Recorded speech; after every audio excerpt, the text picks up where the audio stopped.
Hello, my name is Marcus. I'm the compiler of a collection of therapy quotes entitled 1001 Windmills of the Mind.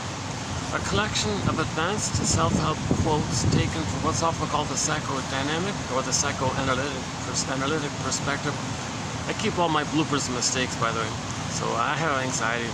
My disclaimer, I'm not a shrink or anything, and I haven't been analyzed, so I'm the compiler of the quotes. I'm finding these interesting quotes, sharing them. These are ballpark approximations, theories, speculations, clues, prompts to re-associate from. You get a quote and you might ask yourself, what does this remind me of, kind of thing. So just that kind of thing.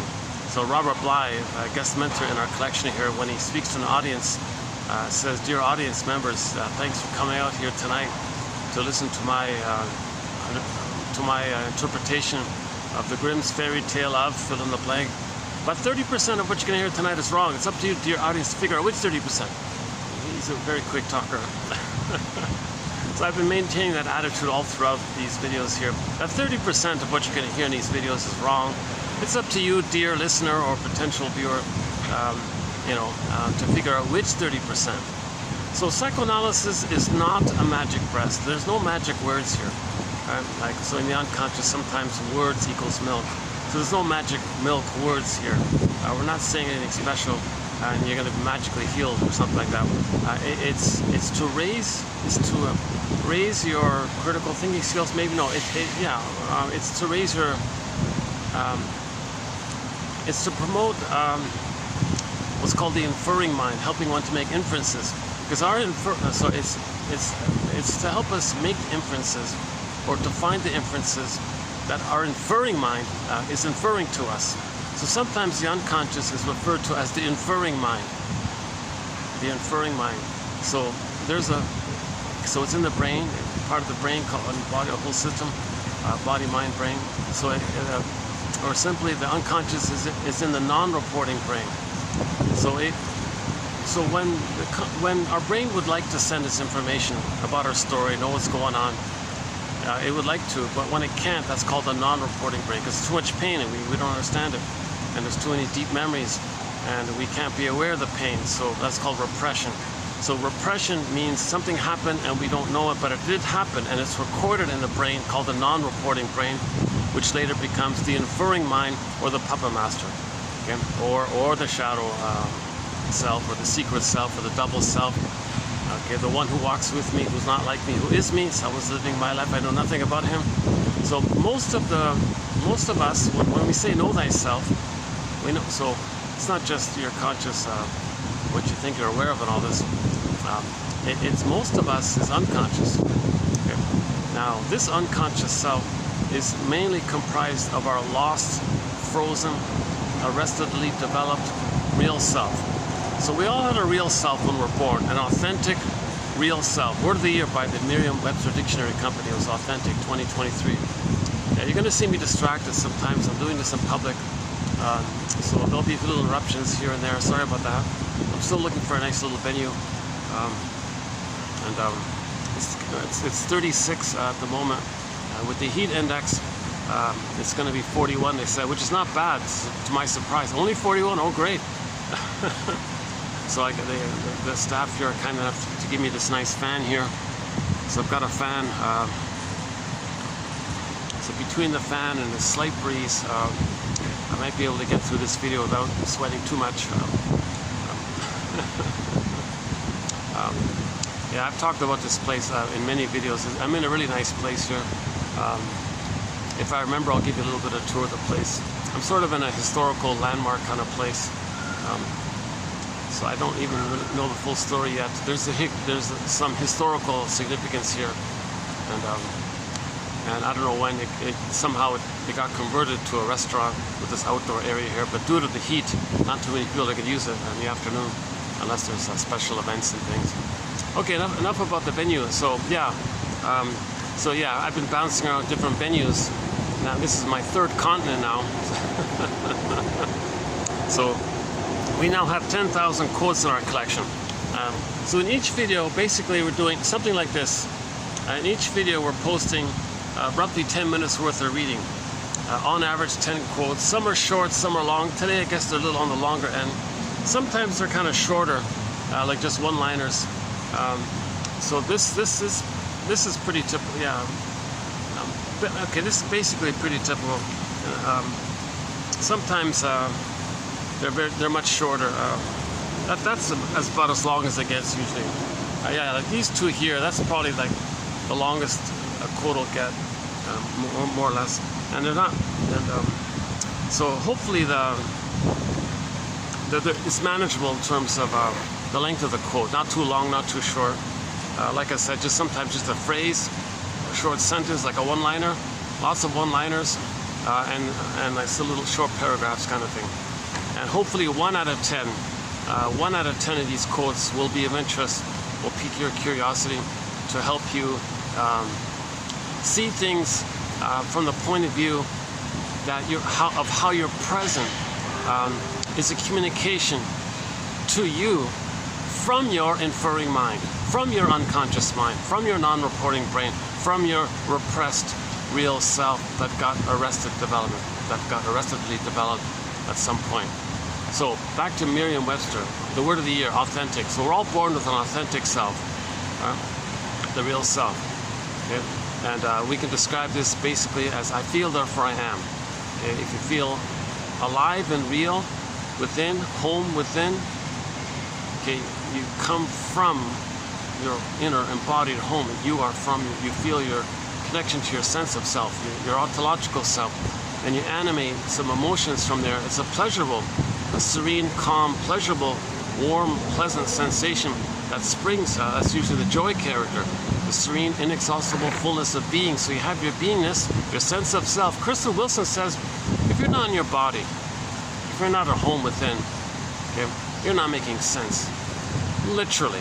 And it's disembodied discourse that causes all these confusions and problems that we see out there. Because with disembodied discourse, people are grasping and trying to get their old unmet needs met. They have an unconscious hope for the fulfillment of old unfulfilled needs. And so they're searching for symbolic mother, or they're expressing their anger at not getting mother's love. And they can flip it around, and there's duplicity and games people play, and so it's usually basically two things. Still thinking that somehow something in the present can be the good mother love experience that was needed back in the nursery. Doesn't work. It's called symbolic acting out, and part of this process is to not make you aware that you're doing it. Or the flip version is you find others as proxies of you to search for love, and you say no to them the way your mother said no to you. You see, so we're not making sense. Okay? That means we're transferring the past to the present, okay? And then restaging, recreating in the present something that symbolizes, or like a theater thing, just some kind of staging thing. They call it reenactment or something. The jargon is transference, acting out. You're going to transfer the past to the present, and like actors, right? You're going to act it out like actors, acting out. So you can play yourself, and everything out there in the world is supposed to be mother, who will give you the love that you needed back in the nursery. Now, the motivation that's doing this is unconscious motivation. That's time, okay? Meaning, when the baby's traumatized, that's in a part of the brain that doesn't know time. So when we transfer the past to the present, it's still the past. Okay? So the emotionality place for our real self is still stuck in that frozen timelessness, infinite, timeless, no time. Okay? And the person can't love life in the present if they didn't get those needs met. So they're still searching for those needs. But there is time. So the brain makes the mechanism is the recording of the trauma is in the first brain. Memories are relational. Shamed self by the shaming mother, basically. So it's kind of amazing to discover all these different ways mothers are hurting their babies. A lot of mothers are engaged in a talionic response, displacing their anger on the mother to the child and taking revenge on the mother onto the child. So a lot of mothers are engaged in this talionic phenomenon, which is our current topic. So we'll be doing part 3 of 4 in this video. So this video will be part 3 of four videos, more or less on the topic of this talionic phenomena, talionic impulse, talionic feeling. And so we did 2 videos already. The last one I thought wasn't bad. The first one, I was really kind of tired. I didn't do a good delivery on it.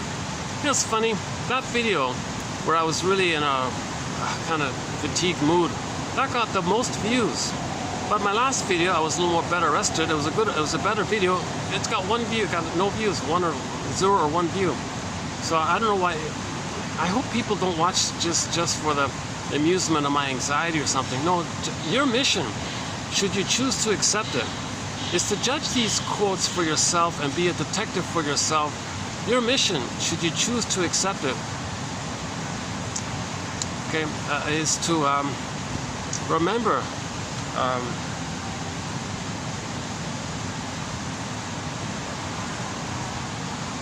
that the value of the quotes are for your consideration, to help you, and to not judge these quotes by yours truly here. So your mission, should you choose to accept it, is to not judge these quotes by yours truly. So you can't do the not, right? You got to say in the positive, right? I got to work on that, right? Okay, let's just stick with Robert Bly's one. Your mission, should you choose to accept it, is to study psychology every day for 10 minutes. And that's what we're posting here in every video, 10 minutes worth of psychology reading. Okay, and you pluck out 1 quote a day. Okay, we have 1,000 videos here, so you do 1 a day, 3 years. You can have your own customized personal collection of 1,001 quotes for yourself. Good starting point.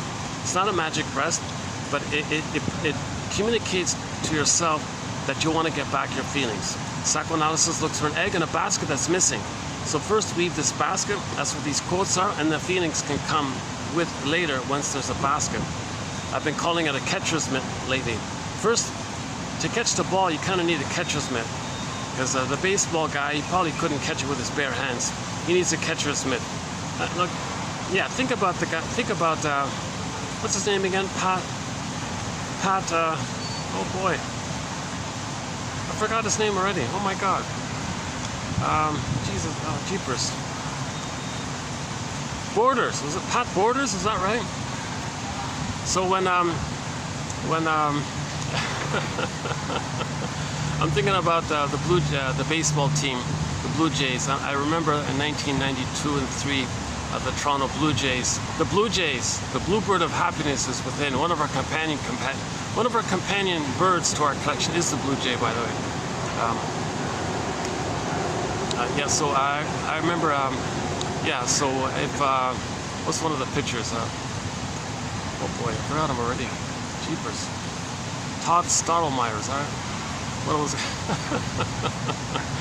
If Todd Stottlemyre or famous pitch, pick your favorite pitcher, if he throws that ball at 100 kilometers an hour or 95 kilometers per hour, do you think the catcher can just catch it raw with his hand like that? I doubt it. He'd do it once maybe and he'd say never again. So you need a mitt. You need a catcher's mitt. He's going to catch the ball, he's got to have a catcher's mitt. Okay? Likewise, psychoanalysis looks for an egg in a basket, the mitt, that's missing. First weave the mitt, the basket. Then there can be a ball or an egg. And so the value, right? The whole game revolves around a ball, or there's the value, right? So the value's in the egg, kind of thing. I'm being a little, let's get back on topic here. I think part of my anxiety, sometimes I might get a little silly or something. I don't have my, I don't have my boombox here, because sometimes I would just play a song if I'm feeling a little of a need to make distraction or something. Okay, I'm off to a rocky start here today, so let's get back on track here.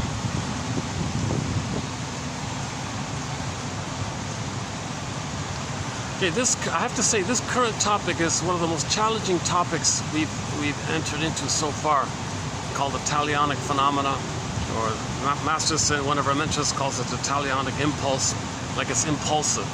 But we have one good quote coming up in this video that's helpful, that links it to Melanie Klein's theory about the positions. So I think it's sort of consistent with what we've been saying. And to some degree, we've been talking about, it's sort of been implied, the hate and the anger and the vindictiveness of the baby being traumatized and then identifies with the aggressor. So the main mechanism, the main psychological dynamic for the talionic response is the baby identifies with the mother and becomes her. Mother hurt him. He identifies with her. So he's always got to hate everything because the mother hated him and he's become her. So he sees himself into proxies and hates everybody. So he's being very talionic like that, right? And he can't, he's angry at what his mother did to him, but he's got to be his mother to have a mother. So it's really messed up. So we're not making sense. The shrinks call it perverse thinking or psychotic thinking or psychosis-like thinking or secret psychotic thinking. Okay? So so there's a defense mechanism known as identification with the aggressor. Okay? That's sort of a key one there. So let's back up before we get there. So the child had an authentic self. Every time the sun, every time the earth rotates a little bit in relation to where the sun is, and the trees, my lighting is changing. I'm sorry about that. It's going to keep doing this all throughout, isn't it? What if I just do it like this?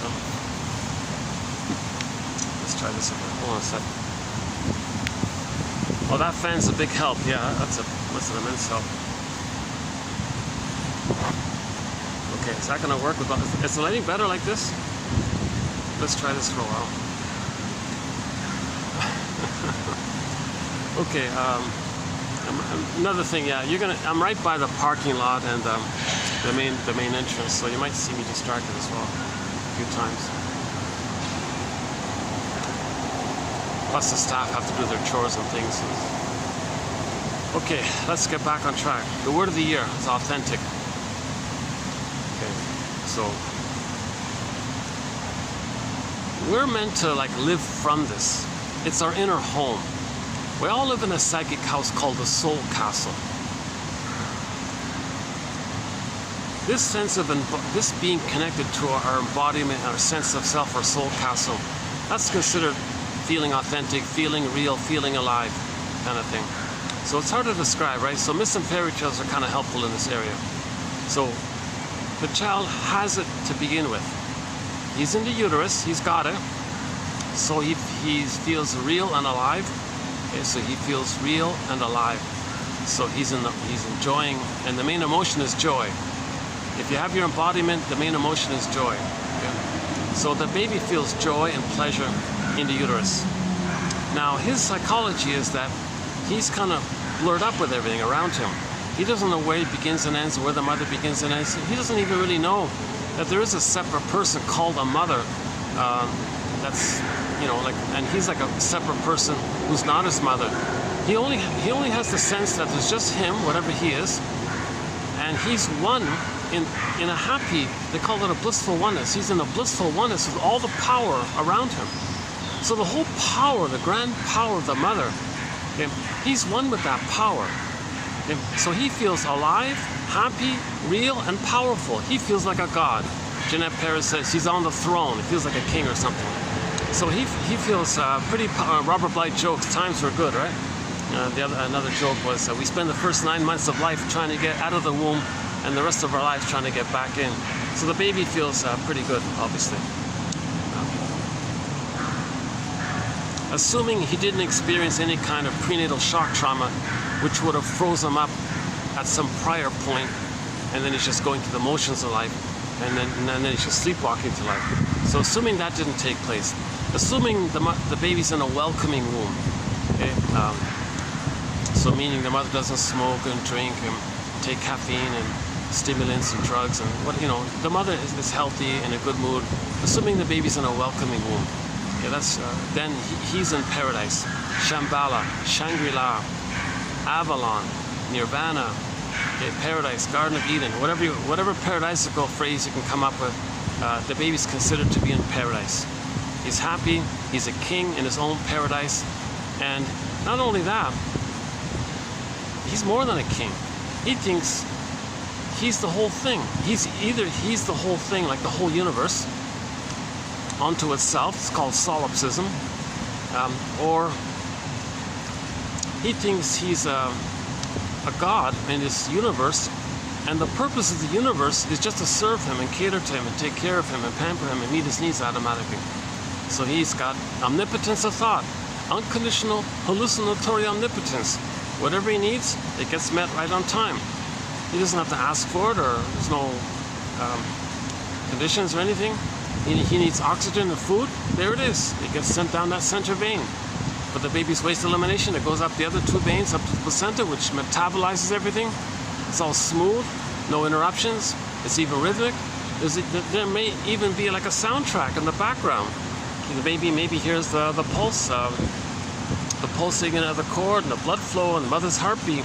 And some people think that's slightly melodic a little bit, right? Grassi says, in the beginning was the sound. The sound was music.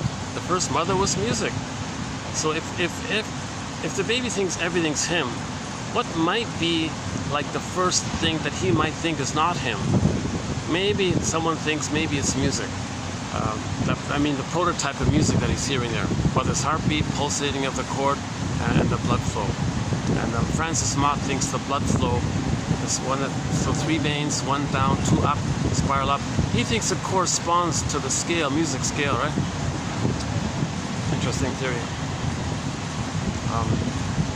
So while we're on the topic of the prenatal area, if the baby's distressed in there, if the mother is smoking or drinking, or goes to a heavy metal concert, or is indifferent or something, and the baby, for whatever reason, if the baby's stressed out in the uterus, okay, then he may think that the first mother, okay, he's got to project.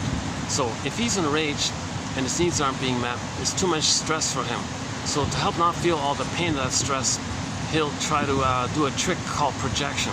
So he'll project onto something. He's got to make up another now to say that is threatening and dangerous because he's enraged. So something else is enraged.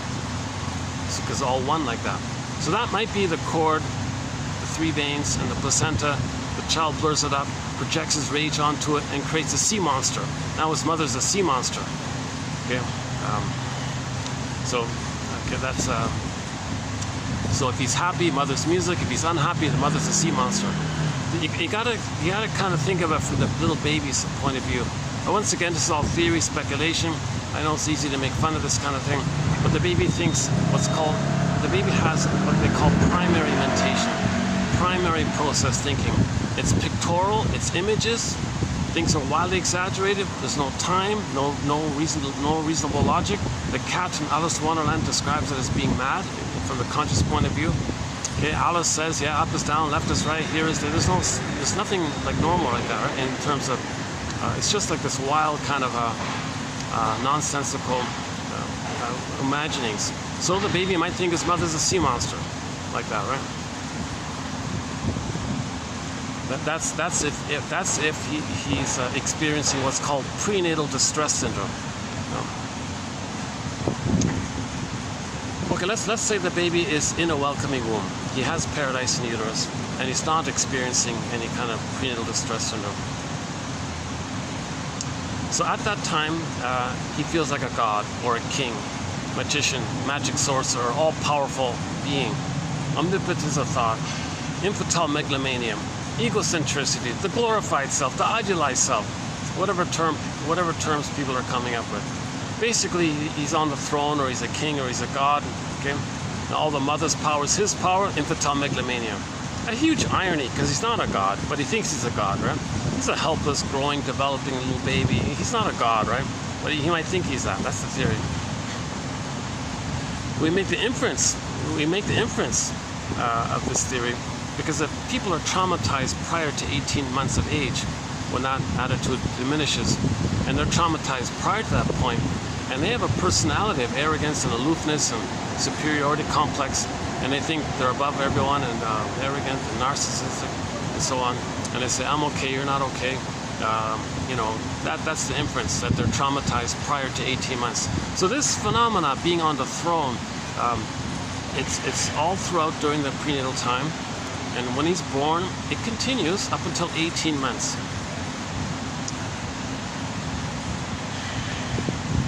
So once again, if there's any kind of trauma that takes place in that time, either in the uterus, either at birth, or between birth and 18 months, then his development for his identity, his real self-identity, it's stuck.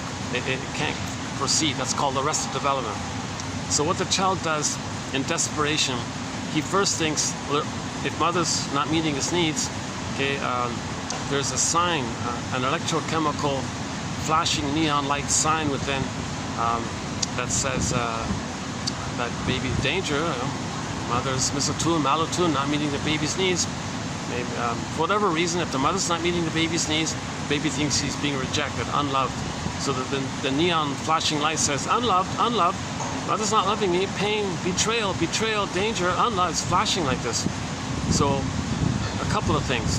First things first, the baby's going to hide his real self. So he's going to put his authentic self, whatever is there, whatever little is there, okay, it hasn't blossomed yet, hasn't emerged yet. It was emerging, but it couldn't completely emerge, right? It was just kind of in process. So the baby thinks, okay, number one, he's going to put it into cold storage for safekeeping. Okay, that's called emotional coma, emotional hypothermia, emotional catatonia. Okay, so one image is the frozen woolly mammoth in a block of ice up in Siberia or the Arctic tundra or wherever that woolly mammoth is. And so that's stuck like that. So his real self will be like frozen, petrified, or turned to stone.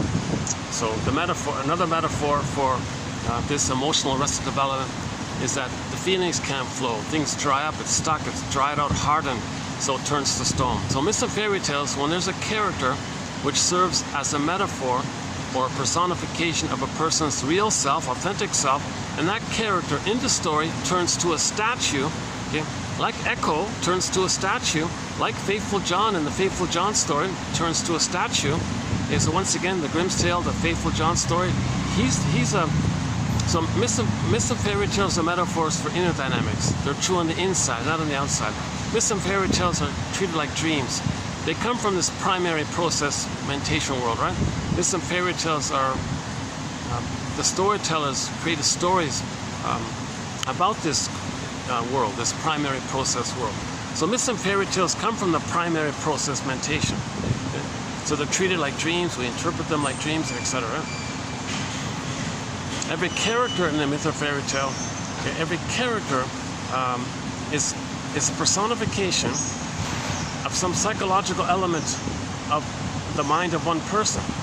They're not separate outer characters, right? So every character in a myth or fairy tale belongs to one mind, of one person. They're not separate outer characters. They're true on the inside. We're looking within, right? Yeah, before I forget, your mission, should you choose to accept it, is to look on YouTube, type in Michael Jackson, okay, the song Man in the Mirror. I play that song, Man in the Mirror. And then maybe go to the mirror and look in the mirror.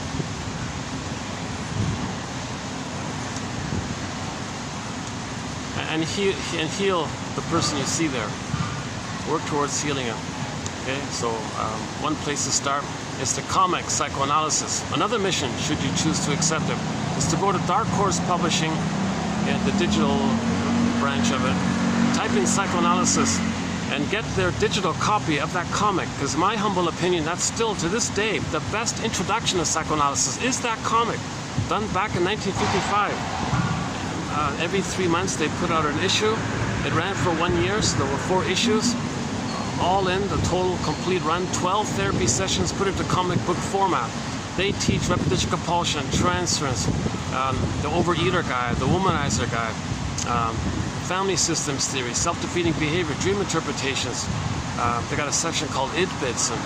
It's the best introduction to psychoanalysis, in my humble opinion.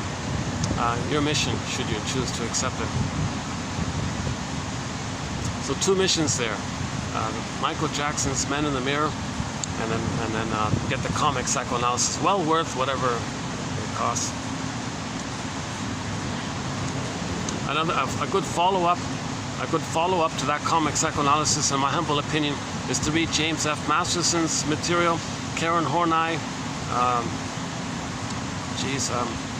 If Edmund Burger's work catches your interest, that's great. A little hard to read him sometimes, but very informative. He's very informative. He's one of our mentors, Edmund Burger. I'd like to say there are a lot of there's lots of material to help teach the psychoanalytic point of view, making patterns, making inferences, being your own story detective kind of thing. But you know, I'm noticing a lot of books are being removed from the online libraries. It's very sad to see this.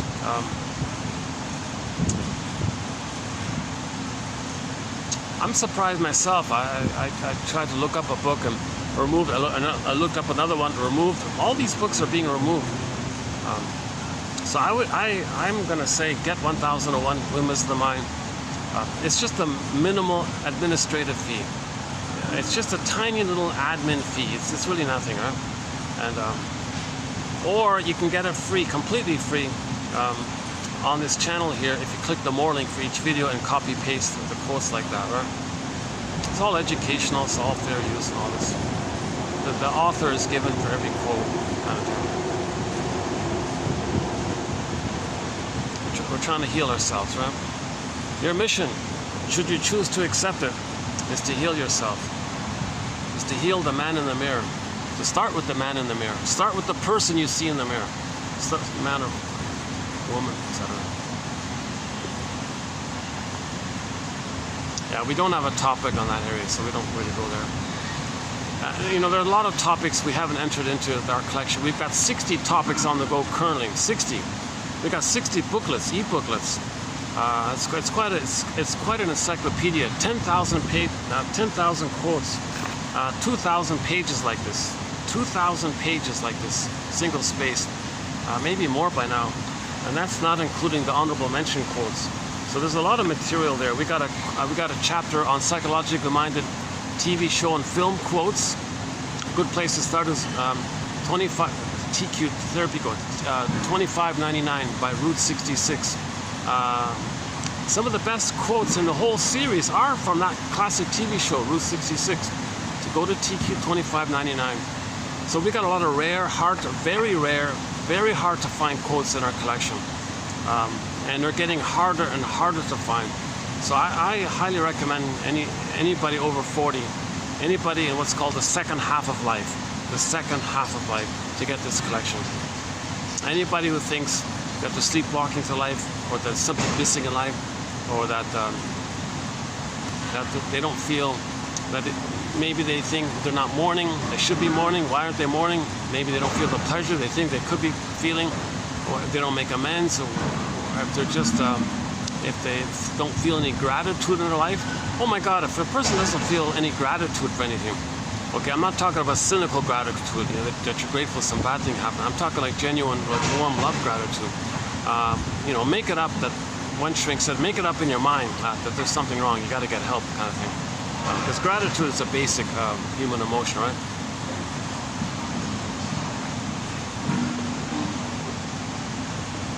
But with trauma, the quote-unquote more human side of being human gets frozen. So it's there, but it's just frozen, like the woolly mammoth.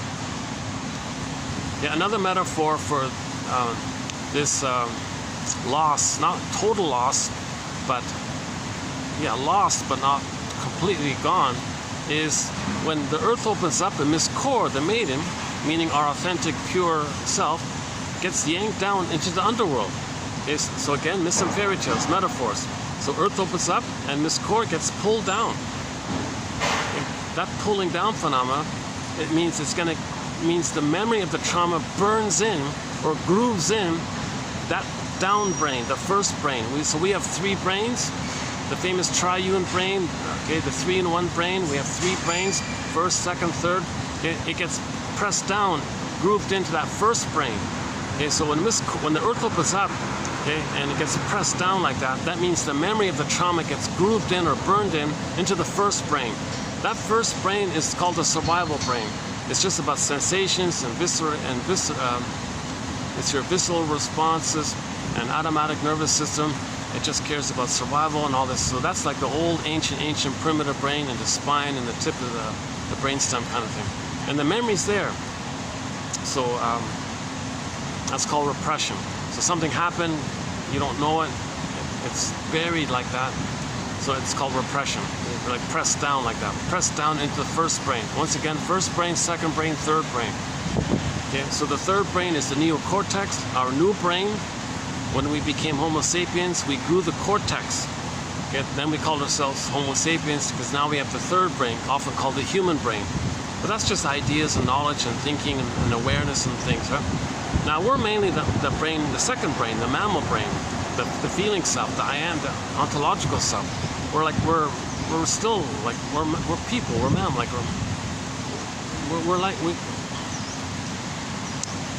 we have bodies. Put it that way. We have bodies, right? So we're just, that's all it means, right? And our feelings come from there. And if you're not in your body, you're not making sense. I feel, therefore I am. If you have your amness, you can feel. We live to the extent that we feel. So if the feeling self and the sense of self are all frozen in all this, then the quote-unquote more human side of being human is pressed down like that. And then it goes back to the first brain, and the first brain says, we're just operating out of fear and anger, basically. Yeah, anxiety and fear and anger, the talionic, greed, envy, spite, vindictiveness, schadenfreude, this whole lesser, the lesser side of quote-unquote being human. So we got the quote-unquote more human side of being human. That's like the middle brain and the third brain is the consciousness of it all. So between the first brain and the second brain is the quote-unquote more human side of being human, and the first primitive archaic brain is I guess the less human side of being human, right? So we come mainly, we're looking for the second mind, the second brain. That's where the feelings are, right? So in the Disney film Joy and Sadness, we see this too. We see the two categories of. Sorry about the lighting. It's been an ongoing issue all throughout this thing here. Maybe I need to get a special phone where it gives me automatic good lighting or something. If I turn around, is that one? Yikes, eh? Oh, hey, what if I turn around? Let's try this thing. Is this any better? Oh my goodness. Why am I not doing this? Is that better? Oh, that's better, isn't it? Go back on this.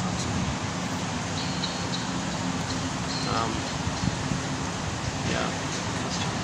I try not to get anybody in the camera, so sometimes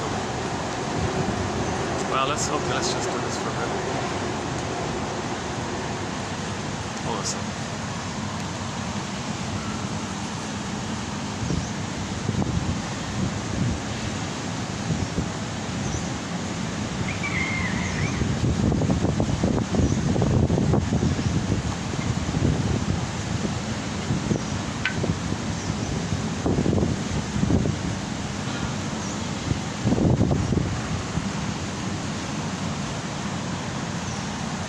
I think I do need to sit there so I can get the fan. Yeah, I'm not getting the fan here. Okay, let's go back.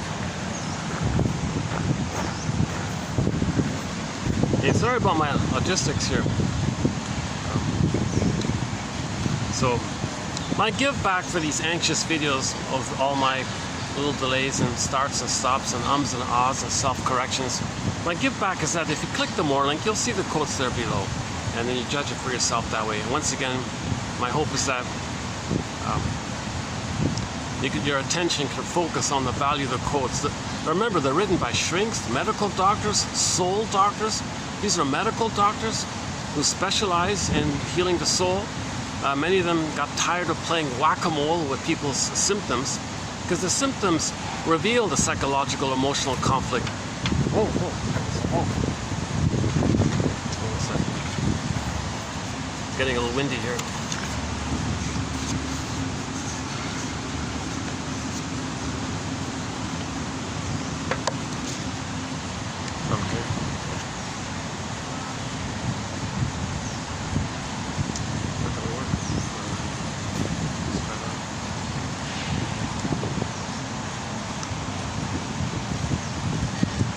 I'll figure out the little kinks. I'm trying to. There's a whole new setup here to see if I can make this work. If I can figure out the little tweaks and make this work, I might be able to do more videos in this outdoor place here like this. Not too many. I don't have too many options on where to do these videos.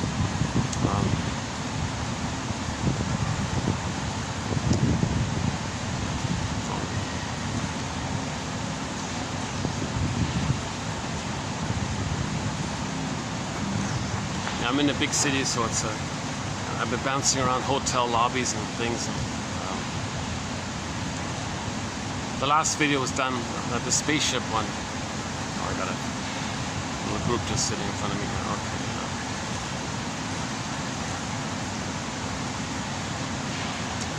Okay. Let me see what they're doing, and I might make an adjustment here. Well, let's go. Let's just do this.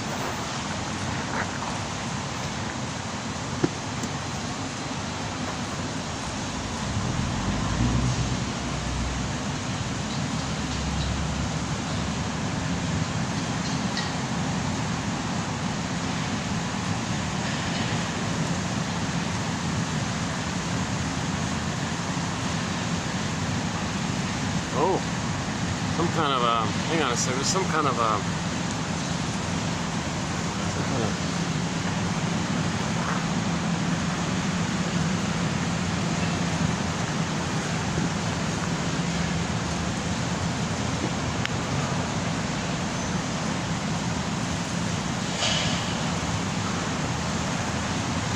looks like I'm stuck with a little group just beside me here. And there's guests at the other end. This is really the only sort of end where I can do the videos here. Or let's just check out the swan spot. Yeah, let's just check it out once.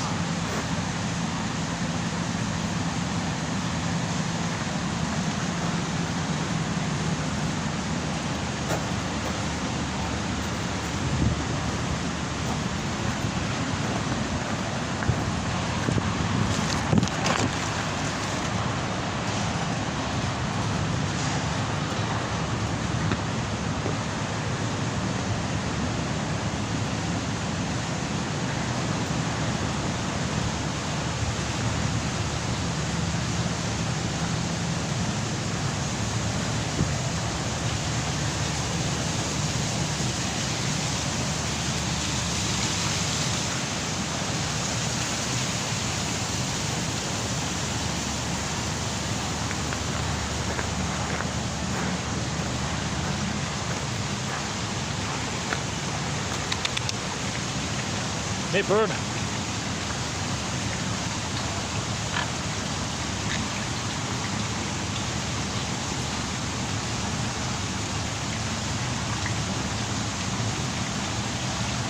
He's sort of the star of the show here.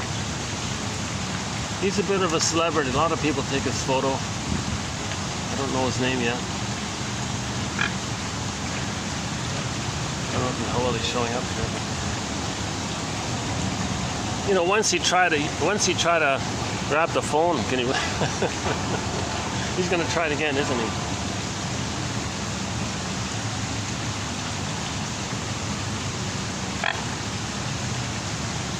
I got to be careful. Make sure.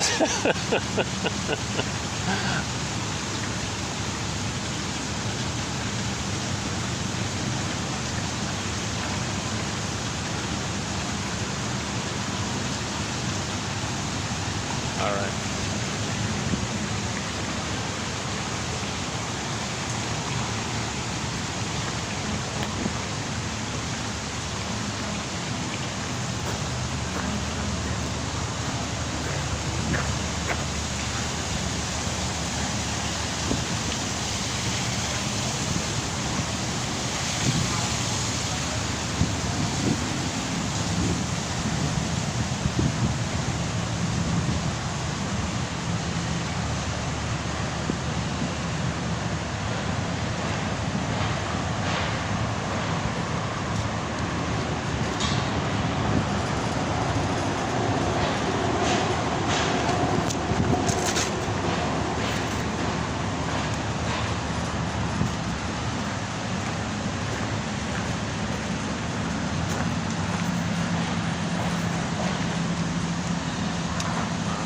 little awkward here. I got a whole bunch of sort of a group kind of thing. Just kind of spread out all over there.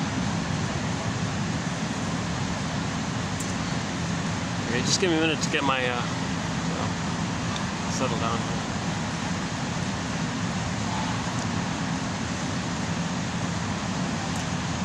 So where are we here? Okay, metaphors for trauma. So we're talking about attachment trauma, relational trauma, interpersonal trauma, betrayal trauma. Okay, mother's talionic feelings being displaced onto the child, using the child as a stand-in for the mother.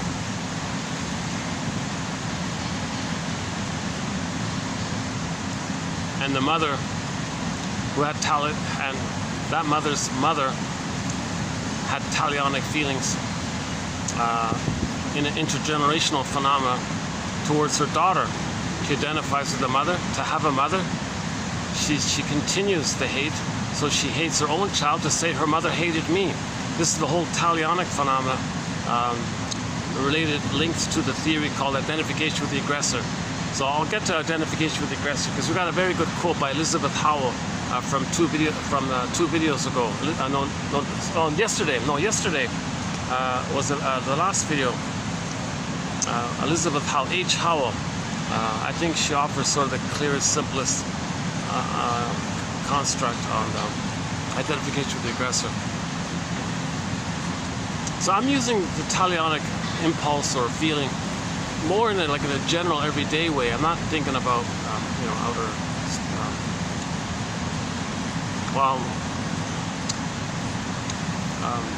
I'll let the quotes do the talking. So these 4 videos in relation to the talionic impulse or whatever, talionic feeling, talionic phenomena, it's more like 80% of what you're going to hear is wrong. Because this is sort of a little bit unusual. This 4 videos. Because I'm just presenting it completely as a question for myself. I want to better understand this. Masterson is a big help because he said that his clients couldn't be healed until they addressed this identification with the aggressor, okay, which is synonymous basically with the talionic impulse or feeling. The rage that the baby didn't get mother's love. So he's always in anger mode and wants to get back at everybody and everything kind of thing. So that's sort of in that kind of area. So Masterson said if you want to heal somebody, another quote was,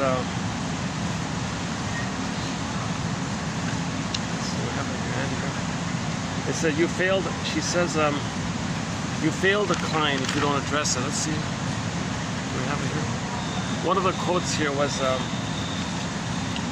that she said that if you don't address this, here it is. To leave the talionic impulse unconsidered is to fail the client.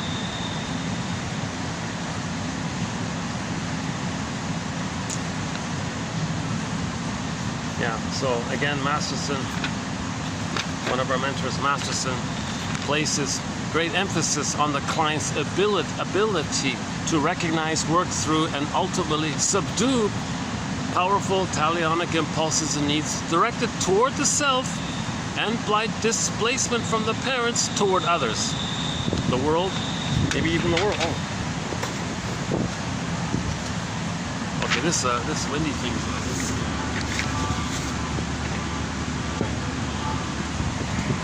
I gotta figure out a way to enjoy the breeze and have my papers spread out here somehow.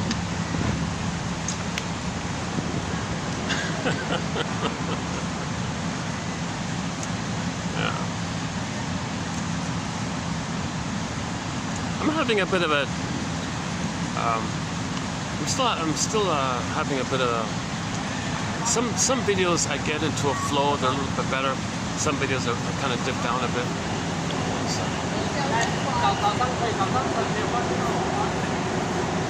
Oh, the group's leaving. Oh, they were just waiting for their car. Okay, hold on a sec.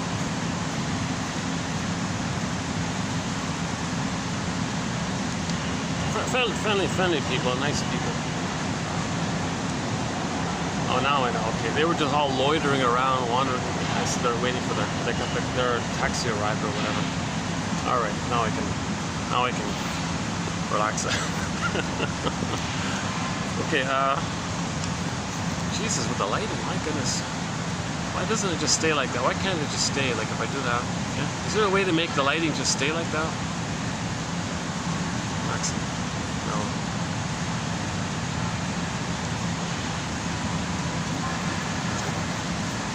Yeah, so Masterson was saying in his books about when he's healing his clients, he said that's the thing that needs to be addressed, and if you don't address it, you're failing the client. He said.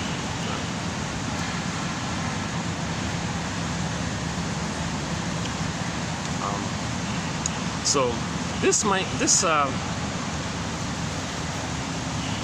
maybe it is worth using the phrase, because it's a widely known term. Everybody knows the term, you know, tit for tat, okay, an eye for an eye leaves everybody blind. We know how harmful this all is and how damaging it is. But the point is, it's a term that's familiar. So why don't we use the term if everybody knows it and just add a little psychology to it? And the psychology is identification with the aggressor. Okay, so what does that mean? Okay, when the baby's needs are not met, oh my God, what a pain so utter. Swallow substance up. Okay, so likewise, it's similar. The image is similar to Miss Core getting pulled down. Swallow substance up, swallowed up like that, right? So there's a pain so utter. It swallows up his authentic core self, pressed down, swallowed up like this, and then the person, because of that pain, okay, the flashing neon light, pain, okay, the brain releases endorphins.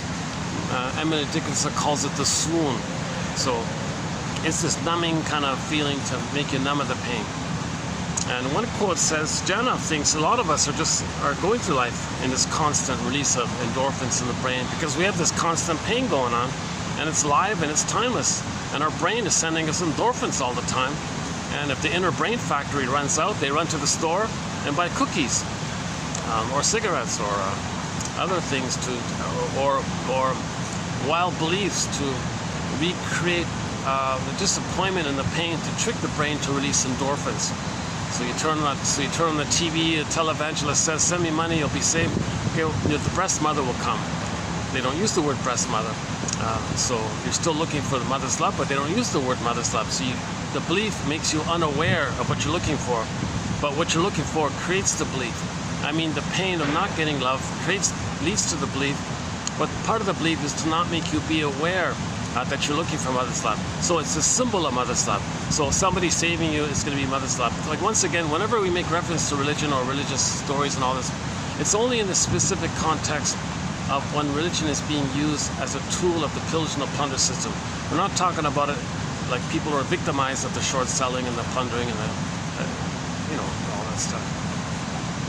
John Perkins, you can look on YouTube, John Perkins. We're not talking about victims of the plundering system.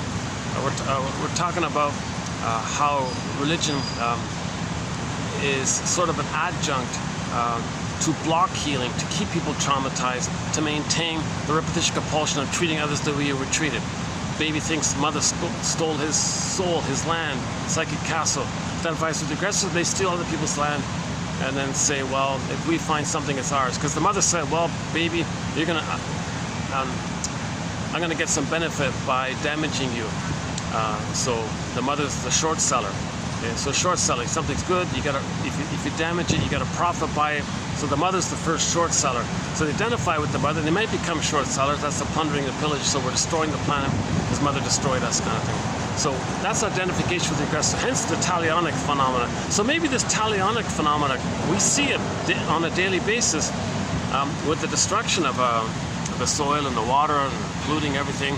We're displacing our anger at the mother onto Mother Earth, okay?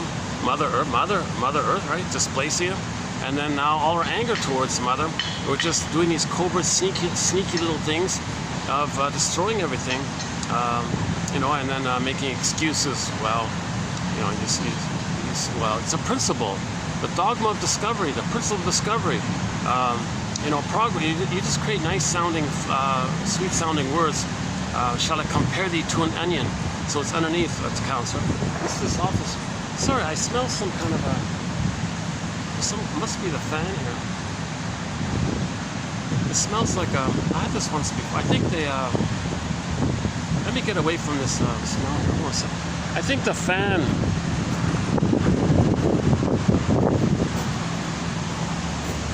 Maybe the fan discharges it.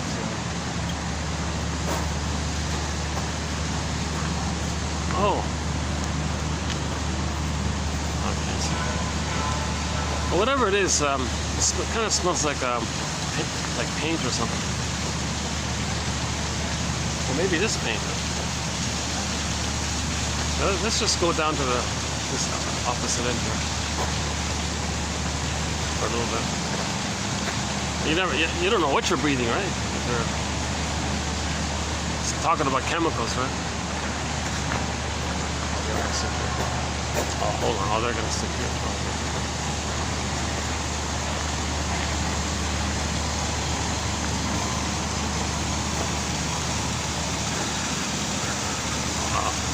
Oh, never mind. They're gonna. Some guests want to sit there. All right, fine. Let me just get away from that. Still going on? A little bit.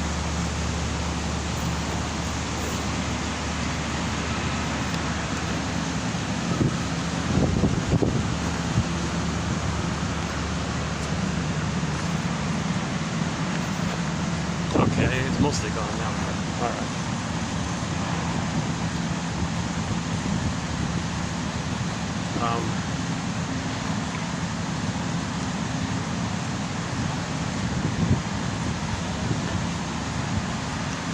So let's identification with the aggressor. So let's just continue with that one then. So the baby has needs for its authentic self. Okay, so pain so utter. Okay, swallowed up. This cord gets yanked down a tunnel, down a cavern. Okay, that's deep in the brain. The first line consciousness, dark, unknown, unconscious. Okay, repressed self, secret self, denied self, unknown self. Go I know not whither and bring back I know not what in one fairy tale. So we have this, or the innocence of it all might be the baby on a boat down a river to another forest. Okay, or the children in the Pied Piper story were lost in the mountains. And then the protagonist didn't care.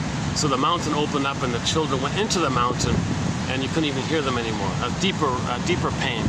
And things got worse. So finally people had to mourn. Finally people realized the pain of this. And the line was, well, villagers, you lost your children because they never had a parent. They never had you, did they? You ignored them and all this.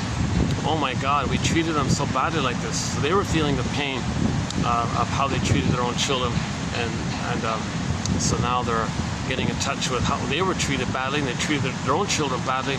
Then they had this big, mourning, catharsis, emotional catharsis. Okay, then the mountain opened up and the children came back on it. Yeah, in the Disney film Inside Out, Joey and Santa's got zooped away. Okay, the Frog Prince story, the golden ball gets locked, goes down the well. Okay, and so on. So anything pure that's lost or sent away or frozen or petrified, okay, or becomes unreal, like the Velveteen Rabbit story, the stuffed rabbit kept saying, what does it mean to feel real? Or that woodcutter story, where the guy took a block of wood and carved out this little figurine of a little boy made out of wood, and then was praying, oh, please let this little boy be alive, because that's the symptom of trauma. We don't feel alive, and we don't feel real anymore. Yes, we still adapt, and we can sleepwalk through life and go through the motions of life, and people say they're living a provisional life, and they can still get 10 PhDs and 10 medals and 10 awards and 10 all these accomplishments, but they feel like something's missing. A lot of wealthy people say, yeah, I don't really enjoy anything. I got all this stuff. Something's wrong, something's missing. The guy, Janoff gave the example of the guy as a child was never listened to or heard by their parents. He became a professor and gave lectures every day or whatever for his whole life. And so he had thousands upon tens of thousands of students who listened attentively and very carefully and taking notes to what he said. He said, you know what, I feel unheard in my life. No one's ever heard me. It was symbolic, right? Past a critical time. Whatever you get doesn't change that groove in the survival brain. Only awareness and forgiveness and making new grooves can do it, kind of thing.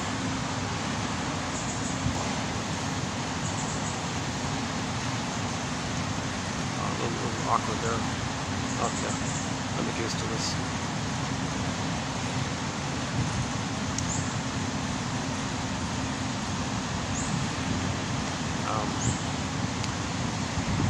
Okay, I gotta get.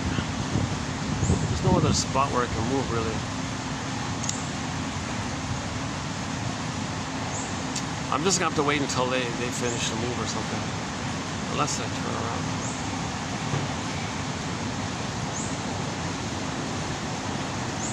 Yeah, maybe I can. No, it's the same thing.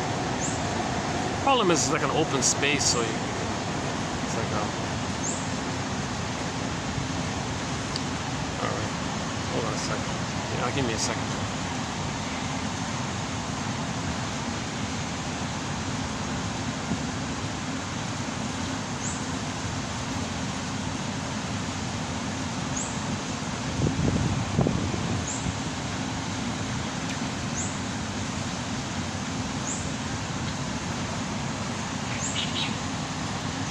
So that's Joseph Campbell calls this the monomyth. The universal motif, the one common monomyth, the one myth that we all have in common. We had an authentic self, we lost it, okay, and we want to get it back. That journey to get it back, that's the monomyth. To get to feel real and alive, to get back our authentic self, to get back the golden ball, to let joy and sadness come to the console, to get back our sense of self, our ontological self. I feel that for I am the self. So that's Chinna calls it the second journey of midlife. So you in the first half, you're going through the motions, fine, okay? And then the moment you recognize that you're searching for the fulfillment, that you're unknowingly still searching for the fulfillment of old unfulfilled needs, says John right? Once you recognize that, okay, then there's a moment that if you stop, when you recognize that, the motif is the pregnant virgin. So now there's a potential, okay, like a potential of a new life. And now you want to get back this new life kind of thing, right? It's coming back.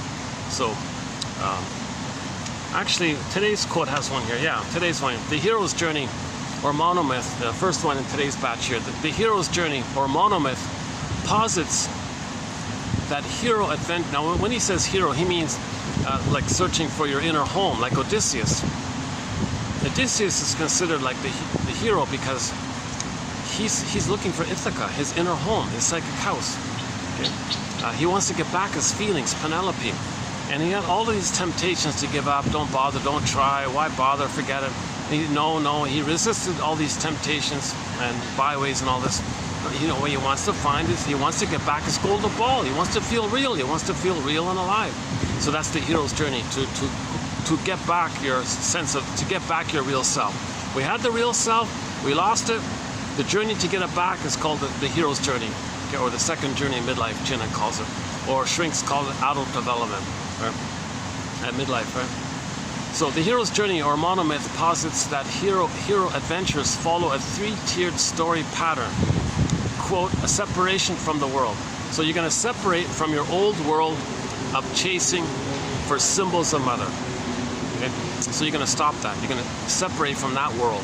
This fake belief that you're still going to get mother's love, that some symbol is going to magically give you the love that was needed back in the nursery and change the past. So you're going to separate from that. Right?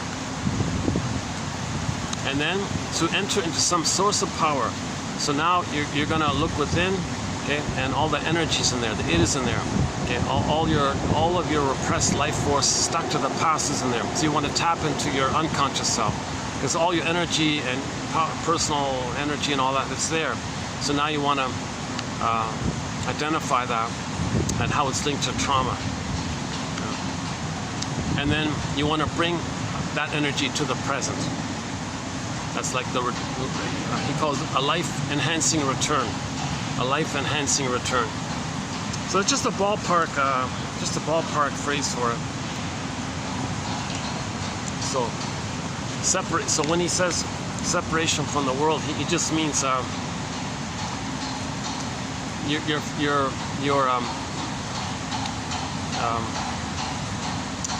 narcissistic world, meaning your narcissistic world, where you're gonna make $1 million and all this, or make $1 billion or whatever, you're gonna be number one this and number one that. Now, when people search for those kinds of prestige and power and status and all this, and they're doing it for the purpose of believing that by doing that, they're going to get mother's love, they're going to feel love, get that kind of thing. Okay. So when you give that up, okay, it's the Janov says it's the death of unreal hope. That's the birth of new life. That's a quick summary of it all, right? The death of unreal hope. So you give that up. Potential, pregnant virgin. That's the birth, pregnant virgin motif of new life. Now the return of your soul comes back. That's the hero's journey. The monomyth, the common monomyth, told all over the place. Same fairy tale myths and mythology myths. The patterns are all the same because they're all metaphors for psychology, and we're all the same people. We're all the same homo traumicus. We're all homo traumicus. We're all members of this homo traumicus family. So that's why the psychology patterns are all the same. You take any human and he's traumatized, the psychology is the same. Okay? He lost his feelings, so it's frozen, petrified, turned to stone, unreal, numb, etc. Okay? The innocence buried, baby in the forest, okay? Children locked in a mountain, golden ball down the well, golden reef, a golden ball locked in a cage, the keys under mother's pillow. There's lots of ways in some fairy tales, but but it all has the same psychological message that the authentic self or the real self is lost. At midlife, you recognize it. You go, oh my God! Now you're grieving. Now you begin the second journey in midlife. This second journey in midlife, okay, that's called the hero's journey by Joseph Campbell. That's what he means. That's the true meaning of that phrase, the hero's journey. Chinnis says, that phrase is confusing. People hear the phrase hero's journey, they think like the youthful stuff. He doesn't mean it that way. He means like the adult development hero's journey. So that's why I've been using Chinnis' phrase, the second journey in midlife. It's a little, it gets away from that.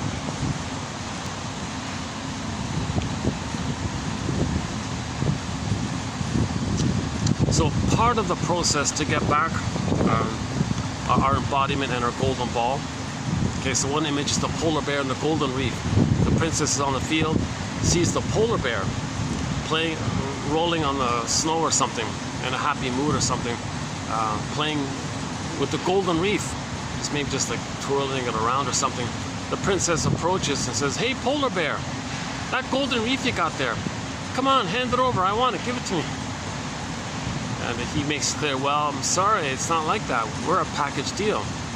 The golden reef is your feelings, and me, the polar bear, I'm your embodiment. I feel therefore I am. It kind of goes together like this. Yeah, and the story goes from there kind of thing. In the Iron John story that Robert White likes to tell, the Iron John and the golden ball were in the forest, and plus, not only were they lost in the dark, unconscious forest, to boot, they were locked in a cage. Where's the key? Under mother's pillow.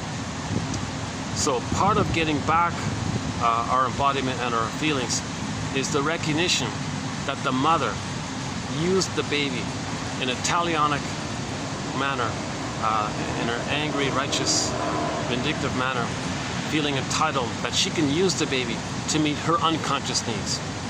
Some others parentify the baby. They brainwash the baby to take care of her. That's called childhood parentification. She doesn't know that she's doing it, and because it happened to her. Some others have a baby and say, "At last," and she can brainwash the baby to be dependent on her. Easy to do. When a child has developmental needs, she says no. Baby's crying, oh, here I am. Okay, he'll be dependent on her. he'll never have the confidence to know himself or leave her, because the baby, the condition to leave psychologically, to leave the mother, is first having received her love. If she refuses that, or she doesn't have it, the child can't leave it. That's the mother complex. Again, myths and fairy tales. Okay, so that's Mr. Freud's sort of highlight. This family, this famous dysfunctional family, Jocasta, okay, her husband Laius, that's a couple there. Jocasta and Laius were a couple. They had 2 children, Electra, the daughter, and Oedipus, the son. Okay. So all that means, it's just variations of the same point, the same psychological message, which being that no child can separate from the blurredness of the oneness of the mother if they don't get her love. That's it. If it's the boy, we call it the mother complex or the Oedipus complex. If it's a daughter, it's the Electra complex. If the daughter has the Electra complex and she grows up, she has the Jocasta complex. The son with the Oedipus complex, when he grows up, he has the Laius complex. And it just goes around like this. So that's all that means. You don't take it literally the way people have distorted it. Okay, myths and fairy tales are metaphors for inner dynamic. So it's quote-unquote married within, right? The self and the mother image representations are blurred up. Quote-unquote union, marriage, right? So that's a natural occurring thing. So we don't say they're married. That's just a natural thing, that the child is one with the mother. He's in the blissful oneness of the mother. We don't say he's married, right?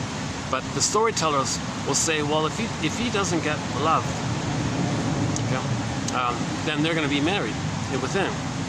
The child didn't want it. If anything, the mother wanted it. No child wants that. No child wants that. So pop culture has vastly distorted it, and people are totally confused by it. There's nothing to do with how it might sound when people say it like that. So all it means is that if it's a boy, he didn't get enough love to separate from her.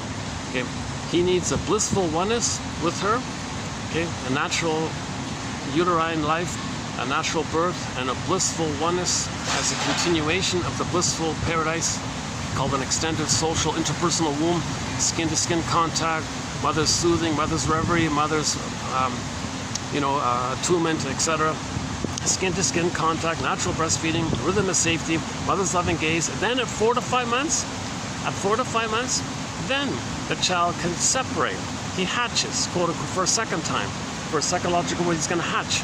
So his sense of self is going to start to consolidate and formulate and fizzle out and set in as a sense of self out of the blurredness of it all. That begins at 4 to 5 months, and it's gradual up until the age of 3. Now he's separating from the mother, and then he resumes development up until the age of 3 for the psychological birth. If the mother doesn't provide those first 3 parts, if the mother shames the baby or abuses the baby in the uterus, some mothers are abusing their babies in the uterus when she smokes and drinks. Okay? Now the whole birth process, mothers have a big job there, and there's a wealth of material about the birth. Okay, Le Boyer, Klaus and Kennel, okay, Lotus birth. Oh my God, there's like 2 hours worth of material just about this whole issue of the birth. So no birth trauma, or just do everything in advance to minimize the chance of it. And if there are distresses, mothers can heal it if they do certain things. Okay, leave the cord, leave placenta, hand the baby directly. Okay, hormones are produced to facilitate the attachment. Don't move the baby, no scale, don't put him in another room, no bottle, no powder stuff, barring this extreme medical special emergency. No CIRC barbarism. It's busy here today. Another guy here beside you.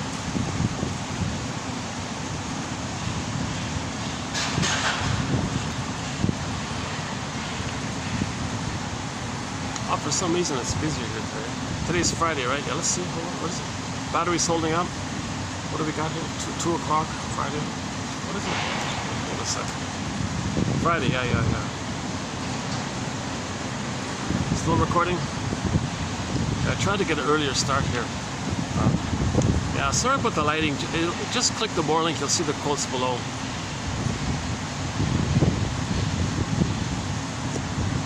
So some mothers are betraying their babies. Some mothers are soul blind.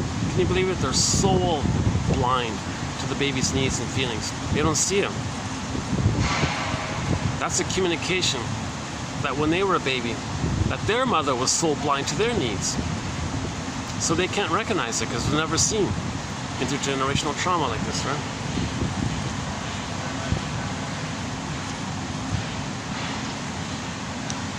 Okay, so this hero's journey begins for all people, more or less ballpark. Not all people, but a lot of people didn't get.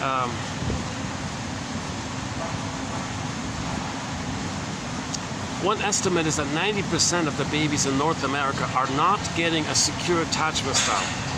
That's a trauma. It's a developmental trauma. So 90% of the people probably are going to feel at midlife this hunch that something's missing, something's off here, something's wrong here. This intuition that something's wrong, and if you ignore it, well, you might get a symptom. The feelings that can't flow, mind-body connection. Okay, the emotions that can't flow go to the body, but it hardens in the body, and now you got a symptom, physical symptom. Okay, so the image is water converts to ice, water to ice, right? So if the feelings can't flow because it's frozen like that, the body bears the burden, and something in the body is going to have a reaction to it. So that's a sign of trauma. That if at midlife there is a psychosomatic symptom, that's a clue of this trauma, of the loss of the real self, right? This trauma, and the body bears the burden. The mysterious leap between mind and body. Okay, the body keeps score. The body remembers. Every body tells a story. Story medicine is telling you the story. Physical symptoms, psychosomatic symptoms reveal and conceal.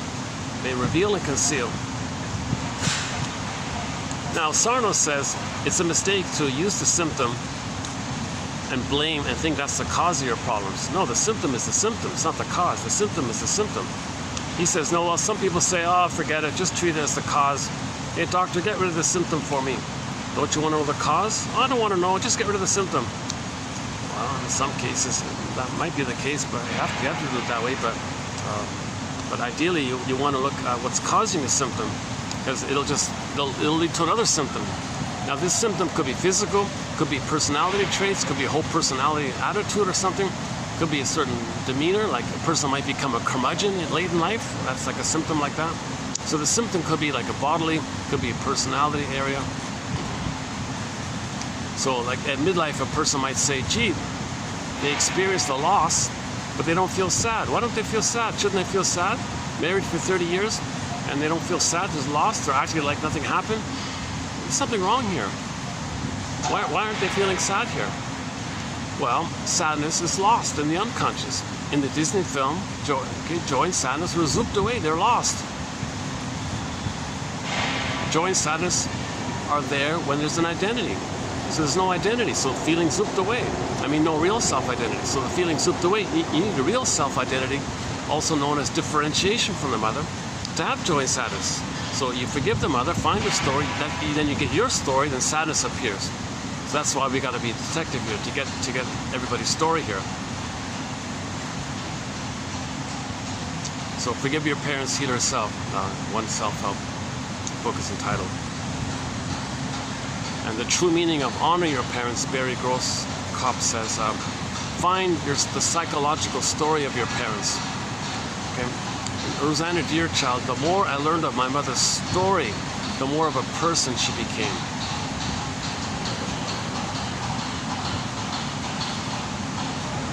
Actually, tomorrow, since Masterson linked the talionic impulse or feeling to his client who had the BPD pattern, tomorrow we'll be doing some quotes on the BPD pattern. And I have it here actually, so we could do a preview of it as well.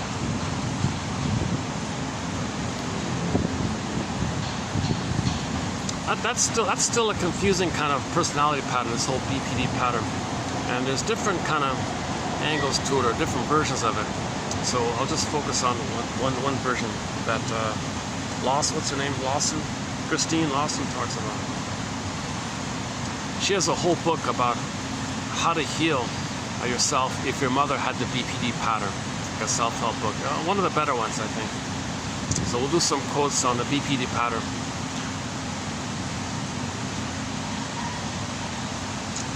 So the psychologist, so let's go back to identification of the aggressor. Remember the baby thinks he's a god up until 18 months? If he's traumatized prior to that point, or he freezes up prior to that point, then he's still there. He still takes refuge to the time prior to the trauma where he was on the throne, and he's still there. And he's going to take refuge to that time. He's going to reminisce, right? He's going to pathological reminiscing, pathological nostalgia. He's going to stay in that time because he's going to take refuge in that time when he was in a blissful oneness with the mother, being on the throne. So he'll have a superiority complex that way. Now, what about his real self? What does he do with that? It's so shamed, it's so pained and all this. Well, enter projection. The trick to not feel the pain of mother shaming him, he'll find proxies, okay?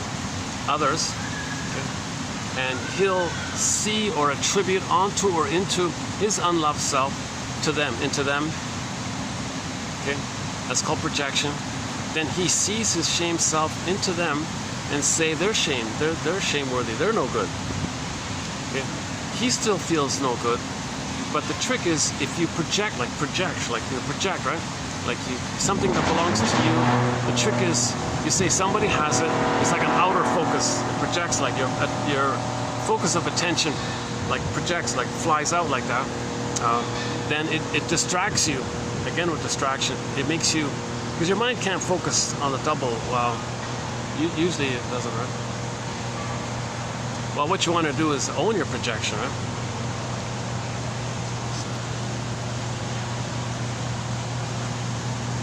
Okay, well anyways, the projection has the capacity to make you unaware of the pain of your shame self when you say others are no good.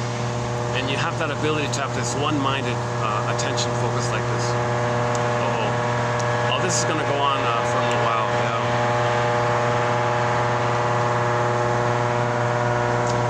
The thing is, there's a huge, there's a massive condo right beside. There's a massive condo right behind me here. And they got like all the vents and things are just behind me, basically. That's one of the benefits of this end. No one comes here, so I don't mind it. So I have to put up with some of the noises and AC ventilation. Another group's just coming in. Okay, give me a second.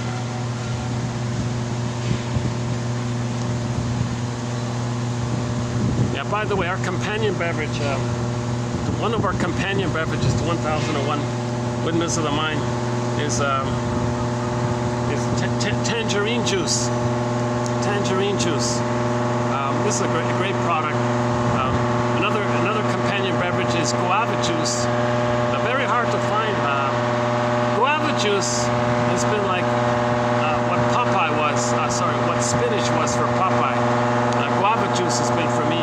So in lieu of guava juice not being available anymore, I'm using a tangerine juice just to give me a little energy like that. It's okay and all that. I miss the guava juice immensely. You know, 2 little things of guava juice like this, I can feel energized for like 8 hours. It's a great product, a great food. Unfortunately, it's gone. It wasn't around very long, but suddenly it's all gone. There's only like one shop left that sells it, but they only get it in like once in a blue moon, and then it's snapped up within an hour. It's almost impossible to get it. So yeah. So guava, like fresh pressed guava juice, is a companion beverage here. Another one is tangerine juice. Another one is Polliner's 0.0 non-alcoholic beer out of Munich, Germany. Another a herbal tea called Egyptian Licorice Mint by the Yogi Tea Company. And There's a very good, I'm not supposed to, I think you're not supposed to talk about alcohol, but we do have a nice little plum wine from Guangzhou, China. Oh boy. Meizhou something. Juyuan, sorry. Meizhou, it begins with M-E-I, Meizhou. I think that means plum wine, Meizhou, is that right? Meizhou Juyuan.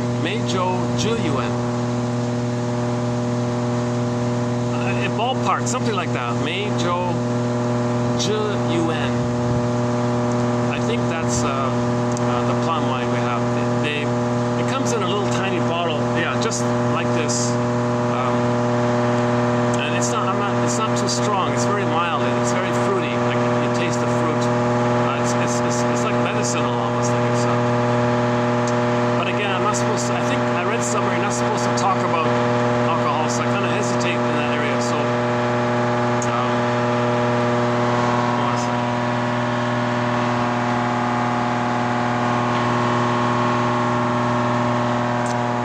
There's another one that's very hard to find. I haven't seen it in ages. It was a nice little apricot wine from the Czech Republic. I haven't seen that one in ages. So those are the main companion beverages to our collection. Just a fun little side thing I'm doing here. We've got 23 awards, 23 Golden Windmills of the Mind awards issued already. We've got companion birds like the blue jay and the crow. Pigeon. Oh, some more people coming in. One sec. Looks like maybe some tourists.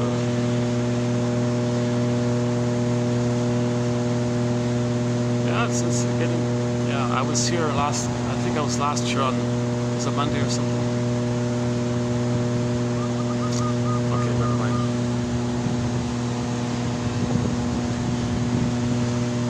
Okay, let's keep going here. So next point. Jesus, why can't they get the lighting thing just to stay still?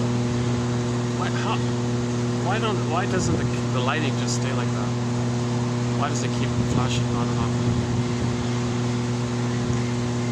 Yeah, let's keep it like that. Yeah. Okay. Identification with the aggressor. So the more the mother's love is unavailable, the more the mother's not giving her maternal love and all this. Oh my God. Well, the more desperate the baby's going to cling to her, stick to her, like searching for her love. Now they're already one. They're already blurred up. Like imagine two circles blurred up kind of thing. Or imagine a baby cloud blurred in with the bigger cloud, and the baby cloud thinks the bigger cloud is him. It's all meshed up like this.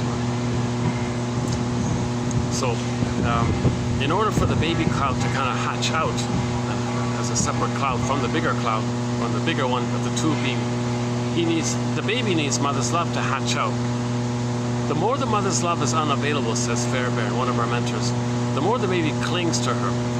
The jargon is adhesive, like glue, crazy glue. They're already kind of stuck like that, but it becomes even more sticky, like crazy glue. It's so stuck like this, and it's so pained like this because the baby's trying harder and harder. Where's your love, mother? Mother's hurting him. No, look for mother's love. Mother's hurting him. It makes it stickier. It makes it desperate.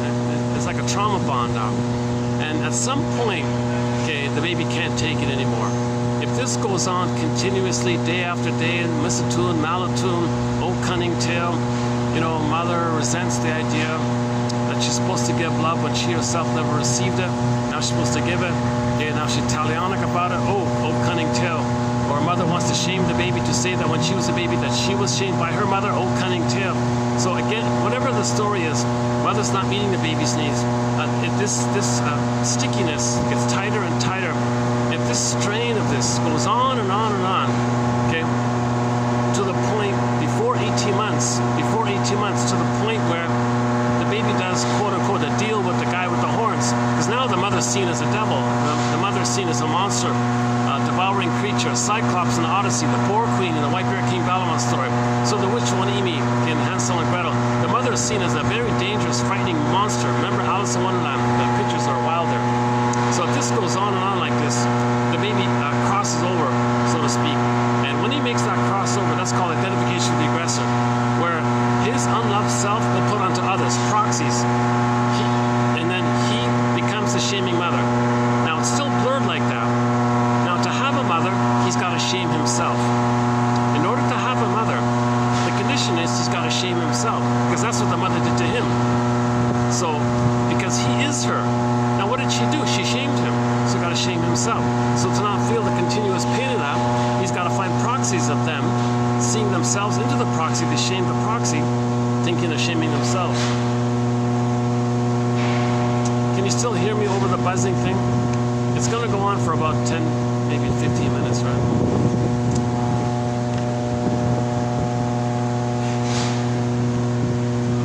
Oh, another guy's coming right beside me. Oh, jeez.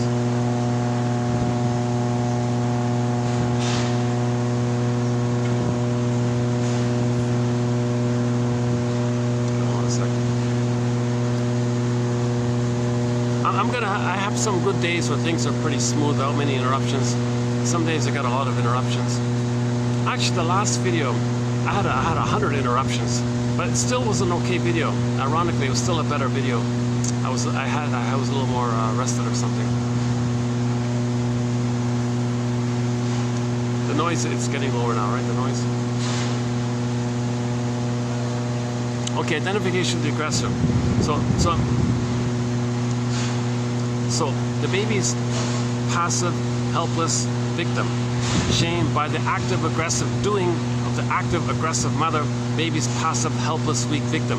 So the pain of that, he's got no mother, no loving mother. All he's got is the shaming mother. So what is the baby gonna do? He'd rather have a shaming mother than no mother, right? The baby would rather have an abusive mother than have no mother. If the baby had no mother, he wouldn't make it. So he's got to compromise. Okay, fine. I'll accept having a shaming mother. So how is he going to adapt? What compromises is he going to make? What tricks of the mind does he have to do to accommodate this? Okay, number one. Okay, he'll give up his development of his real self. That's called arrested development. His real self will be frozen, pain, shame, lost, ouch, and all this. Okay, to not feel the pain of it. Okay, and him thinking that mother told him that you're not okay, he'll say others are not okay. So he'll project his not okayness, false belief, to others and say they're not okay. That distracts him from feeling not okay. So that's part one. Part two is, since he identifies with the aggressor, now he has some sense of having a mother. But the condition is, he's got to keep on being like her until one day magically she changes her ways and provides the love. So the baby thinks, well, what's the baby gonna do here? The mother's not gonna change her ways. Well, the baby thinks, well, he'll save her. He'll save her. The baby's going to save the mother, so the baby can have a loving mother. He's going to save her. He's going to wait for that day. Well, he's got to try. So everything's love or a cry for love. So when the baby's not getting love from the mother, the baby thinks, mother, you're hating me, you're hurting me, you're talionic against me. Why aren't you loving me? Oh, cunning tale here. What's going on here? I didn't expect this. I expected your welcome and your love and your presence and all this. So I see, mother, since you're not loving me, you're crying for love. Your hate means you're wounded and you're in pain and you're crying for love. Don't worry, mother, I'll save you. I'll heal you. I'll correct you. I'll fix you. I'll make you be a loving mother. And mother says, well, mother doesn't know what to say, right? So baby thinks, so let's say the mother says, you can't do that. I have no choice. I got to save you because I need a loving mother. Well, sorry, baby, to put you in this position. It's not going to work. Well, I got to try anyways. So what did you need, mother? Well, baby, when I was a baby myself, my mother didn't see me and wasn't tuned to me and didn't respond to me and didn't emotionally feed me and didn't have reverie with me and didn't accept me and all that. Well, mother, I'll just be that mother that you needed. We're already one. I'll just play that mother that you needed. Oh my God, I don't know if that works. I gotta try. I gotta fix you. I gotta try. You needed a symbiosis with your mother. We're already symbiotic. I'll just play this symbiotic mother role for you, and you can be the baby. So I'll mirror you and see you and take care of you and be attuned to you and recognize you and accept you and all this. So I'll do that by mimicking you. So we'll be one. So the way everything you did to me, I will do to me. Right? So hopefully that way you'll feel seen in all this. Oh gee, sorry baby, I don't think that's gonna work. I gotta try anyways. So the baby identifies with the aggressor. He's gonna treat himself continuously in this misattuned, malattuned way. So that's like the inner critic now. Now we call it the superego or the inner critic. You know, the mother's hate towards the baby. He's gonna hate himself. So the inner critic can come from that, or the superego can come from that, or the memory that the baby couldn't save the mother.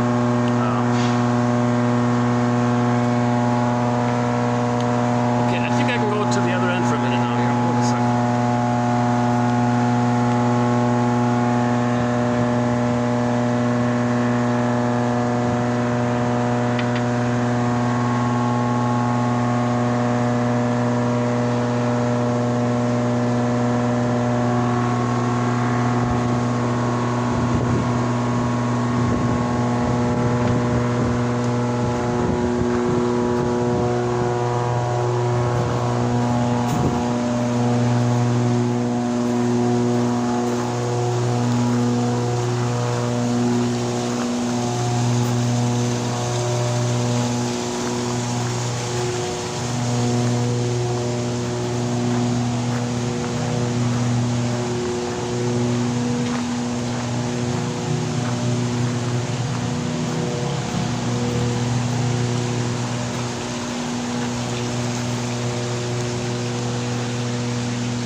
Try this for a bit.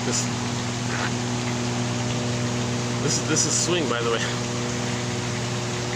This is a. Got to get used to this swing here. It has an awkward angle here. Hold on a second.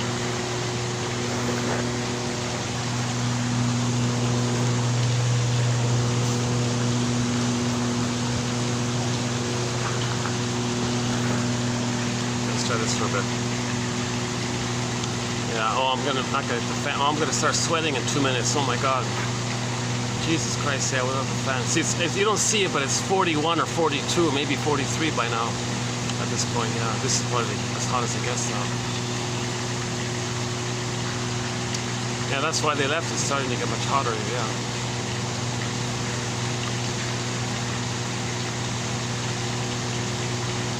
Okay, identification with the aggressor. So, this is a key theory here. A guy named Sandor Ferenczi from Hungary, way back in 1920 or something, identified this and came up with the phrase, identification with the aggressor. Very helpful phrase. A lot of shrinks use it. But I think Elizabeth Howell, I'll read it later when I go back, I'll read her quote about it. So, there's a self-help book entitled, Do I Have to Give Up Me to Be Loved by You? That's what the child does. The baby's trying to adapt, right? We all adapt to our environments. Well, the first environment for the baby is the breast mother. It's the whole world for the baby. It's everything for the baby, right? How does he adapt to this world? Okay, the breast mother. The baby doesn't see the mother like as a separate full person with feelings and all this. He's mainly relating to the breast mother and the warmth of the skin-to-skin contact of mother's loving gaze, not really recognizing that the mother's like a separate person with her identity and feelings and her history and her story and her self-regard, like in her self-agency and her self-rights and her self-identity, her golden ball and her ontological self and her feelings to be herself and her uniqueness and her pleasure for he doesn't recognize that kind of personhood or selfhood of the mother, and likewise for himself. He's mainly relating in a kind of utilitarian way where the mother just feeds the baby, okay, it's just one way kind of thing. That's naturally how it's supposed to be.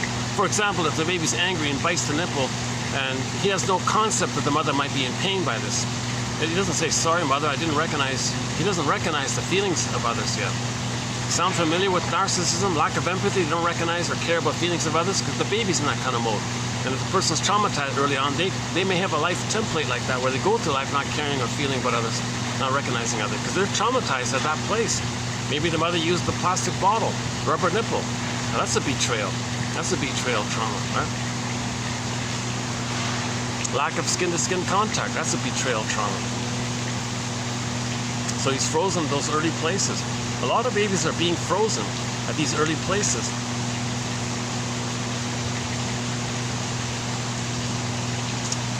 Okay. Identification with the aggressor. Okay, so there's a loop, there's a timeless loop taking place. Okay, so called the inner conflict. The baby has needs. Mother said no, pain.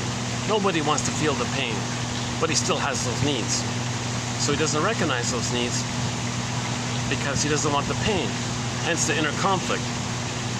He still has those needs, but he was pained by it.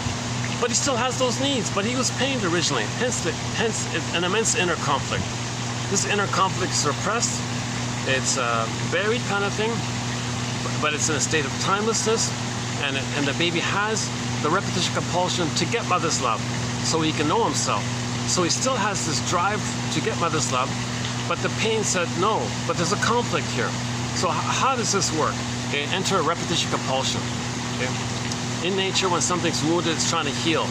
Okay, if that tree is wounded, something's gonna go on to heal. Some sap will come out, or it'll grow, or do something. It'll try to heal. So the organism's trying to heal. So we also, likewise, are trying to heal. So if the baby's traumatized, how does he heal from this psychic bleeding or wound or whatever you want to call it? Okay, well, he has those needs, so go get those needs. Okay. So, mother, I have those needs for I have a need for a secure attachment style with you, your reverie and your soothing and your presence and all that. Mother said no. But there's no time. The no caused the pain to try again. But the event did take place. The mother did say no. He was already pained by it, but the drive for healing was to get mother. So now now he's in this repetition compulsion. And post age 3, it's going to continue in symbolic form. So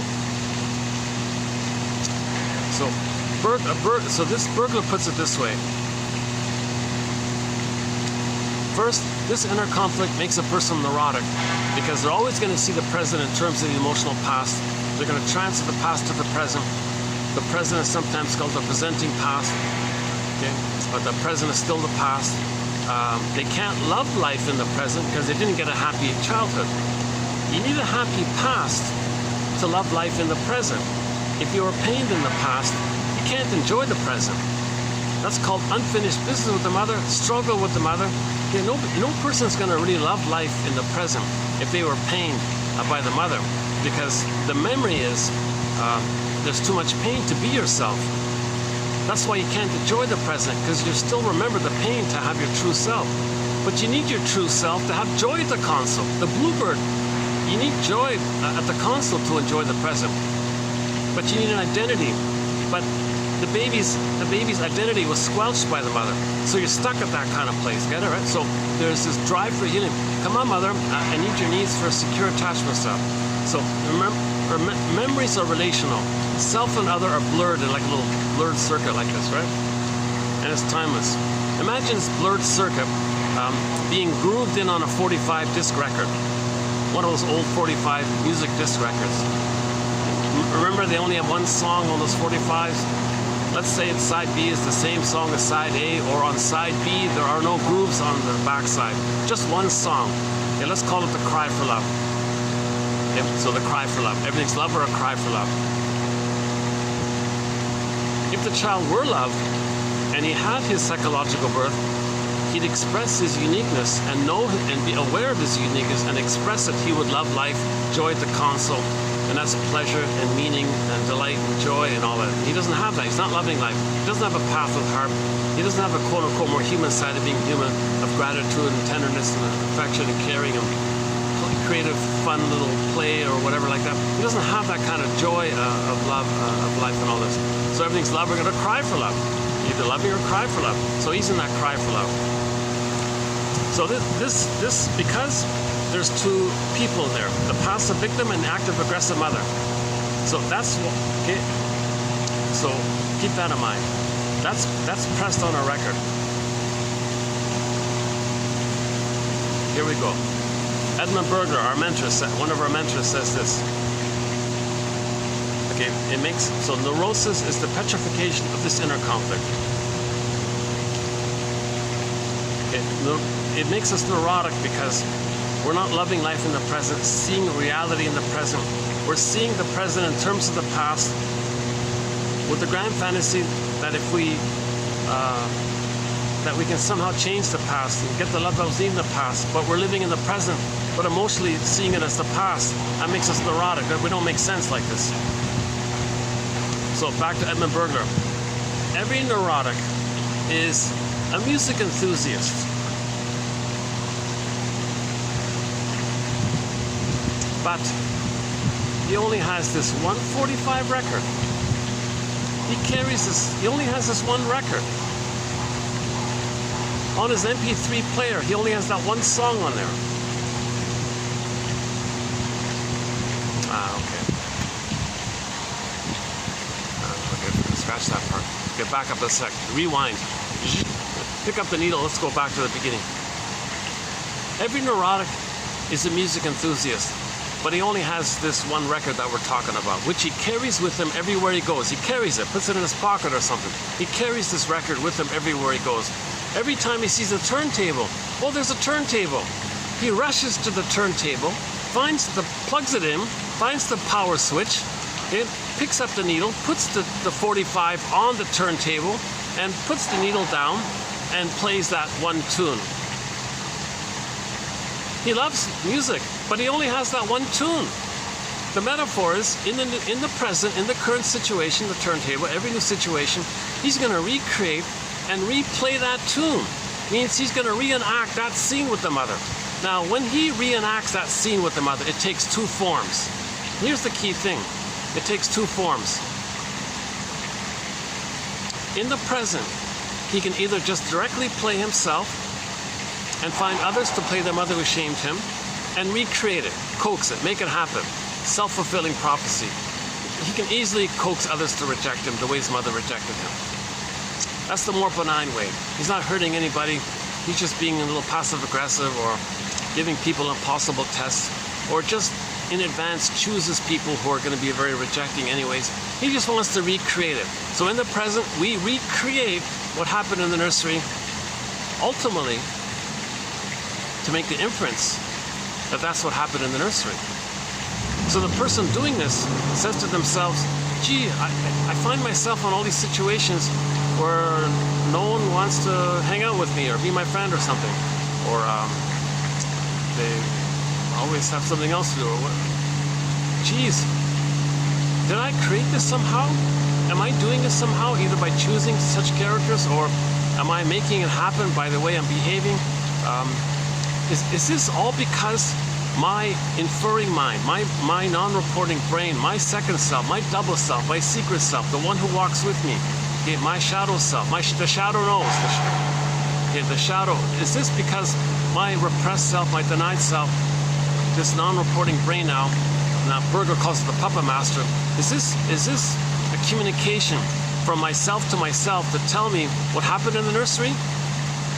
This thing that I'm doing again and again in the present, is that like a prototype? Is this like coming from some kind of blueprint that I'm going by again and again and again? So then you go, aha, I see. So my unconscious is trying to tell me, mother rejected you. Because you go to life orchestrating it so that people reject you all the time. So that's considered more benign like that, actually. They're not hurting others, they're just coaxing others to reject them because they're trying to learn that mother rejected them. Now, the more perverse, psychotic, disturbed way, the more talionic way, the more painful way, the more abnormal, the more adverse way, is in the present. they don't play themselves. They find proxies. So remember, proxy is someone else or someone who feels for you, plays a role for you, or does something for you. So they'll find someone else. And they'll just attribute, believe, say, think, make up, hallucinate, whatever. They don't, it's just automatic that they're no good. Them feeling no good and shamed by the mother, the trick is they'll find someone else to play their role while they play the aggressor. The proxy cries for love. They, being the mother who said no to them, they see them in the proxy, they say no to the proxy, them. So, mother said no to them. Baby cried, "Mother, I need your love." Mother said no.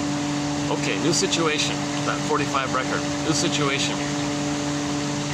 They don't want to play that anymore. They don't want to play and relive directly how mother hurt them. They identify with the aggressor. They're going to be the herder who hurts them. But they manage it by finding a proxy to play them and hurt the other one. They still hurt themselves.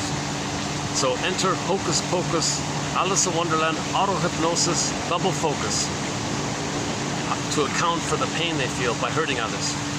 Okay, we have a video entitled in our collection here on those who hurt others and then proceed to hate the ones they hurt. Okay, so here it is here. It's called Double Think. Alice in Wonderland, Double Think.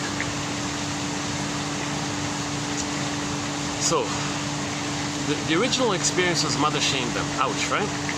New situation. They're going to play the mother who shames themselves. But they're going to distract them, but they're going to trick themselves to not feel that pain. So they're going to hurt themselves the way they mother hurt them, because that's their identity. They gotta have an identity. They become the mother who hurts them. So they find a proxy to play them, seeing their unloved child self into the proxy character. Then when they shame themselves, whoop, they shame the other, fulfilling the loyalty of the cry for love. So the proxy cries for love for them. The proxy is them as a baby crying for love. They are the shaming mother who shamed them as a baby. The proxy plays their babyhood, and they say no to their own babyhood because they're the mother who said no to them. So it's all messed up like this. Now, at the moment they do this, on some level, they're going to be reminded of the pain. It's not totally gone. Even though they kind of trick themselves to a degree to not feel the pain of mother shaming them. What's that?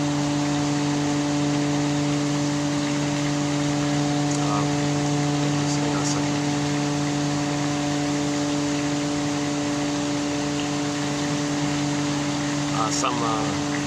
Some fellow with his pet dog is hanging around here.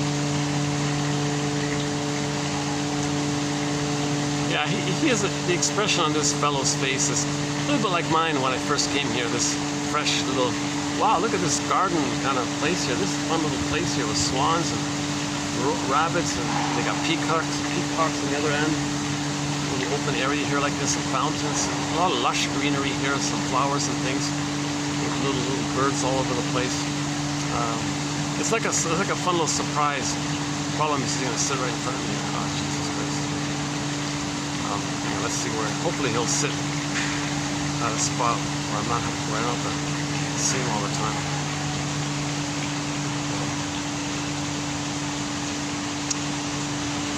What if I go back and maybe that'll distract him to move to this end?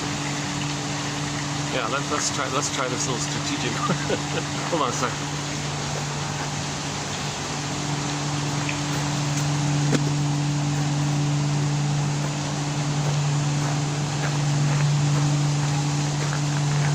Yeah, hi. Yeah, cute dog. He must be about a year old, I guess. Around 1 year. My guess, he's about 1 year old. 2 years. 2 years. Yeah. Happy dog. Yeah. Yeah.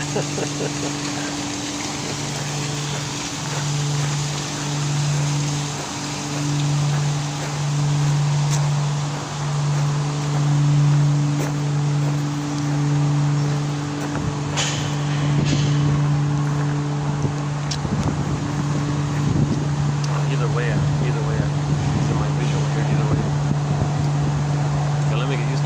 case there's a little more distance on this end.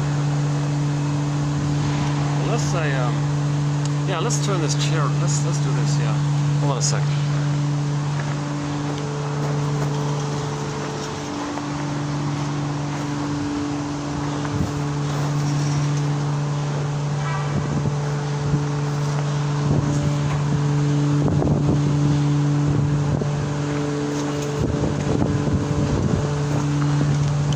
Does that work a little bit?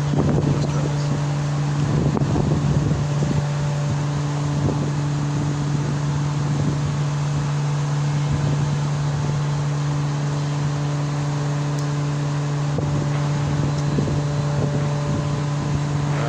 Okay. So, just give me a minute to get used to the idea. I'm trying to block try to put like a barrier.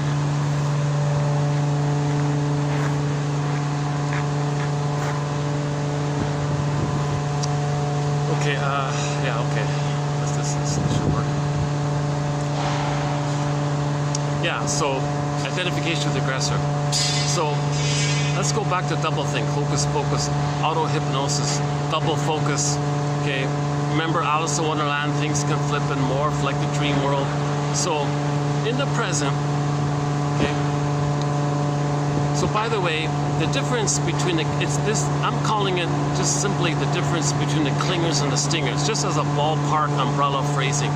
So trauma post 18 months, they're going to be the clingers and the pleasers, childlike. They do it direct. They play themselves and coax others to reject them. So they're benign like that. They're just hurting themselves. They're self-defeating. They're emotional masochism. They're not loving. They're afraid. They're still looking for a loving parent to help them with their development. Their developmental arrest is stuck post 18 months, but prior to 36 months. So they're sort of in that kind of path, like they're still on the developmental path like that. So, but they're kind of stuck post 18 months. Those who are stuck prior to 18 months, here's the thing, there's more pain there. There's way more pain there.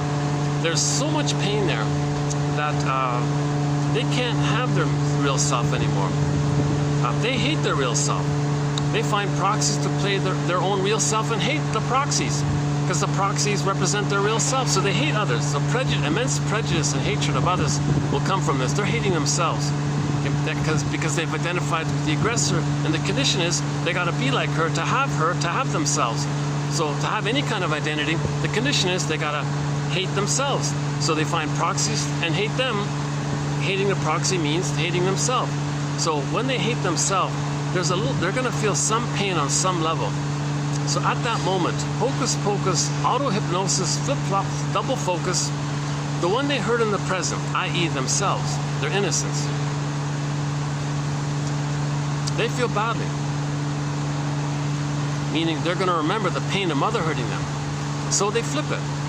The person they just hurt in the present, who at first played their child innocence, they're going to fly the image of the mother who hurt them back in the nursery, fly that image onto the victim and say that the victim in the present is the aggressor threatening one to them. And now that protects the mother because they are the mother. They gotta protect the mother because they are her. So the one they just hurt in the present, they'll say is the bad mother who hurt them back in the past in the nursery. Can you believe that?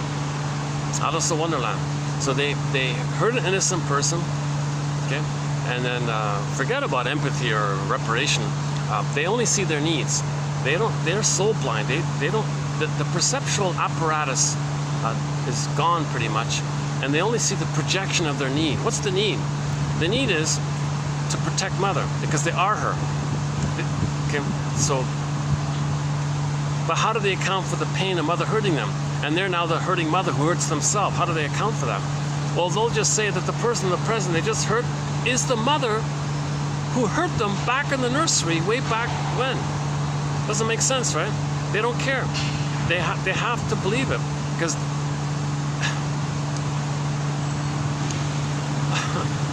because if they were to question the belief, it would bring up all the pain and the reality of mother hurting them. Then who are they? They fall into this kind of existential, the original pain they felt. But that's healing though. If they can manage this, very hard to do. You need kind of help like this. The quotes and the theories are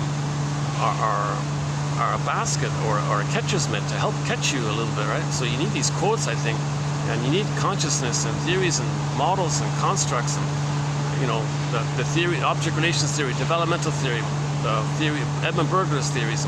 You need these kind of theories like this to help, like a catcher's mitt, to kind of hold you and ground you, something to hold on to while your feelings are coming up. Back going to be to help you feel your feelings, because those feelings are can be pretty strong, of course. Now you may get it bit by bit, or there may be a bigger catharsis kind of thing.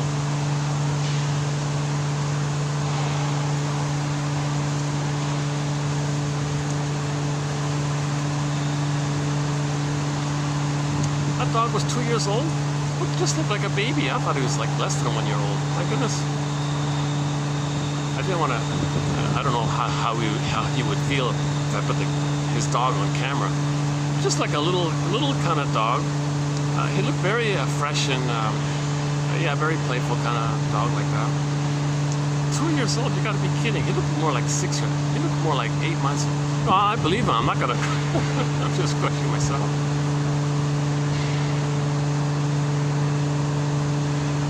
That dog's 2 years old, really, eh? Wow. It's, you know, I'm not familiar with that breed. It's a certain kind of breed you don't really see too often.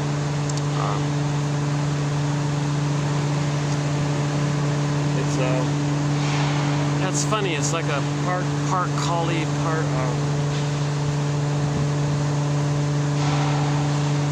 German Shepherd, part collie, part something else. Never really seen it before. Okay, never mind.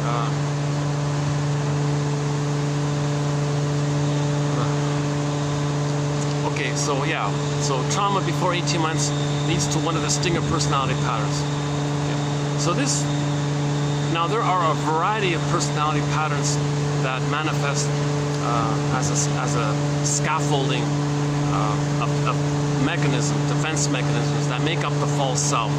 And the variety of these scaffolding packages make up personality patterns, and the various ones that develop prior to 18 months, I'm just borrowing one self-help author, calling them the stinger personality patterns, because the commonality of all these personality patterns, the Iago personality pattern, bully personality pattern, the narcissistic personality, the various narcissistic types, and so on and so forth.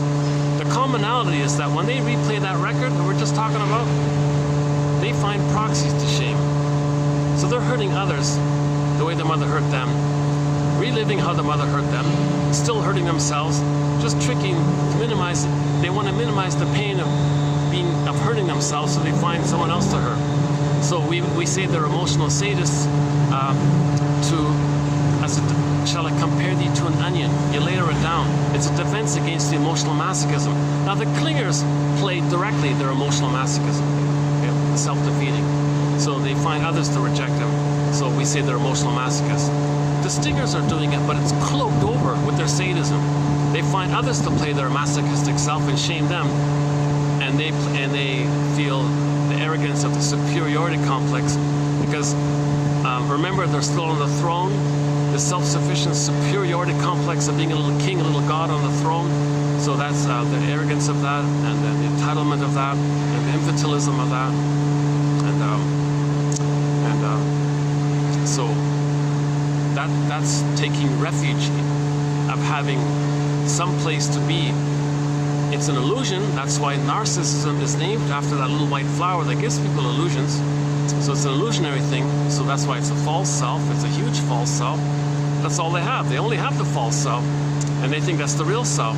And the problem with the false self, like that little white, as that little white flower indicates, that little white flower called the narcissist flower.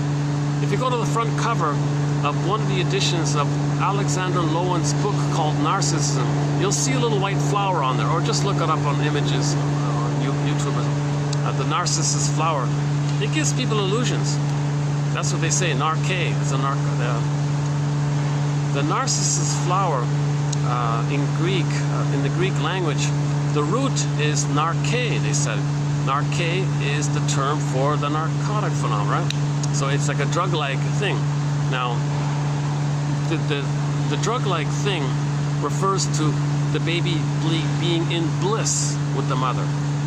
Okay? Robert Bly jokes the baby's in ecstasy. Okay? We're not. Nobody's saying the baby's addicted like that. We're not saying it like that. The baby's in a blissful, natural state. Nobody would think that about the baby. But the baby has a blissful state. It's all resolved in normal development, and he lands into his body, so he's not in this dreamy kind of place, right? So, but if he's traumatized in that blissful kind of place, he recreates it by shaming himself, because he's one with the mother. Mother hurt him, he becomes her, acts like her, he replays the oneness. So when he shames the innocent others, and then thinks the innocent other is the boogeyman who hurt him back in the nursery, he feels gleeful and giddy, because he relived the experience of being one with the mother. Now the pain of it all, as just mentioned, the proxy takes the pain part, plus whatever other pain there is, he numbs it over with endorphins. So he numbs over with endorphins, seeing his unloved self being expressed by the proxy. That distracts him. It's called externalization. He exports it, let's say, externalization.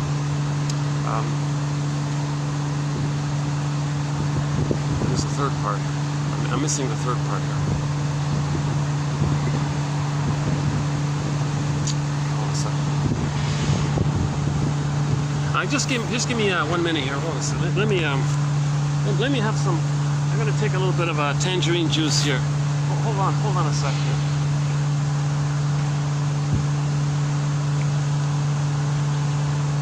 Yeah, if you don't mind, let me just take a minute to have some of this nice tangerine. Is it showing up here? Yeah. One of our companion beverages, the tangerine juice. Yeah, hold on a sec. I'll see you in a minute.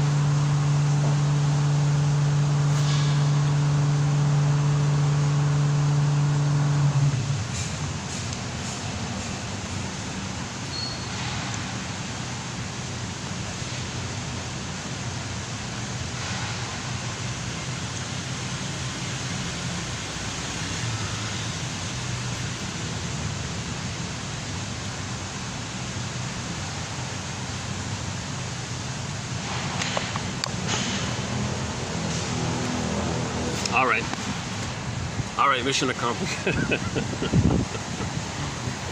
Your mission, should you choose to accept it, is to read all of the quotes in this collection. Either through the YouTube or through the copy page. Your mission, should you choose to accept it. Within a 3-year period. Now this, of course, is only for those who are in the second half of life.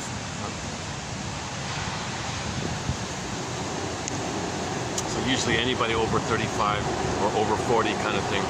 Now you can start when you're 70s or 80s. There's no fixed chronological age. It's just your emotional second half. Put it that way. Yeah, your emotional second half. Put it that way. Yeah, that's a good one. Your emotional second half of life. Because some people maintain the emotional first half of life their whole life. They never feel the second half of life. They never feel an emotional second half of life. They maintain their whole life in the dream that they're a little king in the mind, that they're a little god and all this stuff. And they maintain it if they have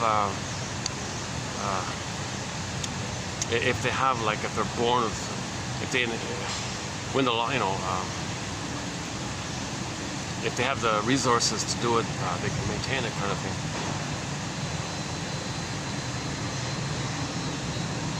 So I think what happens is they'll ignore it. Oh, just take another vacation, buy another car, or buy another house, or buy another this. They'll just become shopaholics, I guess, or entertainmentaholics. Oh, this concert here, let's fly there, let's fly there. They'll just become manic like that. And if they have funds, they can just constantly be manic like this. Oh, this fun little thing. They can always find some new little novel thing. Oh, let's fly there to have breakfast. Oh, let's fly there to have dinner. Maybe they can always have some kind of new excitements like this. So they can keep running away like this. Okay, so they're running away from themselves. Okay. So they are an emotional fugitive from the love they seek. J Campbell is a fugitive from the justice he seeks. That's one of the taglines from the classic TV show called The Fugitive. I mean the original one starring David Jansen. Okay, so think about the baby. The baby becomes an emotional fugitive. It's running. The false self is running away from yourself, but at the same time, you're searching for symbolic mother. At the same time, you're running away from yourself. You're an emotional fugitive from the love that you seek. But you're seeking symbolic mother, and you're running away from the pain of mother hurting you, and you're searching for mother, but you can't get post the critical age of 3. Nothing can be the mother. So all this manic behavior, could this place be mother? Could that place be mother? Could breakfast in the south of France be mother? Could wine in the middle of France be mother? Or could dinner and in this nice place be mother? Like could a concert in this place be like you're always searching for something symbolic, for an experience or a place, or joining something maybe, or so you're looking for symbolic mother while you're running away from the memory of mother hurting you. Mother hurting you, you feel guilty because you couldn't save her, hence you're a fugitive. So the babies have unconscious guilt because they couldn't save the mother, or they're defective because they couldn't save the mother. So they feel shame and guilt because they couldn't save the mother. Plus, if the mother's not giving them love, they don't think there's something wrong with the mother. They think there's something wrong with them. Why? Because the baby must believe that the mother's good. The babies must make it up that the mother's awesome, so he can feel safe enough to take in the powdered stuff to survive, kind of thing. So he'll be like a moral judge and say, oh. So back to William Fairbairn. He's going to be like a little moral judge. So when the mother's hurting him, the baby says, all right, I'm going to be a little judge here. I'm going to be like a little God king judge here. Mother, you're good. I'm no good. That's how he's going to decide the thing. Because mother must be seen as good. So he'll in correspondence to why he's feeling so much pain, he must be flawed and defective. So he's no good. Now in the meantime, he's going to save the mother. He's going to fail, so he's guilty. Now he's no good and guilty. It's called shame and guilt. Yikes, right? It's all a lie. It's all a mistake, and we can carry that all our lives. So we're looking for mother's love. It's called, Janoff calls it symbolic acting out. Symbolic acting out. Oh, there's another dog there.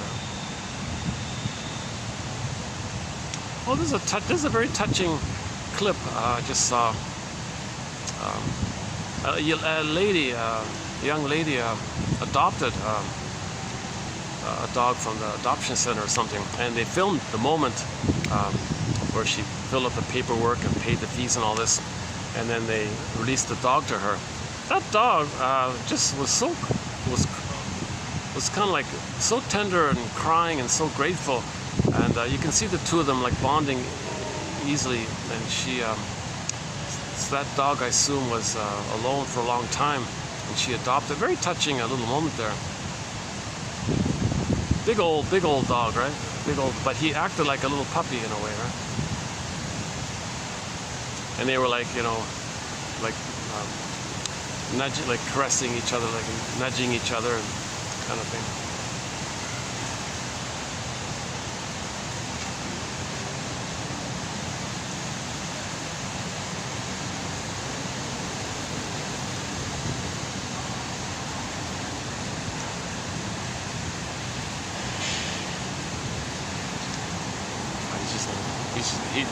I got to sort of settle in there. He's going to sit there for a while. Let me get back on track. I do feel a little distracted, slightly.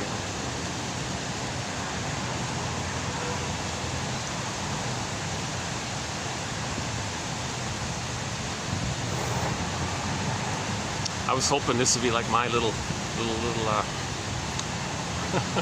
place where I can go. But if this gets even more busier, it's possible. I can see that happening. This is like a little best kept secret kind of thing. I mean this place in the afternoon during the week. Nighttime, forget it, it's busy. Special events and, you know, weddings and parties and things, and company events, forget it, it's busy here. But that sweet spot during the week when there's no event in the afternoon, this is the gem spot, right?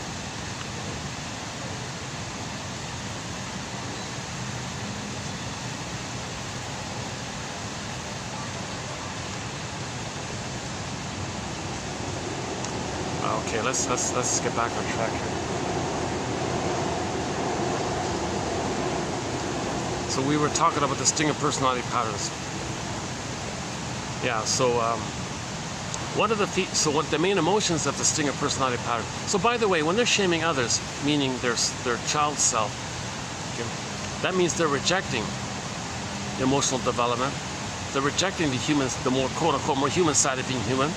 They're just in survival mode of shaming themselves to have a mother. That's their survival. And they're stuck like that, waiting magically, if somehow magically, by shaming others, that meaning others are crying for them, some magic time machine will appear, some magic morphing machine will appear, okay, and everything's transported back to the past and to the nursery. Okay, and because the proxy cried for love, zoom to the flash back to the time machine, to the past, to the nursery. Mother said, "Oh, sorry, you're crying for love. Oh, here's your love, baby." Okay, the neural pathways get laid down. Okay, human connections lead to neural connections. The baby's brain is very malleable, so you go back to that malleable place and lay down the proper memory circuits. Hop back in the time machine. Come to the present, morph to your present places, and the person doesn't need to shame others because they were loved. They don't need to cry for love or find proxies to cry for love for them because they were loved in the nursery. So now they can enjoy life in the present. So that's not gonna. There's no time machines, but that's what they're trying to make happen. They're living like with the fantasy that there could be some kind of time machine to change the past. They don't understand that they're being dominated by that first brain that doesn't know time. So Janov does a pretty good thing. He puts it this way: that memory in the first brain, that loop, right? Baby, passive, helpless, victim, vulnerable, trusting, but shame, passive, victim by the active, aggressive, soul-blind, talionic, aggressive mother, huh? Seen as a monster and all this. Now it's looped in there. So the loop says, cry for love, get mother's love. It's a loop. It's an infinite loop, twirling around endlessly, like Sisyphus or something. Now, when the baby's third brain, the human brain, comes online, that loop, whoop, goes there. Now the third brain, the human brain, has this loop going on. It doesn't know what it's about, but it's going to be dominated and told what to do by this loop. So the human brain is going to search for what? It doesn't know. But the loop says, find mother's love. But the third brain doesn't know this, but it's going to be dominated by this. So the third brain, okay, is going to get the person to follow the loop. What is the loop? Well, if the trauma is post 18 months, they'll just hope that something in the present, material, goods, shopping, cookies, food, maybe that'll be mother. It's not gonna, it'll just loop around like that. If it's a stinger mode, then if trauma's before 18 months, then they'll find a proxy to do the looking for love. They play the shaming mother, says no to the proxy, them as the proxy. They'll say no to others, right? So the third brain is still being dominated by that loop. But now the pain it's the pain in the first brain that makes the person symbolically replay that. But the symbolic acting out masks the pain, is a defense against the pain, makes the person unaware of the pain by still searching for this relentless, unreal hope. Okay, again, if it's post 18 months, it's this unrealistic, relentless hope of crying for love and others saying no. Cookies said no. Alcohol said no. Cigarettes said no. Everything you get is going to say no. Despite the momentary, chemistry around it, it's not mother's love. Or if the trauma is before 18 months in the stinger mode, they find proxies and shame the proxies. And the person doesn't know that they're doing this. So the second journey, or the hero's journey, is to be a detective. Why are they doing this? Are they shaming others to know that the mother shamed them? Are they coaxing others to reject them to know the mother rejected them? They got to be a detective here. So these 10,000 quotes we have here are an attempt to be our own psychological detective here. We now have, these are clues, detective clues. So these quotes are helping us to be our own psychological Columbo, psychological Perry Mason. Pick your favorite detective. Oops. Okay.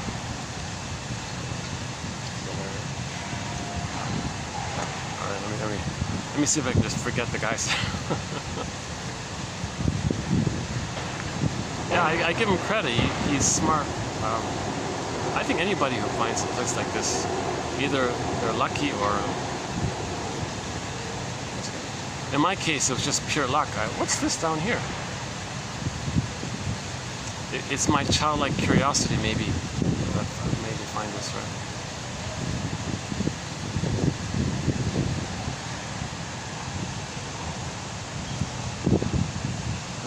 Okay. Or if I went back to that place there, that was just it. I'm not sure how to avoid it's like being in an elevator, in a small elevator, and there's a fellow right beside you there, and you got to wait forever for the thing to get to the ground floor, and then the guy accidentally presses the keep the doors closed button, not the open doors button. The thing's delayed for a long time, and then you realize, oh, I think you're pressing the doors closed button instead of the doors open button. Oh my God! So, like this whole awkwardness of the whole thing. I had that once. I was in the elevator. The guy beside me was wanting to quickly open the doors for that, but he accidentally pressed the keep the doors closed one. For this long, I had this long pause. When's he gonna realize he's pressing the wrong button? So I'm just waiting. Okay. So I kind of like, aren't you noticing something odd yourself here? Shouldn't the doors be opening by now? So finally he made the, oh, and he pressed the other one.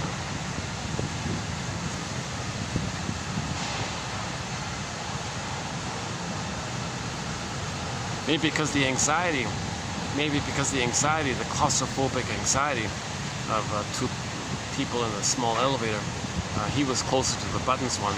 Maybe he couldn't see the arrows clearly. The two arrows that point inward, that's the doors closed, or the two arrows pointing outward, the doors open. And maybe in the anxiety of it all, he just saw two arrows, and dyslexia, it just kind of, things blurred a bit, so he pressed the wrong one. I was also a little anxious. Come on, elevator, hurry up, this is taking forever here. I was thinking to myself, why didn't I just take the stairs?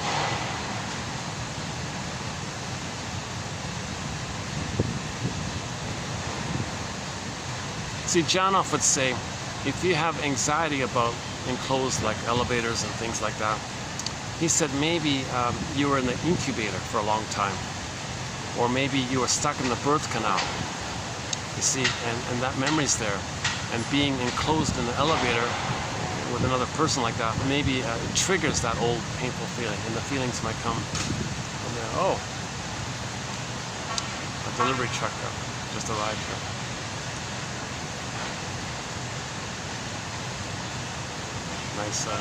Nice modern-looking delivery service here. The big box.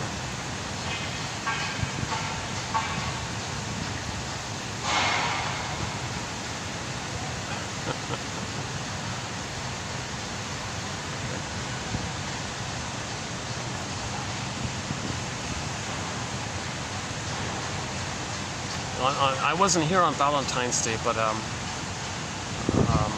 I was here like 2 days after it. All these flower a lot of heart-shaped flowers and things. A lot of roses and flowers put into the shape of a heart kind of thing. Heart-shaped balloons, that kind of thing.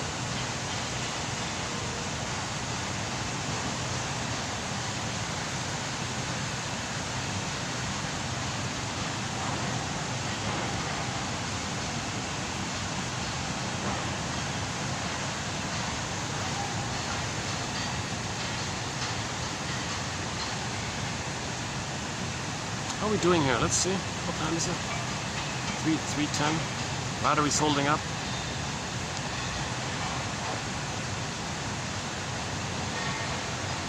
Maybe what I'll do is I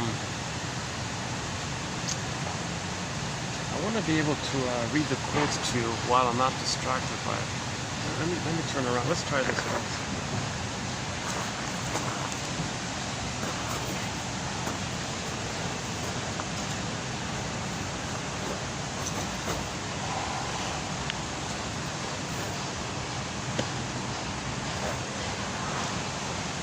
What if I did this? Does that work like this? All right. Yeah, maybe what I'll do is there's a lot of material about the stingers and the clingers.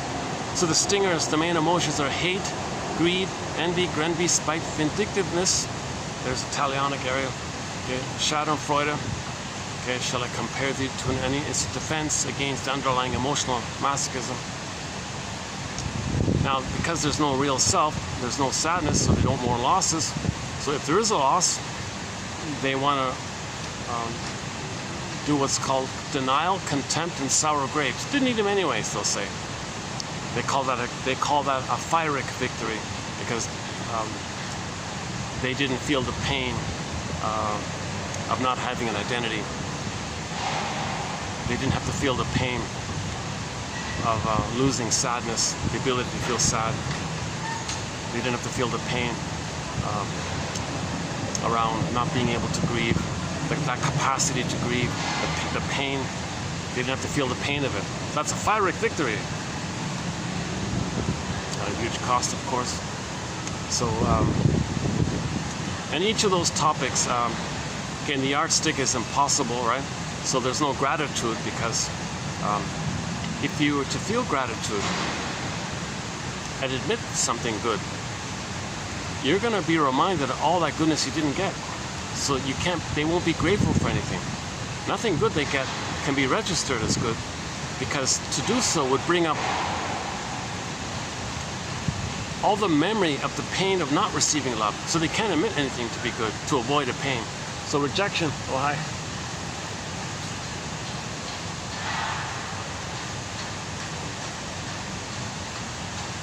One of the staff. I think she's the bookkeeper or something.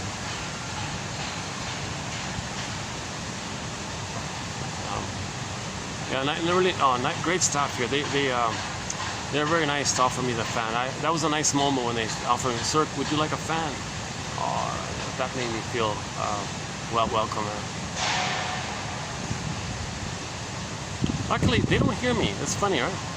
Like even that fellow just halfway down, I don't think he can hear me. It's funny about this place. There's a lot of noises all around.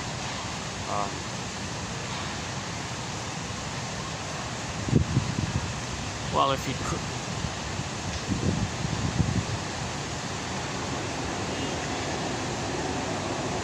No, that's true, because I remember people speaking at the other end, and I didn't hear them. So I think that's the case.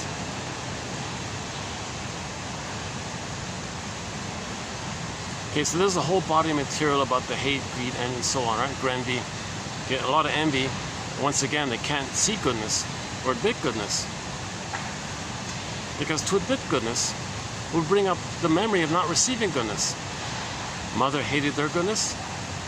So the mother was the envy breast, the envier breast.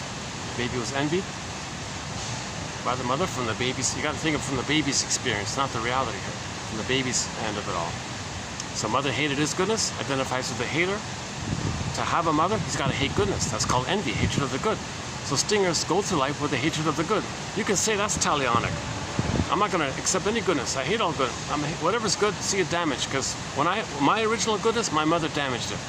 So see goodness, damage. That's very talionic, right? we could say there's a talionic tone in there.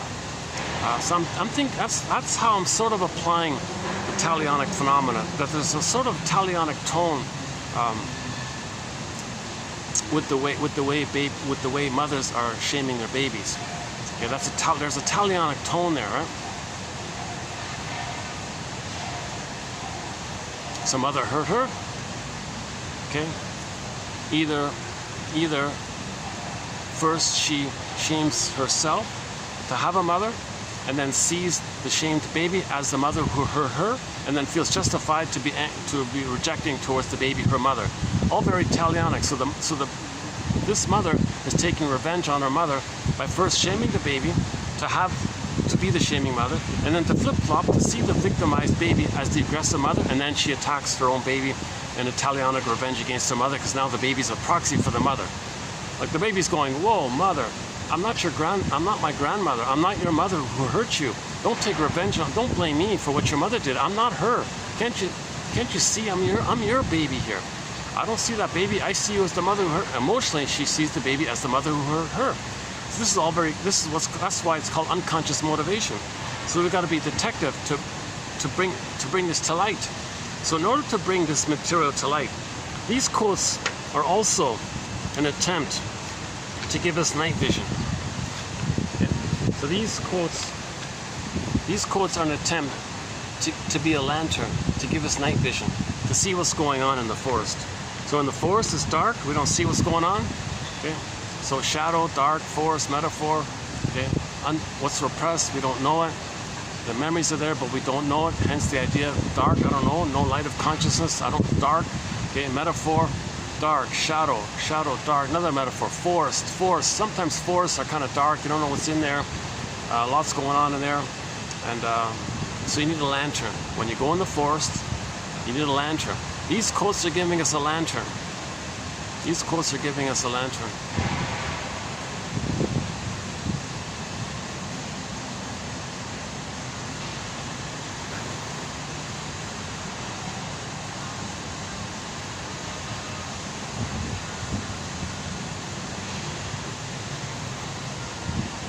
I think I need to move the fan a bit. Sorry, hold on a second.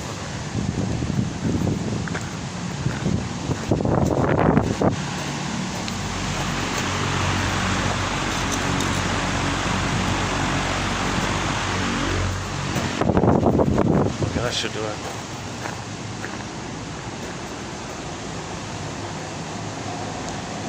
Did that work? No, it didn't. Let me try again. Hold on a second.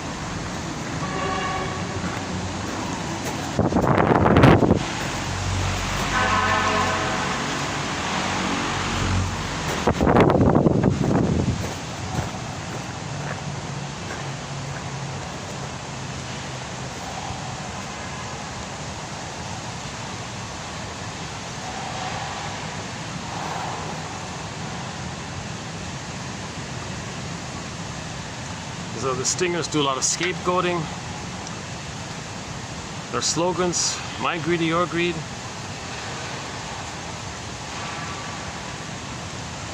The greed is just a compulsion.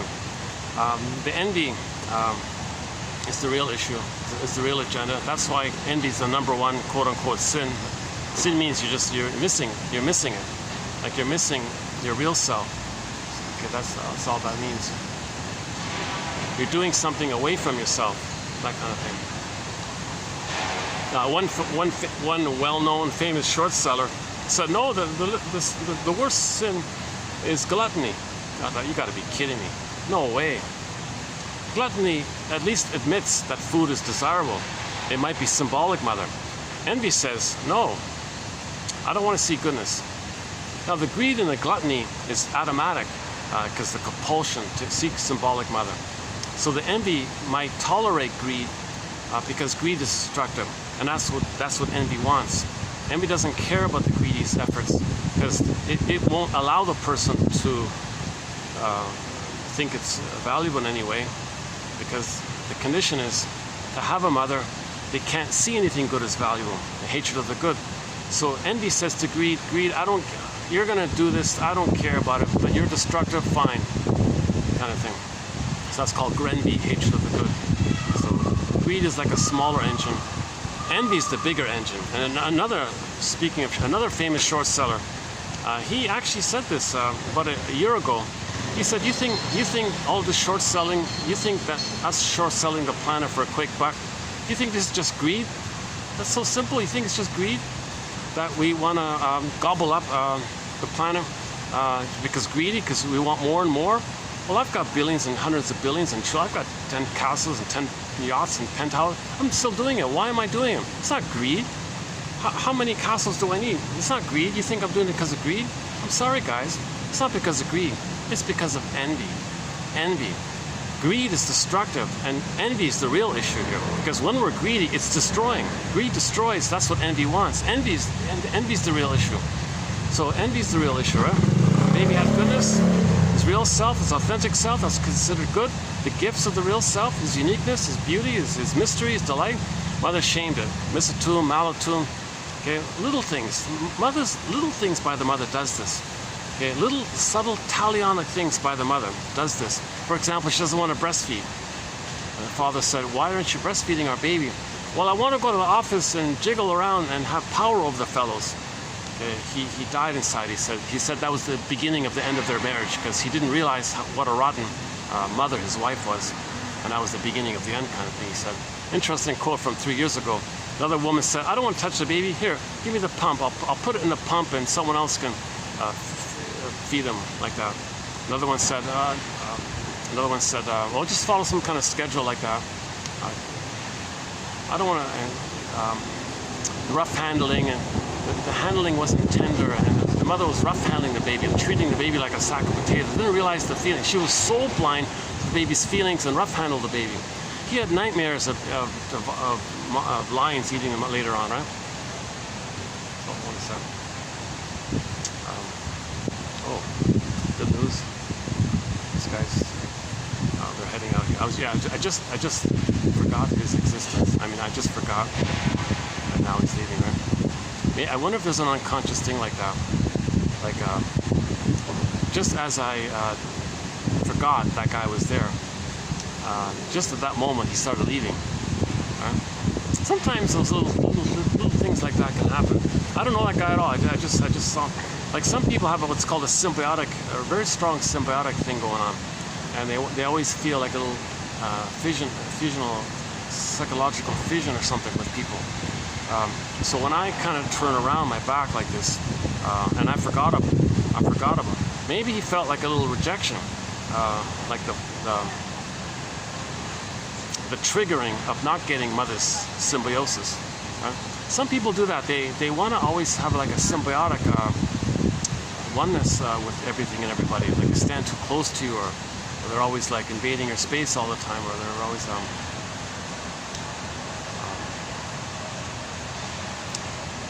like in a place like this, they might want to sit like right in front of me and look at me, like almost like look at me, just slightly on angle maybe, right? What are you doing that for? Yikes! That gives me the creeps kind of thing. So I'm feeling a little like this little expectation. I can sense this demand or expectation that he might be looking for a presence that, like, I can't be his breast mother.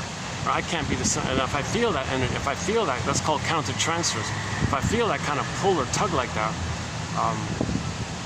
see, I gotta maybe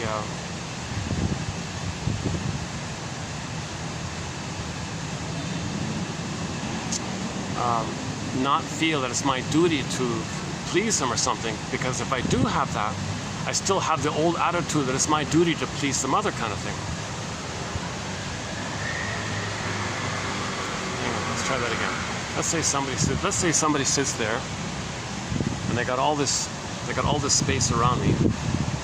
They got all these other empty chairs, but they want to sit right beside you. And I've had that a couple of times. And then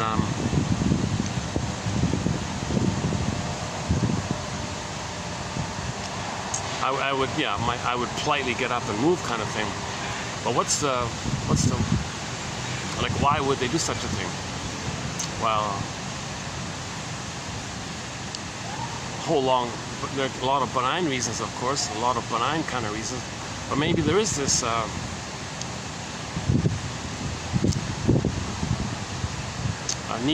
loneliness and wanting a connection kind of thing. So, but it's a little inappropriate to kind of like sit right beside you when there's like 30 other seats around you that are empty. It's equivalent to the men in the men's room. You got like 15 places for men to do their business, right? And let's say the fellow goes to the last one, the first one, and you got 14 empty ones. The second guy comes into and he stands right beside you. Like, why would he do such a, like, who would do that, right? And so you think, like, what? Maybe it's this issue of symbiosis. They're looking for this missing. Okay, our song here is called, Katie Lang has a song called Constant Craving. The baby has a great hope for this blissful oneness. If that's missing, he may go through life with this constant craving. So maybe there's this constant craving to recreate that kind of experience. And if you get it, if you can course it or something, you feel a little better in the moment. It's no healing. It doesn't correct the past. It doesn't change the past, because you're acting live from the past. But it's always going to be disappointment, because no person in the present can be what was needed back in the nursery kind of thing.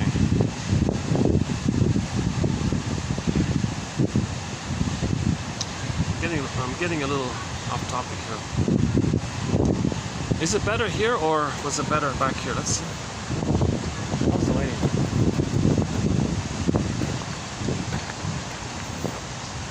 Oh, the lighting is a bit better here, isn't it? Or is it? Oh, I finally got the. What time is it? Let's see. 3:25. What if I moved over here? Let's see. Speaking of this spot, why don't I try this? Is the lighting better here? Same kind of thing, right? Oh! Well, there's another group over there. Okay. Never mind. Alright, let's just stay over here.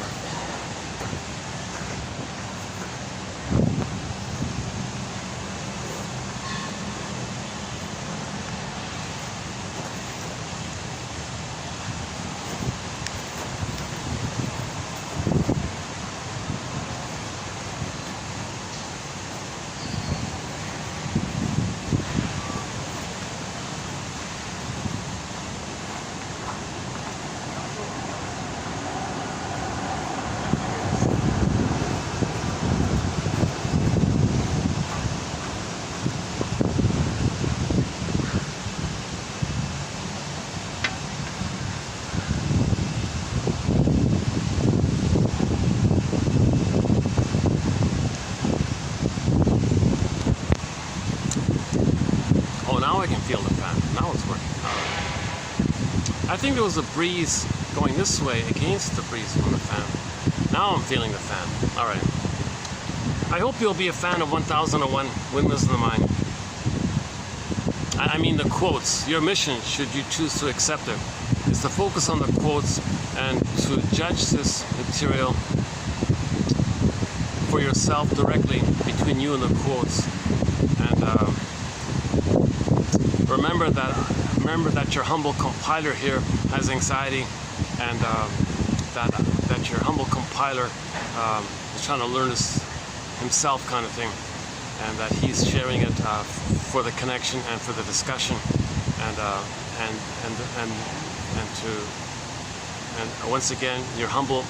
Okay, put it this way: your mission, should you choose to accept it, is to remember that your compiler is not a shrink or analyst kind of thing.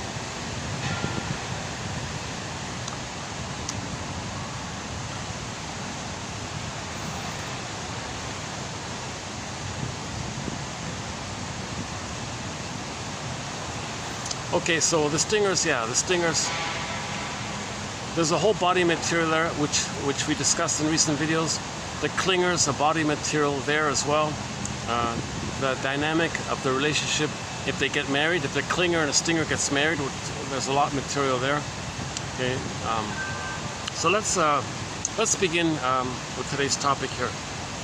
So I want to just do a quick, just a brief review of what we've done so far.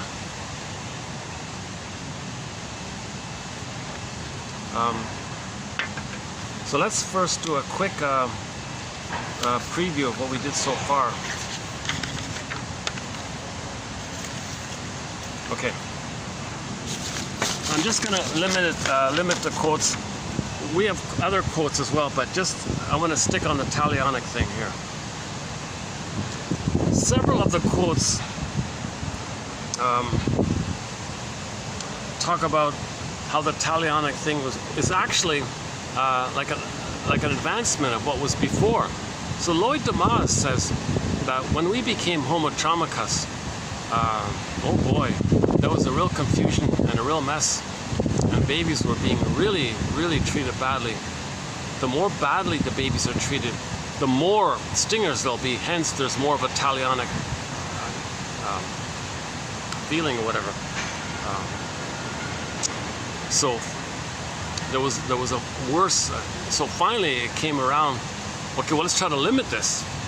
Well, the talionic thing limits something worse from it. So actually some people think the talionic thing, believe it or not, is an advancement. Still a long ways to go, of course. We all know that an eye for an eye leaves everybody blind on all this. But Masterson's saying that when a client is traumatized, he likens it as a teaching example to the way it was back in the Middle Ages or something. That the client is like a micro Middle Ages in his psychology. So just as humanity evolved past that, the client has to evolve past that talionic mentality. So when Masterson's clients had a lot of talionic attitudes, right? So that's like how humanity is like a parallel to humanity. Humanity advanced seemingly, right? Yeah, for sure. So humanity clearly is more civilized now than before. Well, think of that as a parallel for the client. But the client is like an individual version of that, where he's got to become more civilized. So for the wounded client to become more civilized, you've got to address this identification with the aggressor phenomenon, because the talionic feeling comes from identification with the aggressor. So you got to address this point here. So let's first. So an old adage that says, quote, "You can't fix something until you know how it was broken." Without an understanding of what really happened to you and why your parents treated you the way they did, there is little hope in fixing the brokenness you may feel. So we got to be a detective to understand why our parents treated us the way they did. Why was the mother talionic on her baby? Why did the mother shame her baby? Did the baby interrupt her career? Or oh, cunning tale. Oh, cunning tale. Okay, so Emily Dickinson has a poem called "A Great Hope Fell." Baby had a great hope. It fell. You heard no noise. The wreckage, the trauma was within. Oh, cunning tale that let no witness it. So this part of this cunning tale. Okay, let's begin. The next time you waste an evening watching TV, notice how often getting back or getting even makes up the underlying theme of the show. As a matter of fact, a talionic tit-for-tat response to injury was an ethical advance over more primitive forms of behavior. And then from talionic, now we're trying to move towards the golden rule, which is also an advance. The talionic law may best be interpreted as a limit on punishment rather than a demand for it. Again, to leave the talionic impulse unconsidered is to fail the client. From the perspective of the psychoanalytic community, the soul doctor community, the mastery of the talionic impulse is a prerequisite for traversing the rites of passage to the highest level of civilized maturity. It is revenge which we sometimes confuse with justice. Yeah, people confuse this, revenge and justice. So that's why it went up to the court system, a legal system, to help in this area, because they can be more objective and have a process. So you trust the justice system to look for justice. That's why it's called the justice system. And it's not called the revenge system, right? Okay, yeah, so revenge, it is revenge which we sometimes confuse with justice and creates around us a sort of jungle mentality, the opposite of civil society. And you can still hear very traumatized people today. Sometimes you'll hear some very traumatized people say, "Oh yeah, I want to go back to the jungle." Yeah, that's a very traumatized area because they feel like all this revenge they have. That's a lot of trauma. That's a sign of trauma to have all these talionic feelings, revenge feelings. This is the opposite of civil society. One cannot be called truly civilized until he or she has tamed the talionic impulse. See, if you're stuck in the talionic impulse, you're not getting better. You're not getting better. So you want to get even or get better. You can't do both, right? Yeah. Oh, today's one. Hang on. Was that from Masterson? Today's one. Let's jump to. Oh, hold on a sec.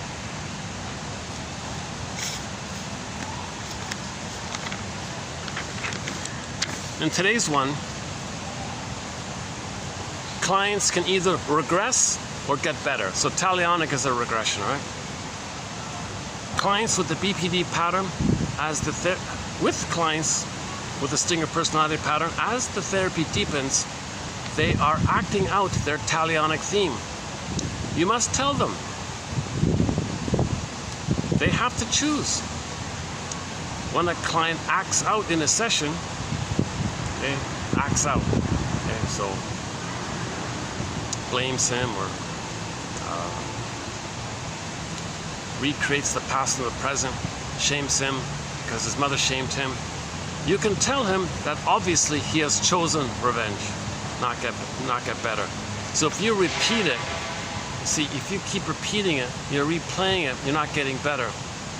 And repetition compulsion, there is a sort of talionic tone to it, because if you're not aware of it, it's getting worse.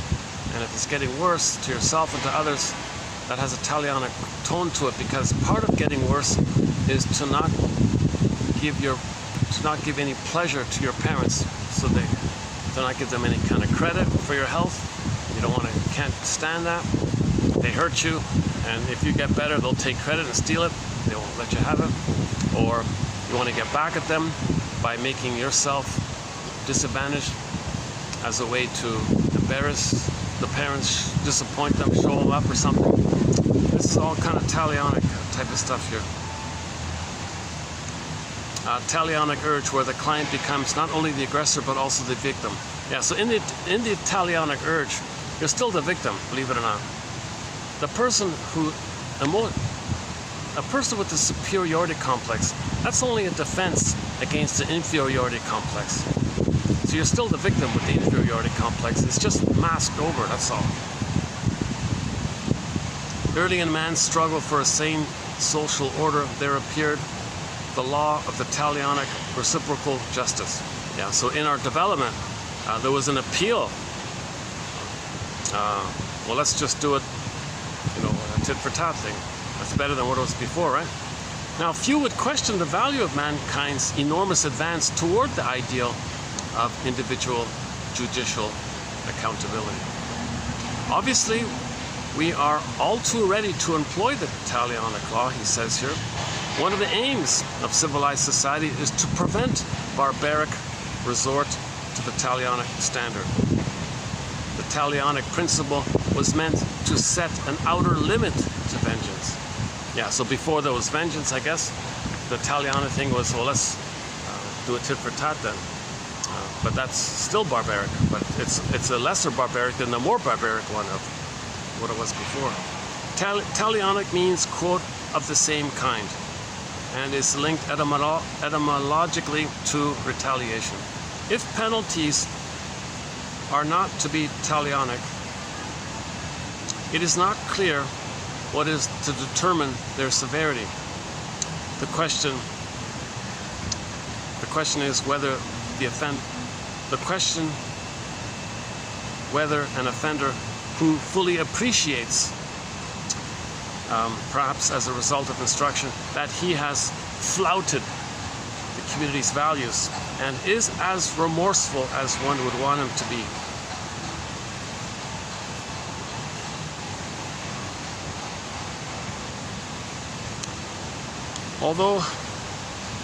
Although she did not specify them in these terms, the paranoid schizoid position, okay, the Stinger personality patterns are also considered to be in the paranoid schizoid position.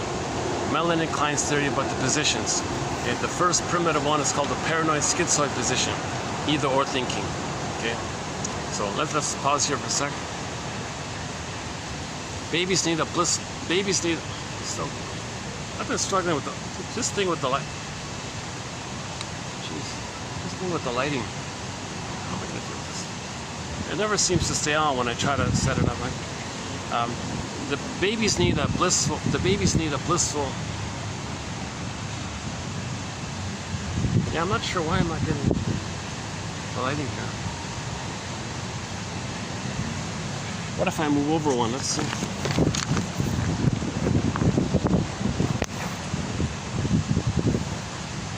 Yeah, sweaty, still sweating. Same kind of thing, right? Yeah. Well, my last video only got 1 view, and the watch time was 0.1 of a second, so nobody even saw, right?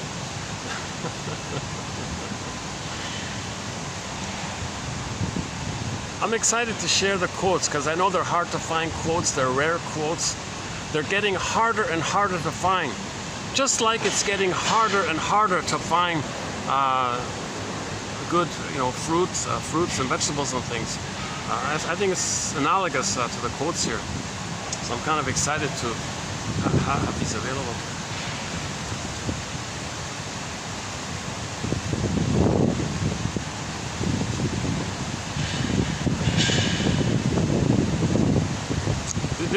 My video is not for entertainment. It's meant to. It's my clumsy effort to convey or pass along the value of the quote somehow. I didn't go to any kind of broadcasting school or acting school or something like that. I only have a BA, keep that in mind. I don't have a master's degree in all this or a PhD or anything like that. That guy in that film I saw, I just saw a film this morning, but he was a very good speaker. My goodness, yeah. I thought it'd be nice to speak like him, yeah. I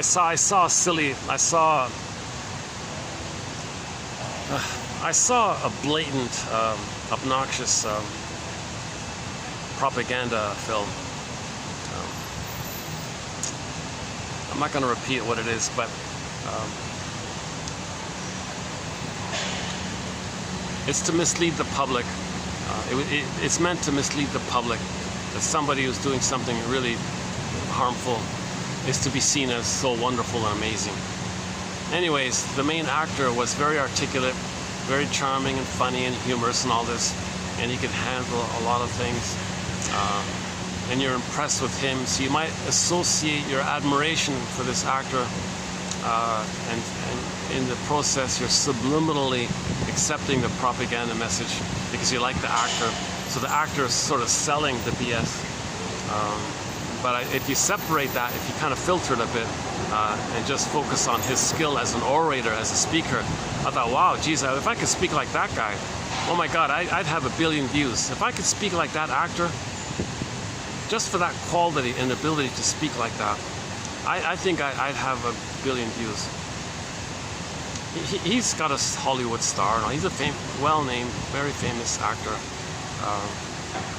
One of the best speakers I've heard. Extremely smooth and articulate. There's no like harshness to his tone. He can speak quickly and funny, but there's no undertone of shame and hate in his speech. So it was still a smart, friendly kind of tone, right? And not too well known, but I saw it this morning. It's just a 1 hour. It's just a short 1 hour film, like a mini film. I was like, Jesus Christ, it would not be, if I could speak like that guy, people would just tune in just to watch him speak so smoothly. And in the movie, he was a celebrity character and had millions and millions of listeners and all this, followers and all this. So I just want to acknowledge I have no training in speaking. I have a ordinary BA. It's a pity, right? So your mission, should you choose to accept it, is for you yourself to focus on the quotes yourself, for yourself, and make a connection between you and the material, between you and the shrinks, and have a relationship with the shrinks.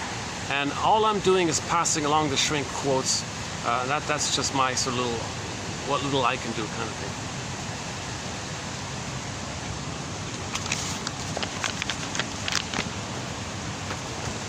Oh yeah, the paranoid schizoid position. Yeah, hang on a sec. So remember, baby needs paradise. Breastfeeding is a matter of heaven and hell for the baby. Either or, heaven or hell. If it's not heaven, it's hell. The baby can't handle under heaven, over hell. Something in the gray area. Okay. That lyric, under heaven, over hell, is from a song called Storyteller by the classic rock band Streetheart. Their second album, by the way, is called Under Heaven, Over Hell. They titled their second album from a line in that song called Storyteller. And that song is on our soundtrack. Yeah, so Kenny Shields is one of the musical voices in our soundtrack. If I had my laptop, I'd play it now. Great song.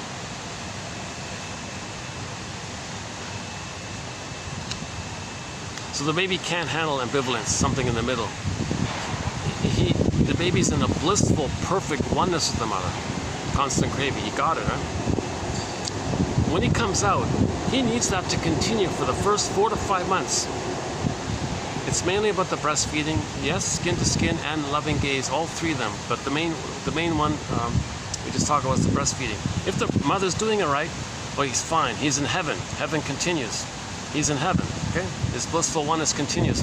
If the mother's misattuned, malattuned, get a rubber nipple, baby's crying, mother gaslights him, what are you crying about? Shames him for it, and then double shames, puts honey on the rubber nipple to force the baby to be placated, to mollify the baby by tricking the baby's brain to release serotonin via the concentrated sugar of the honey, because it tells the brain that the person is safe by the concentrated food, not safe by a loving mother, just safe by the surplus of food. So the baby gets placated with the release of serotonin by the trick of the sugar. That's a very shaming kind of thing. So he's enraged at her. He's enraged at her. Mother doesn't see it. She's soul blind. She gaslights the baby. More rage. Now the baby sees the mother image as a monster. Now he's in hell. Okay, so his identity is being rejected. Okay, the emotion is shame. Myths and fairy tales describe the emotion of shame as this burning, biting feeling, which they depict with the hell scene, the underworld hell scene. So when Miss Core got pulled down into the underworld, okay, there was the hell scene in there. Hell is a metaphor for the emotion of shame. Shame is this burning, biting feeling. Okay? The baby felt shame. So the storytellers would create this place where there's a fiery, burning, biting feeling. Okay? It's a feeling, a metaphor for feeling. So we feel like that. The baby, he feels in hell when the mother's hurting him like this, betraying him. He can't handle ambivalence. He can't say mother means well. Oh, the mother's good after, I'll forgive her. She's not doing it right. She's confused. But she would love me properly if she were loved herself. I'll just accept that. Baby can't do this advanced stuff. So he does a desperate maneuver called the paranoid schizoid mode of experiencing. So he splits. Okay? There's no human mother for him. The mother's a monster, he denies it. No, I can't accept that my mother's a monster, a cyclops. I can't feel safe to take in even the powdered stuff if my mother's a monster that wants to eat me. Why does the baby think the mother wants to eat him? That's ridiculous. But, okay, Alice in Wonderland. The baby's in an oral phase. The baby's trying to take in. He's sort of in a corporate taking in mode, right? The oral phase. While he's enraged, he feels like a hungry wolf. Too much excitation, projects it onto the mother image, makes an imago of the mother as a hungry wolf. But the mother has all the power, 10 times bigger than the baby, 20 times bigger. Baby's helpless, small, mother's so much power, hence the idea of the giantess in the nursery. Edmund Berger calls her the giantess in the nursery. So now the mother's a devouring monster that wants to eat him. He can't survive if he thinks that about his mother. So he puts this emotionality, this psychology in a separate bin, and then kind of does it to such a degree where it's so buried, it then allows him such a numbing and such a disassociation, such an unreality of it all. He's in like psychosis or something. Then he hallucinates a goddess. Oh, there's the lovely paradise I need with my mother. So he makes it up in the brain a burned up image of a goddess. Okay? Now he's nursing with the ideal breast, the good breast. He feels safe. He's got his paradise back. He's got his heaven. So breastfeeding is a matter of heaven and hell. Now this is unreality. The mother's not a monster that wants to eat him. The mother's a human, not a goddess or demon. Now once again, the mother's one person. The goddess and demon are two entities. Mother's not two entities. Mother's one person. Baby can't handle mother being one person because she's too confusing, she's too erratic, she's too irregular. Baby can't tolerate the confusion and the ambivalence of mother maybe doing it partly right, doing it partly wrong. He can't hold that kind of ambivalence. He can't see the third side of the coin. He can't see the complexity and the confusion of mother being well-meaning, a little okay, a little not okay. What is all this, mother? Get your act together here. He can't do it. Okay. No, you're a monster. I can't trust you. Okay, I'll make up a goddess. So in his brain imagery, it's goddess and demon now. That's called the paranoid schizoid mode of experiencing, the paranoid schizoid mode of operating, a position in the mind called the paranoid schizoid position. Now, if that position is still there, okay, if the child doesn't graduate out of that to the depressive position, where he does see the third side of the coin, if he's still stuck in that earlier first position, okay, that's the area of the talionic. That's the talionic area. Although Melanie Klein did not specify them in these terms, the paranoid schizoid position may be thought of as operating according to talionic principles, and these may give way to the more agapic, she calls it agapic responses of the depressive position through the capacity for concern and reparation. So in normal development, the splitting resolves. The child understands the mother's a human, he's a human, and he would feel badly if he got angry at the one he loves and who loves him. He'd say, oh, sorry, Mom, you made a mistake, I got angry, I realized, sorry. He can make amends, he can do this apology, reparation. He can feel badly like this, and he can say, sorry, I made a mistake, Mother. You're normally good, you made a mistake, I got angry, and I couldn't hold the ambivalence, I couldn't tolerate it. So in the depressive position, you're in that kind of place where you're seeing the two sides, and you feel badly if you regress to the paranoid place and didn't see her as a human, but your psychology developed to the depressive position. But sometimes it's not perfect, so you regress back, and you feel badly, and you come back to your basic position. So all babies have to develop into the depressive position. The depressive position is the psychology needed for being able to see the two sides of the story. The third side of the coin holds the other two sides. Back to Route 66, 2599. Okay, one of the quotes there. One second.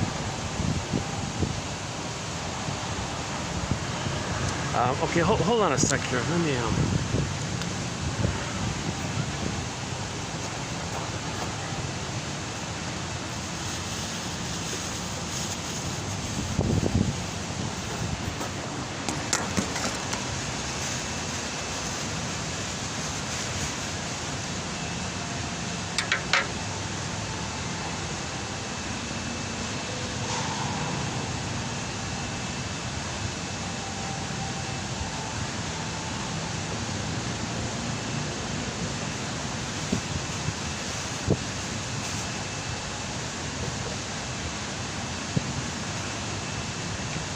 Give me a minute. I'm going to take another or tangerine here.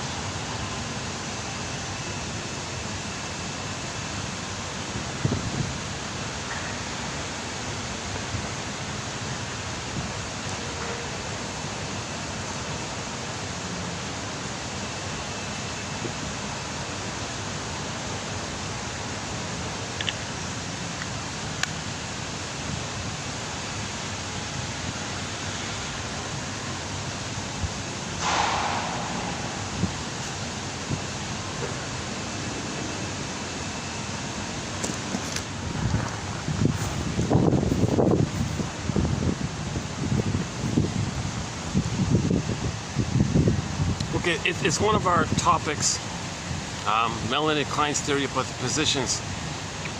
So the point here is that the talionic feeling comes from the paranoid schizoid mode of experiencing, which the stingers are in. So the stinger personality patterns simultaneously are said to have the psychic structure that melanated Klein describes as the paranoid schizoid position.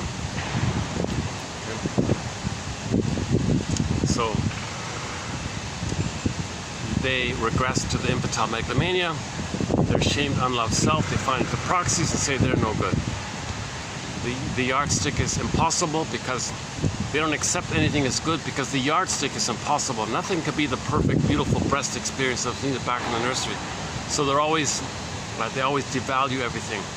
His mother devalued them. The only thing they might tolerate if somebody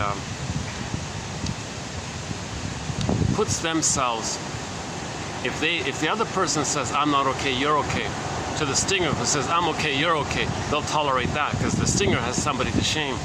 Oh good, you want to put yourself in a one down position, and that maintains my status of the superiority complex where I can shame myself, and you want to play the proxy of my unshell. Oh, that's great. Well, what a convenience. You want to play proxy for my shamed, devalued self? You want to play that, and I can shame you because you are seen as embodying my shame self, and I can play the mother who says no to me, and you're going to play me so I can say no to you. Stingers will welcome this arrangement of the stinger and the clinger arrangement.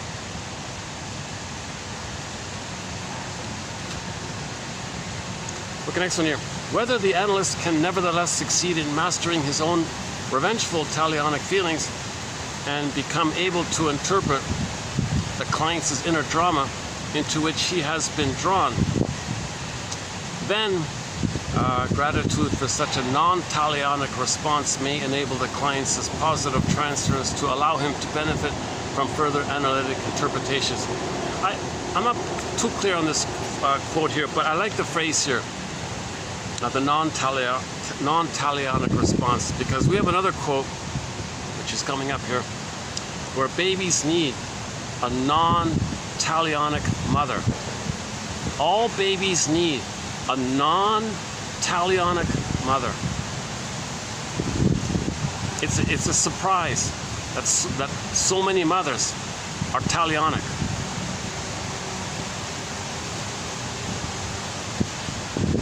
First they shame their own baby to be the talionic mother. Then they see the baby, the shamed baby, as the mother who hurt them originally, and then take their vengeance, or not vengeance, they act out their wanting to get even feeling on the baby, i.e. their mother. So this mother has a talionic feeling, and the baby is a stand-in for her shame self and the abusive mother and her abusive mother. Babies need a non-talionic environment.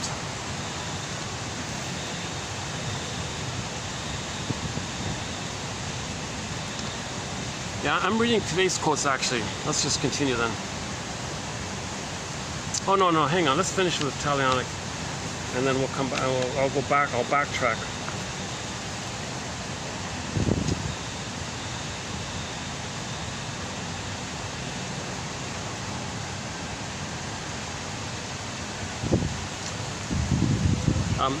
Okay, as these socially sanctioned expressions of the talionic impulse disappeared, the compulsion was transferred to child-rearing practices.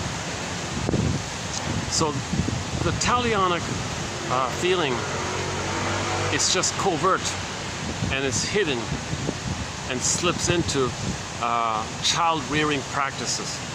Quote, Alice Miller, famous Alice Miller, 1983, quote, when we examine the child rearing literature of the past 200 years, we discover the methods that have systemically been used to make it impossible for children to realize and later to remember the way they were actually treated by their parents.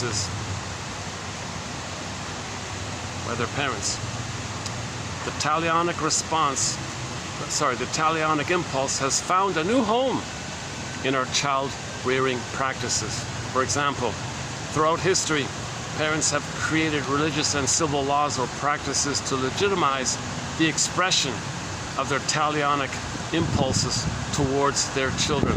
Expressions such as, quote, spare the rod and spoil the child, were probably used to hide this cruelty. So you make what's called a rationalization, something that kind of sounds a little reasonable. Well, you don't want to spoil the child, right? No, the real issue is the talionic impulse. You want to create an excuse, an opportunity to get even on your mother. Well, you don't want to spoil the child. The real issue is you want to get even at your mother, the child being your mother. I'm going to get even with you, mother, and you see your own child as your mother. So the cloak, the mask for this is, oh, spare the rod, spoil the child. Okay, nonsense. That's a sign of trauma. Okay, here it is here. The internalization of the experience of a non-talionic relating. Here's what I mean before. Here's what I meant just a minute ago. The baby needs the experience of non-talionic relating. The internalization of the experience of non-talionic relating nourishes psychically, mentally, emotionally. The young self develops through a good enough holding environment which can be envisioned as a familial breast, which allows the infant the experience of being held without undue fear of retaliation or undue regard to placating another for their survival. If the baby is always in fear of his parents, okay, that's talionic. Now, this allows the young self securely to experience the freedom to express him or herself as an authentic being. This total situation in turn becomes the basis for the potential eventually to develop an ethical capacity. So ethics and morality and empathy come from the depressive position. When these conditions are not met, pathologies of the self arise, such as the false self, the as-if personality, and so on and so forth, BPD pattern, etc.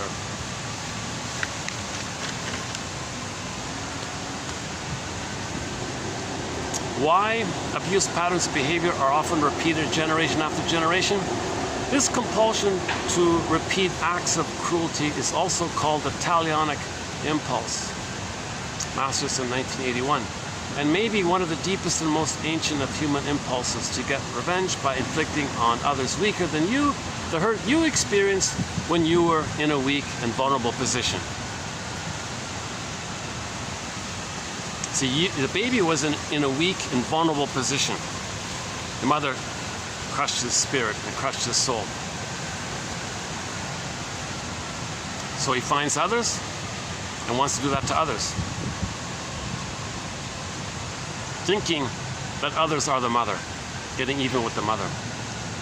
He distorts the reality that others are not the mother, because his need to get his anger at his mother out is so strong, he can't see or care about the reality of others. He just has to find others to play his mother.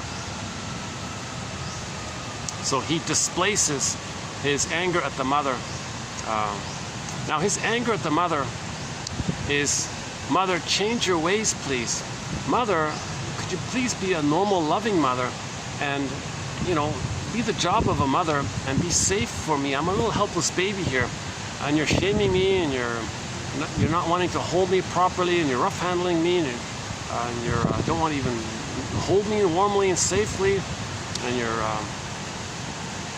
not around, and you put me in a crib and you make me cry myself to sleep. Mother, this is abuse. You're abusing me here. So he's going to be very enraged like this, right? So His anger is in relation to trying to control the mother, change the mother, make the mother be a loving mother. So a lot of his anger is about trying to get the needs met. Anger means you want to get mother's love.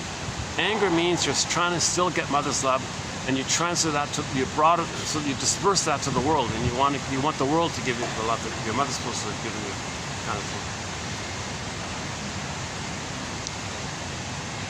Okay, so, this client with the BPD pattern, narcissistic pattern, bully pattern, Iago pattern, okay, etc. There is a failure to master the talionic impulse. So those are the stinger personality pattern. Anybody still post-age, whatever, any age, they haven't mastered this talionic feeling. They haven't, they didn't become a detective to find their real self, their ethical self, their moral self, their feeling self. The feeling self, if you get your feelings, you're automatically ethical and moral and kind and loving if you get your feelings back. Those who are in talionic mode, they don't have their feelings. They only have the anger and they're in the survival mode. If the lizard is, if the crocodile is in survival mode, it doesn't care about feeling. That's what Janov would say. Looking back at my counter, so even the shrink. One example was the shrink was tempted to lash out at the client because the client transferred his baby shame self onto the shrink. The client identified with the shaming mother and shamed the shrink because the mother shamed him. Now the shrink wasn't aware of this, so he wanted to lash back, stop, but the shrink didn't analyze it. So that's why he had a counter-transference of wanting to engage in the talionic response to being seen and to being shamed. What the shrink's supposed to do, aha, you're letting me know what kind of childhood you had. What do you mean? You're letting me know what kind of mother you had and how it felt being with her. What do you mean? You're putting me in the role of you, you're acting like her, and I feel a pressure to maybe feel what you felt with her. That's what he's supposed to do, that kind of thing. Okay, here we go, Elizabeth Howell. This is one of the better, this is one of the best quotes. If you go to TQ 2782, Elizabeth Howell, this one here. Sandor Ferenczi introduced the concept and term identification with the aggressor in his seminal quote, Confusion of Tongues paper. Okay, that confusion of tongues. He means in the Alice in Wonderland there's doublethink. As mentioned before, confusion of tongues, right? Who's who? Baby's the mother. Mother shamed the baby, but he's going to be the shaming mother. Others are going to play him. Who's who? Confusion of all this kind of thing. In which he described how the abused child becomes transfixed and robbed of his senses. Having been traumatically overwhelmed, the child becomes hypnotically transfixed by the aggressor's wishes and behavior, automatically identifying by mimicry. So the trauma was the first part, and as a defense, the baby identifies with her in a defensive mode here. One quote was, when the baby's soul was squelched, like there's like a vacuum there. All that's there is the mother's mind. That becomes the child's mind. If the child's mind isn't allowed to exist, and all there is in the two of the blurredness of the two is mother's mind, because the mother crushed the baby's soul and all this, then all that's there for the baby to exist by is the mother's circuitry. So he's basically psychologically just like his mother.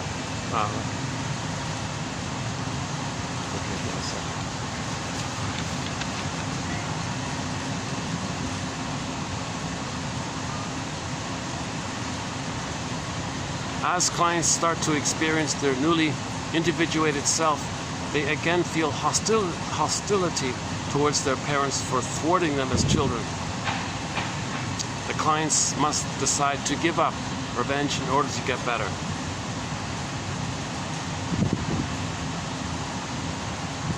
The talionic impulse must be worked through. Autism puts it this way, quote, the client must make a choice between getting back or getting better. He cannot have both. That's a tough one for people, I think, because when you remember the horrible treatment you received from a borderline mother or narcissistic mother or bullying mother or dominating mother and all this, your rage at her, you want to like shout at her or whatever, write strong angry letters at her. Maybe that's part of it. Maybe that's part of the grief process to express your anger. That's just for a part. But if you're stuck there, you're not getting better. If you're stuck at getting back at her, you're not going to get better. You can't have both. He must give up the idea of revenge on his mother and free his aggression, his life force, to be used in support of his self-concept rather than to attack it. He's attacking his own self when he attacks his mother, believe it or not. Except for the brief period in the grief process where you express your anger at your mother for what she did. There's just a brief, like one letter, like an I statement, maybe 2 letters or 3 letters, maybe like a couple of letters. You did this, I didn't like that, I felt hurt by this, and and I said this, you said that, I felt very pained by this. I just have to put this out, I have to say this. And when I needed you at this time and you said this, okay, I felt these strong feelings. And you don't have to send a letter per se. You might not want to send it, or you do send it. Chances are she'll gaslight you. Oh, you ungrateful, she'll attack you for it. How dare you question my narcissism? I gave you life, she'll do some guilt trip kind of thing. Then you know what you're dealing with, so you don't bother sending these letters anymore, right? But for your own articulation, you want to go through the grief work process. The 5 stages of grief includes anger. So in the anger phase of the grieving process, you got to do something to admit that you're angry at what the mother did. Right? That's okay, that part there. But what he means here is if you don't do that, if you don't do the grieving process, you may be stuck with revenge fantasies. Now, it doesn't mean it's on the mother. You see, if you have it on anybody, you've just transferred to the mother to other people. Now, if others did hurt you, there's a difference between revenge and justice. And if there isn't the opportunity for that kind of thing, well, then let's see that. Hold on a second. Oh, windy today. No, it's good. I need the wind. My goodness. Usually I don't carry four boats. Just because I'm in this confusing. Once again, 80% of what you're hearing is a huge question mark here. Dorothea MacArthur, excellent author. Dorothea MacArthur. She says here this. If the child is going to be self-defeating and live an unfulfilled life and be a failure in life, that child might be doing it to get even with the mother. That's talionic. He's hurting himself to get back at the mother. That's considered talionic. Failure may also be another part of the real self trying, by the only means possible, to block progress toward fulfillment of their parents' demand for high academic achievement. It is a way for the clients to say no to their parents without being overtly disobedient. If impinged upon, adults fail all coursework or drop out of school, they are probably manifesting the talionic impulse, a more severe and pervasive form of total retaliative resistance, the purpose of which is to punish the impinging enmeshed parents.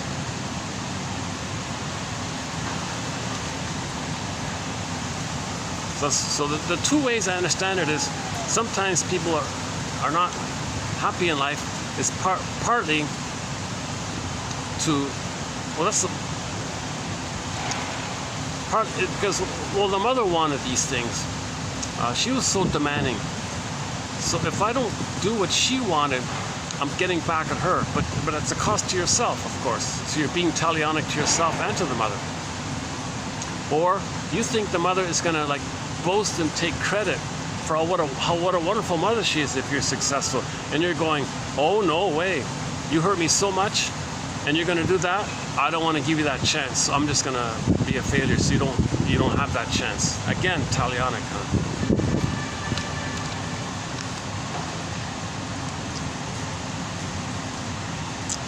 This absurdity suggests talionic imagos. The inner critic operates according to talionic principles.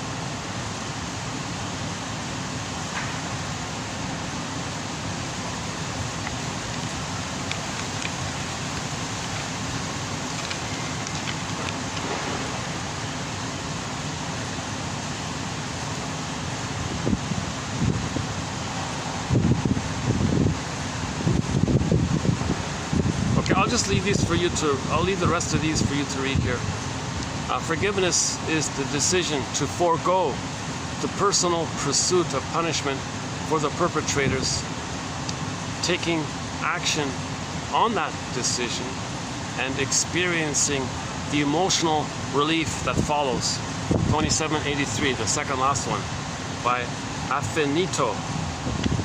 Forgiveness is the decision to forego the personal pursuit of punishment for the perpetrators, taking action on that decision and experiencing the emotional relief that follows.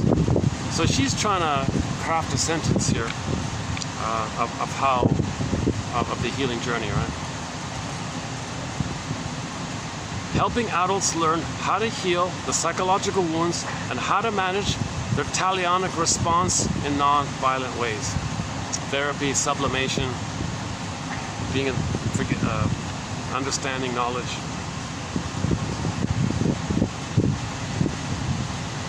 The Navajo people were very advanced in this area. The Navajo people, in the Navajo language, the word for justice is a verb. Quote, to enter into a respectful discussion of the hurt. Navajo law focuses less on punishment and more on healing and reintegration with the group, working to restore relationships with everybody, basically.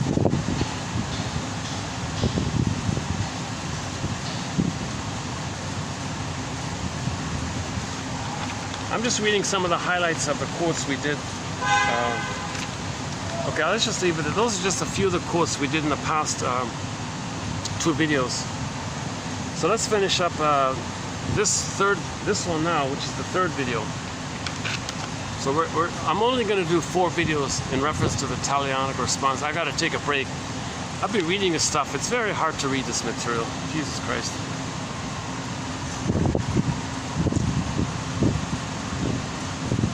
Okay,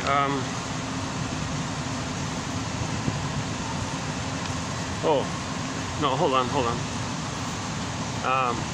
Not all of the quotes in this video are on the talionic response, but in tomorrow's video, we have a few. Oh, hang on. I'm out of order here. Oh, this is today's video. So let's just first finish today's video here.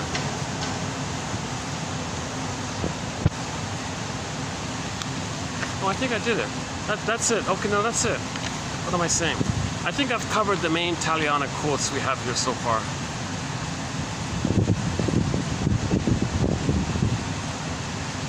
And in part 4, I'll redo it a little bit again. But that's it. After the part 4, I'm dropping the topic for a while. See, when you get your feelings, you have your moral self and your empathy and your ethics. When you have your feelings back, this talionic issue means hate and anger and all this. Now, hate and anger means you want to control others. Now, if you get back at others, that's trying to have a mother, an identity. Hate means you lost your identity. What's your identity as an outcome? Well, you're going to be the shaming mother. So you're going to shame others to have a mother, to have an identity. So if you don't shame somebody, you have no identity. Some people will feel that if they're not negative towards others, they have no existence, they have no identity. Because they are the shaming mother who shamed them. To feel some kind of identity, they gotta shame others and create excuses and slogans, and they'll memorize put down terms and cynical terms and sardonic humor, black humor, put down humor, sadistic humor, and they'll always putting others down like means themselves. They're shaming themselves, but they're finding others to do so. And they're stuck in that loop because that's their only identity. They've only identified with the aggressor. They don't know the real self. Because they're too busy shaming their own real self. They're going through life shaming themselves again and again. That's emotional masochism.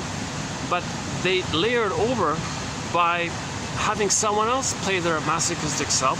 They play the sadistic mother, and then they're sadistic towards the proxies of their soul. So that's their only identity. They're still shaming themselves. Even though the proxy is playing someone imaginary as if for themselves, they're still shaming themselves. So it's not resolved.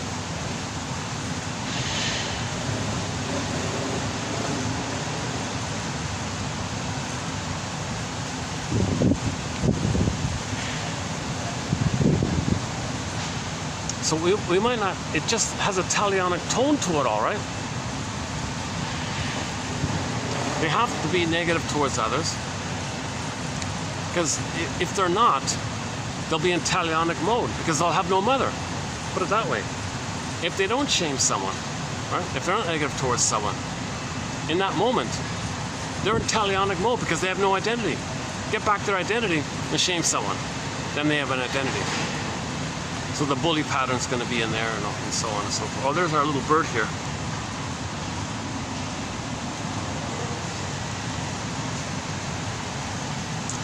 How's the time here? How are we doing here? Today's another awkward day. I've been having a little off mood past little while here. Past couple of videos, it's funny. This whole run on talionic videos, they've all been really choppy videos. That's funny, eh? The first was really, I was way off. The second one, the shorter one, was a little better. This one, maybe is in the middle like that. Let's see how part 4 goes. That's why I'm going to feel a relief when I can put aside this talionic,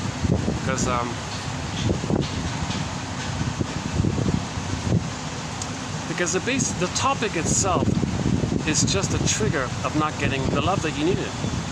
The topic itself is a trigger of the memory of the love that wasn't, of being improperly loved, having a talionic mother.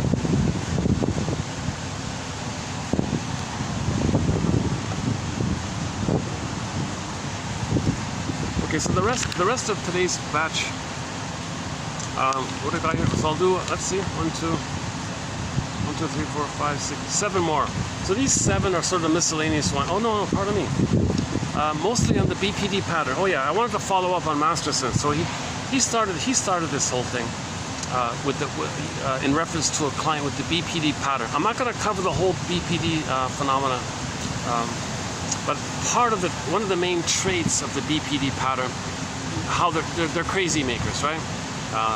They'll blame you this and deny this. I didn't say this. You thought I said this? Oh, you're such an idiot for thinking. Like they'll just turn, twist, blame.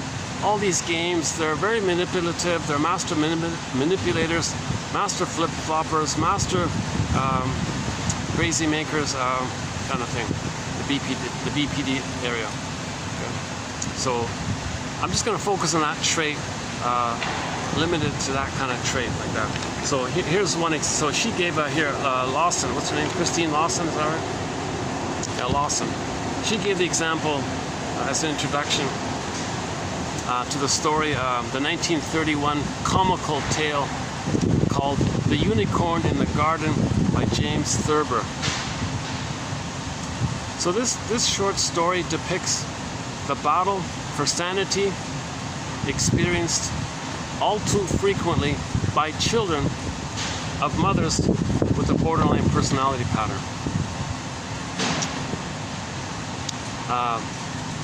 The children of these mothers feel like the characters in Thurber's tale.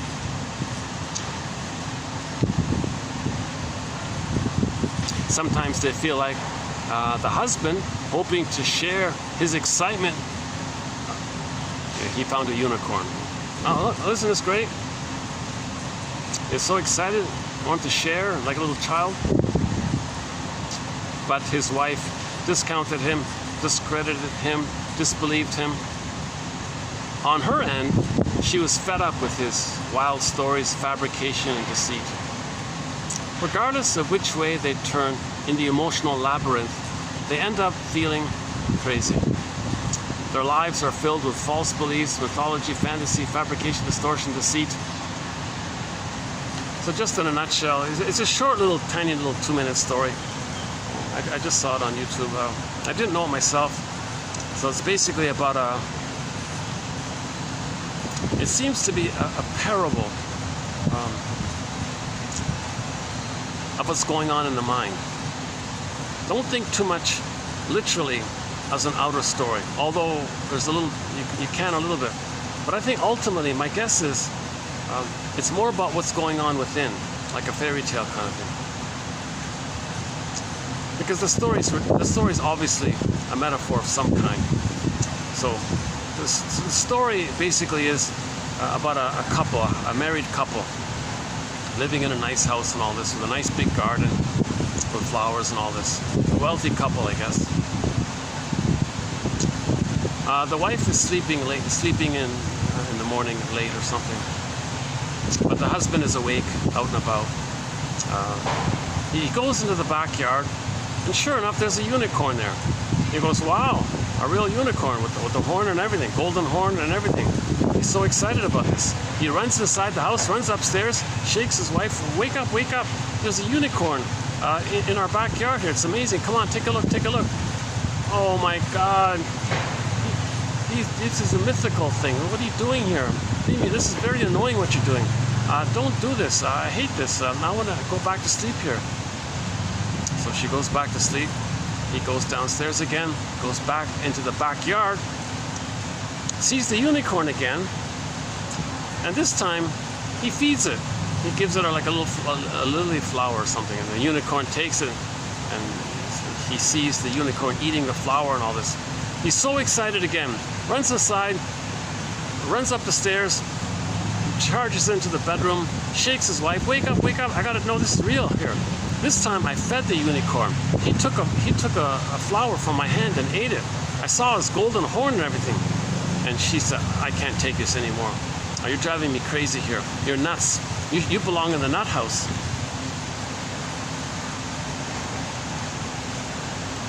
So oh really? Really? He said. So he goes away. She picks up the phone and calls the police and the mental health people or whatever. And so, please tell me, my husband is crazy here. I'm in danger here. He's saying all these crazy, wild things here. I'm scared here. Please send the police and bring a straitjacket. This guy. So she's right. So sure enough, the police come and the shrink comes with the straitjacket, and they say to the husband, did you tell your wife that you saw a unicorn in there? What? What are you talking about? There's no unicorns. What a crazy thing is that? There are no such thing as unicorns. I thought so. The shrink said to the cops, put the straitjacket on her. She's the crazy one. And so she went to the nut house. So he got her to the nut house, right? So this perverse, disturbing, very sad, kind of very revengeful kind of thing. This was lost in sort of introduction to those of the BPD pattern. So a person can be on both ends of it. You can have a mother like that wife to your childlike innocence. Mommy, look, I found this. Oh, leave me alone. I'm busy. Don't bother me. Gaslight, shaming me. Now the baby's going to want revenge on her. Talionic revenge on her. Right? So like the husband got revenge on the wife. That son might grow up and want revenge on her, kind of thing. Because she's the nutty one, right? To abuse her own baby like this. Or sometimes you can flip it and feel like how the wife was the victim of the husband's lies and exaggerations and gaslighting techniques and all this. So you can turn it around like that. It's both talionic. That's no one's being seen, no one's being heard. Okay, so obviously, to my first impression was it's a metaphor. Firstly, for the child. The child says, "Mommy, mommy, look at this, look at this. Oh, don't bother me. Or you're disturbing me." And she's angry at her. And maybe wants to punish her. And punish the child. Maybe she punished the child by swaddling her or some stupid thing. Maybe a long, old story, right? That child's going to want to get back. In his mind, it's in his memory, right? So in the future, he'll want to get back at her. How does he get back at her? That's the point, that he wants to get back at her. Just like the husband got back at his wife. Meaning the son, the child, wants to get back at his mother. So the husband getting back at his wife, it's just a metaphor of the emotion that the child would want to get back at his mother. For the mother shaming him, not listening to him, saying, "I'm busy, don't bother me with your interest, don't bother me with your curiosity, don't bother me with your discoveries and all this." So for a child, any little thing, "Mother, look, I found this leaf here. Isn't it a nice leaf?" And the mother reacts as if the baby said, "I found a unicorn." But no, it's just a leaf here. But she reacts, "You're bothering me so much, I hate all this," as if, like in the story, a guy says he saw a unicorn in the garden, kind of thing. So I think it's sort of analogous to the analogy or simile to the child's experience to a mother with the BPD pattern. That's Lawson's point here, basically. Children of borderline mothers or mothers with the BPD pattern cannot understand themselves without first understanding their mothers. Again, children or adult children of borderline mothers cannot understand themselves without first understanding their mothers. So if any adult wants to understand themselves, they got to first understand the mother. That's why I've been quoting Rosanna Deerchild, an indigenous elder, Rosanna Deerchild. The more I learned of my mother's story, the more of a person she became to me. Another good one is on Bruce Springsteen, YouTube. If you go to YouTube, oh, this YouTuber, you open up another window or something, pause this one, open another tab, YouTube, type in Bruce Springsteen, Toronto Independence Day, and listen to the introduction he gives to that song. Your mission, should you choose to accept it, is to hit the pause button here, open another window, a tab window, another YouTube page, type in Springsteen, Toronto Independence Day, and listen to the introduction he gives to that song. Now, the guy who filmed it was way up in the rafters, so you don't really see him very well, but the audio is clear. And listen to the introduction he gives. So Springsteen was talking about emotional independence Day from the abusive mother. How do you get emotional independence? He said, well, you got to see the two sides. Number one, see them as people with hopes and dreams. Feel that you're startled that they're just people with hopes and dreams, that they're members of the homotraumic, that they're people with hopes and dreams. You're kind of startled and surprised by this. So still, they failed you, but maybe there were still some benefits. Try to see the two sides of it all, that kind of thing.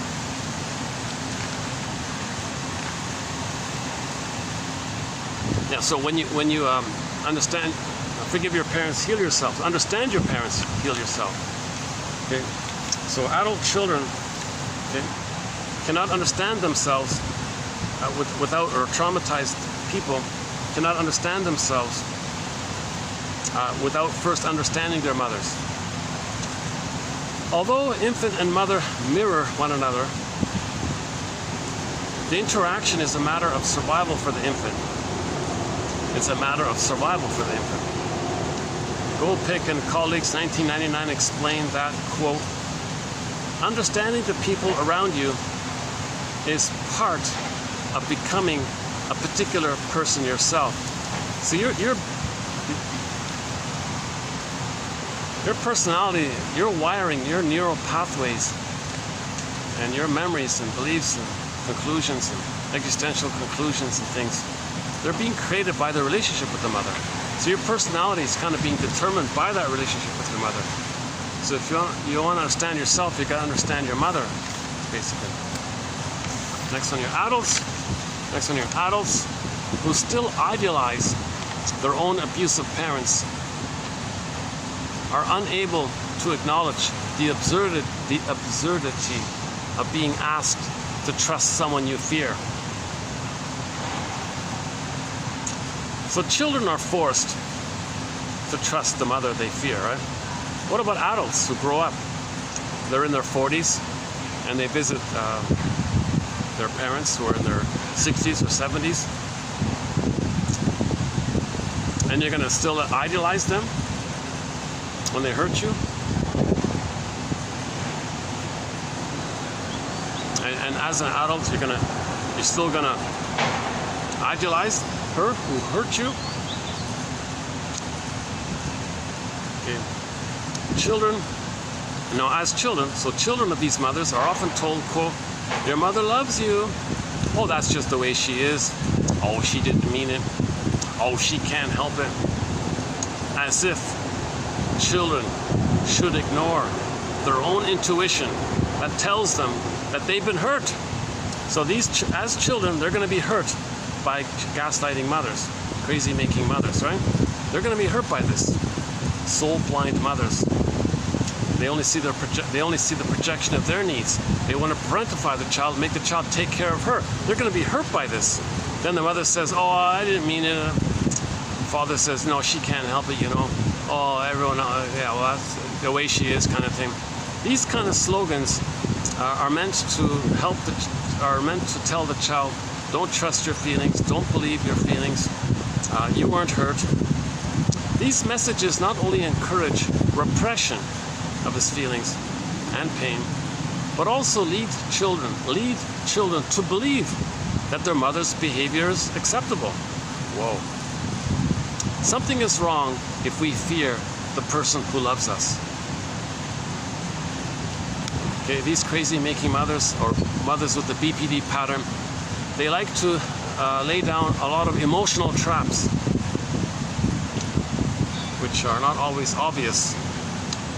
De Becker in 1997 explains that trusting intuition is the opposite of living in fear. Now this example was a little over the top, but I'm not too keen on a specific example. But the degree of the shaming manipulation, I think, is captured here. Like the degree of hate of the mother and demandingness of the mother and lies of the mother is captured here. Although the example specific, I couldn't relate to it personally, but here it is here. One client's mother, so an adult. One client's mother casually mentioned to her daughter that she didn't think she had long to live. Her mother said that she felt it in her bones and wondered if her daughter could spend more time with her. I feel sad already. The daughter detected an edge to her mother's voice and felt like a fish on a lure.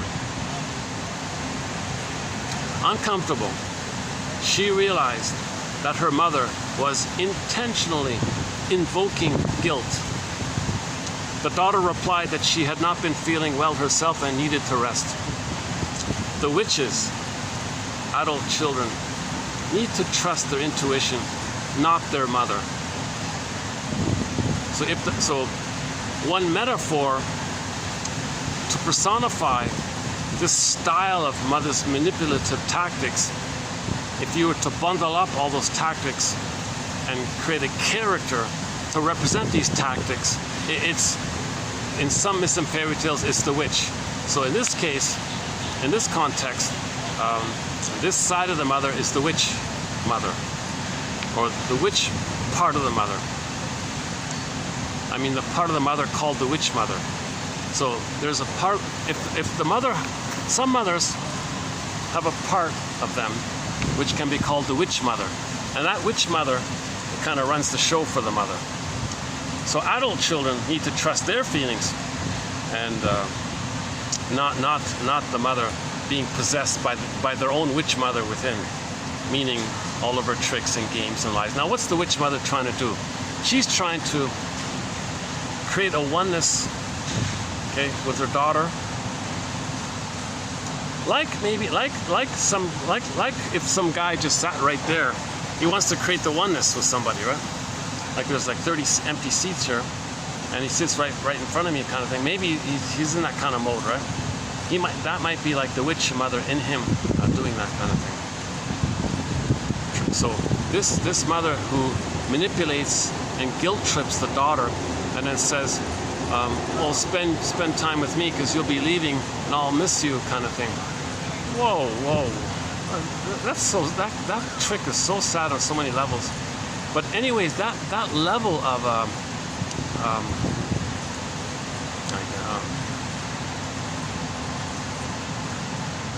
that level of indifference and callousness and manipulation and cruelty is common in women, in mothers who have the BPD personality pattern, right? Or narcissistic pattern, or bully pattern, Iago pattern, any kind of these manipulative, tricky kind of women like this, right? Mothers, I mean. So Loss's message is, if you're an adult yourself, you got to owe it to your intuition now. You got to separate and don't be hooked in.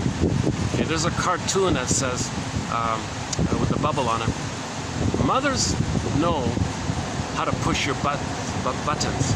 Again, mothers know how to push your buttons because, hey, she sewed them on. So this mother in this example probably figures she can do this trick and push her buttons to trick her to spend time with her, because the mother doesn't want to be alone. The mother wants to feel power over her daughter. She's exploiting the daughter. She's using the daughter to mirror her, to attend to her, to serve her, to take care of her.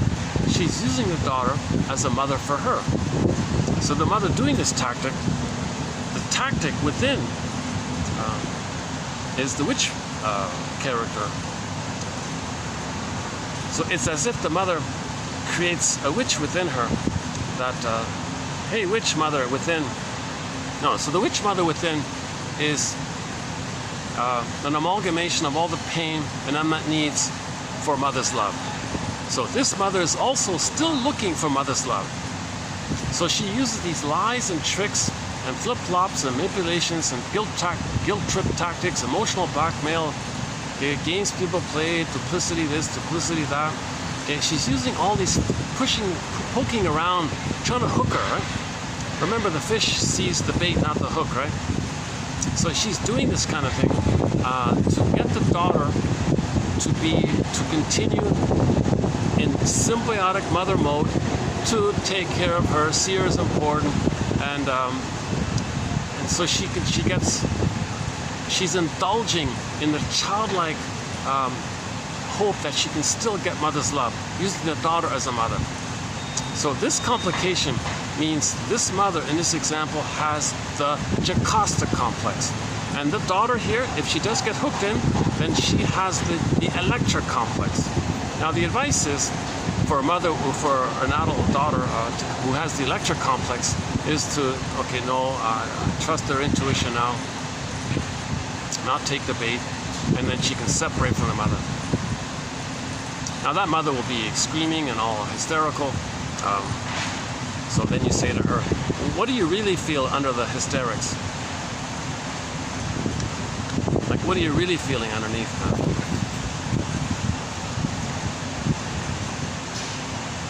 Alice Miller, 1985, writes that, quote, if a mother could feel how she is injuring her child, she would be able to discover how she was once injured herself, and so could rid herself of her compulsion to repeat the past. Once again, repetition compulsion. Again, good one here. Alice Miller, great author. We have a lot of good quotes from Alice Miller. Thou shalt not be aware. Drama of the Gifted Child. The one about the lies. Her most recent one was something about the lies. Mother's lies or something, I forgot. Challenging, it's triggering material. It's funny, Alice Miller's son went on YouTube to say, all of you people out there in the world think she's an amazing mother and you wish you had her as your mother. Well, I am her mother. And I'll tell you, she learned all this stuff, and I was like, because she didn't do it for me. So now she learned it as if to make amends. But so she observed the harm she inflicted on me, and that's why she could be a best-selling author and write all these books. I'm the son, I'm the victim of all this stuff. She did these horrible things to me. So the son is saying, trying to give a little interesting little tidbit there.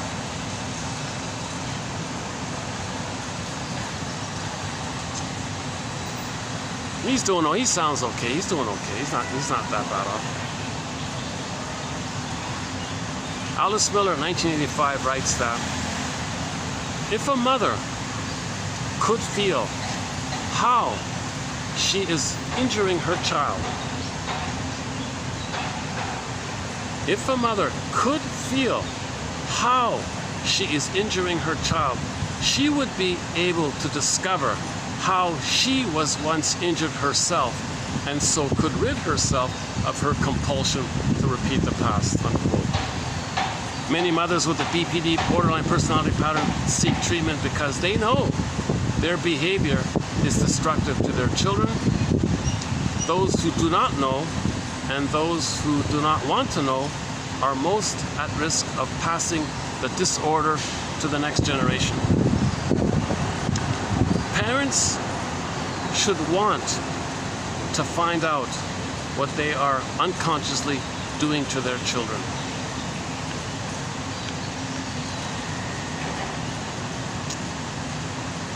Okay, the Masterson's client said this, or in reference to one of Masterson's clients who had the BPD pattern. His senses. Oh yeah, so just a point here, not only women have the BPD pattern, men can have the BPD pattern. Of course, men with the bully pattern and men with the Iago pattern and all the criminogenic areas, okay, that's of course, it's a given that the BPD traits are in those patterns. They just have extra stuff. There's more violence and more aggression. But the BPD stuff is embedded within those more aggressive patterns, obviously. We don't cover that kind of area. It's sort of out of my zone there. I'm not a shrink. I don't really cover that kind of area.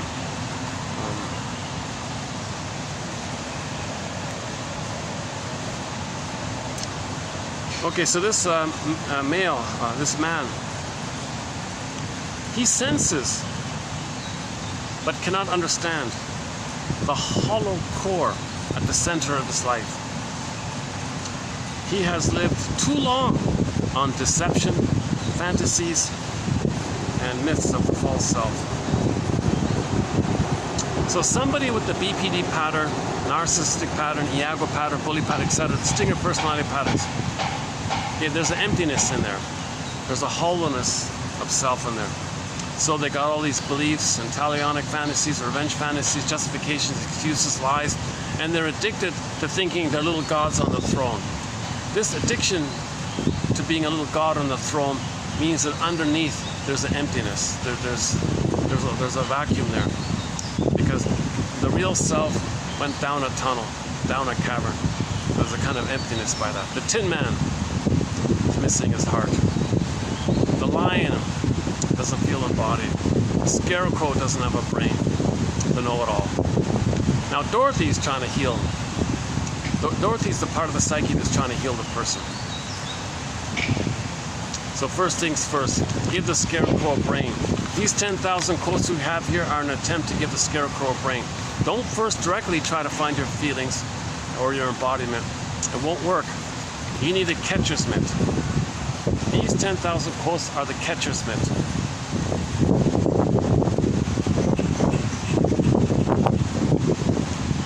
Okay, once again, Alice Miller. Parents should want to find out what they are unconsciously doing to their children. Think about your parents. What were they unconsciously doing? Oh, okay, I finally come. It's a breeze. A nice breeze here. That helped. It worked with that fan there, and with the breeze. I can do these videos even in 40 degrees. A little increased anxiety on my part.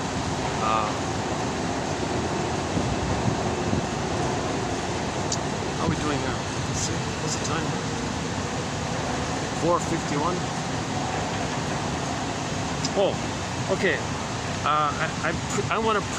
I did a partial preview already of the next video, part 4. Let's just finish that one.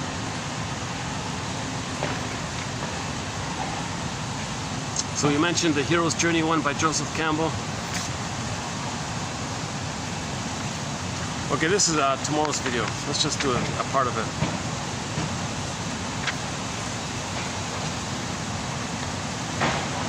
Okay, so one child had the bully pattern.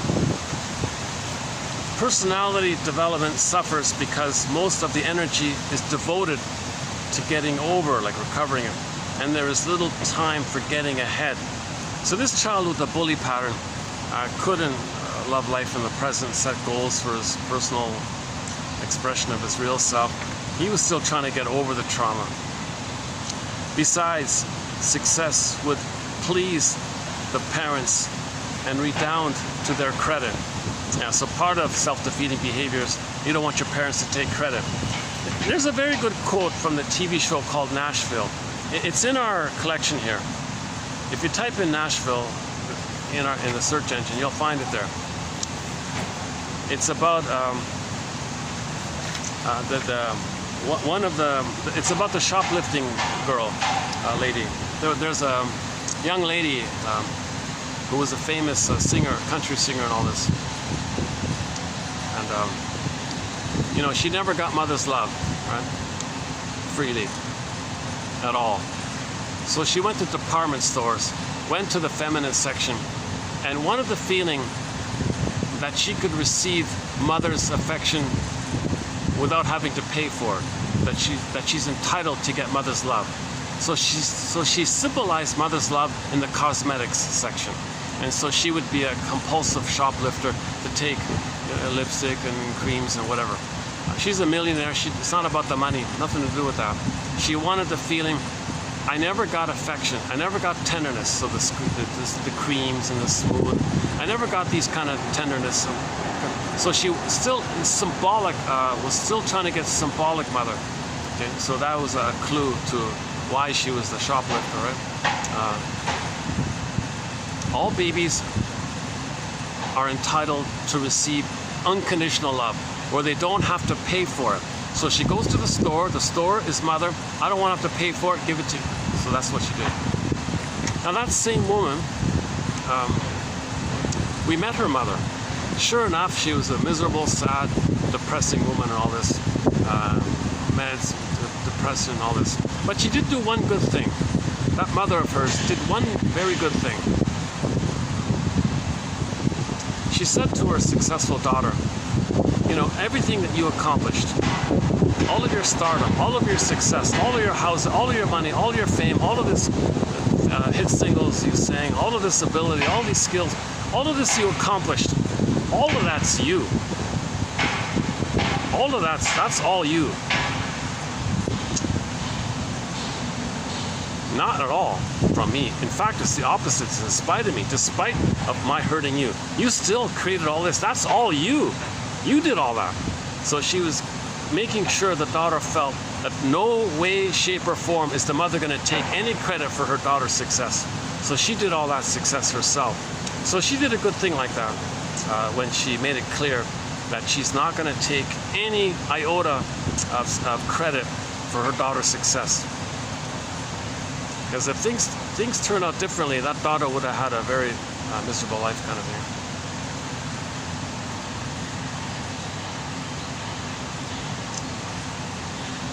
So here's an issue here, that many clients don't want to be successful because that'd be like, what, your parents going to take credit for it? They're going to have some pleasure for it? And gaslight me further? You're going to deny that I'm hurt by you, and despite you I got some success, and you're going to take some kind of credit for it? Oh, I can't take this anymore. I want to preempt that. I'm not going to give you that chance. Okay? So that's part of this issue of parents taking credit and children sabotaging their success to prevent that. This cannot be allowed. The intensity of this passion seems similar to the stubbornness of autism. The psychological working space in the mind is largely occupied by the talionic passions of getting even instead of getting ahead. You see? So in this quote here, this kid with the bully pattern, they don't want to get ahead. They only want to get even. So they're not growing. They're not using their energy for their personal development or anything like that. Now that daughter in the Nashville show is a good example of somebody who didn't want to fail to make sure her mother wouldn't take credit. Maybe on some level she knew that, and that allowed her to become successful because she knew her mother wouldn't take credit.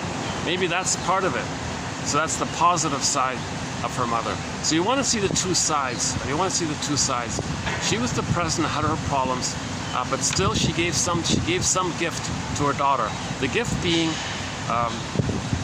you can be you, and that's all yours, and that's yourself. That's all you. The line was, all that you are, all that you have, that's all you, baby. Something like that. At that moment, it was maybe okay for her to say that.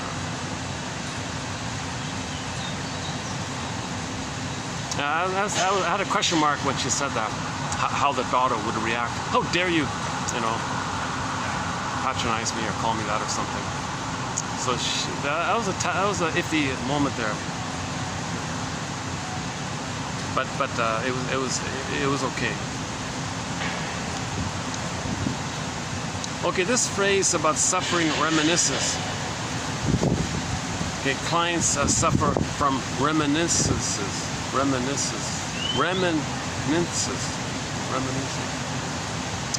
Meaning that their attempts to forget their childhood traumas were not completely successful.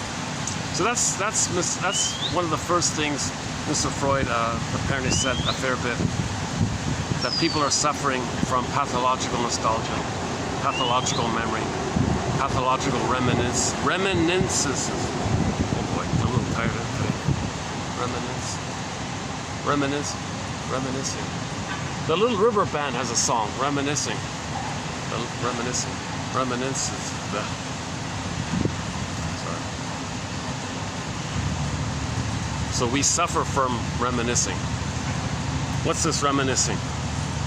Unfinished business, struggle with the mother, battle with the mother, didn't get love, didn't get what we needed. So we're struggling, we're suffering from this past pain. That's what it means. Talionic notions must be removed from the public mind before we can have public opinion that will accept modern theories of irresponsibility and correction. Just leave it at that. So we gotta move. Although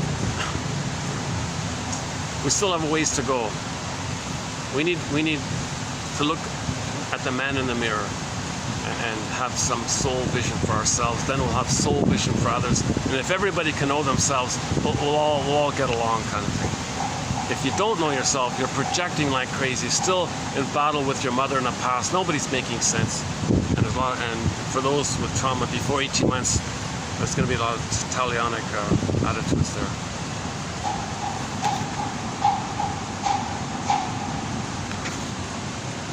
Next one here. The direct impulse to retaliatory feelings is displaced to the state whose laws eventually achieve retribution for transgressions. That's considered the evolution, right? In Richard Boone, right? Richard Boone, the famous actor, will travel, that one. He was always going around telling people, no, you cannot take the law into your own hands. Give them to me. I'm going to send them to the court system. So it was given to the court system. That's an advancement. Early sessions with the client with the BPD pattern. Okay, again with the BPD pattern. Early sessions with the client with the BPD pattern can be like walking through a house of mirrors in search of someone. There is a now you see it, now you don't quality. Yeah, catch me if you can, right? See me if you can. Because people with the borderline pattern, I'm not gonna admit to anything. What, I hurt you? No, you hurt me. You catch me if you can. Now you see it, now you don't. It's not, they're flipping like mirrors, hollow mirrors, right? That's the immense pain to dodge everything. Their feelings are just Alice in Wonderland. Alice in Wonderland. Now you see it, now you don't. Quality to what the client is trying to communicate.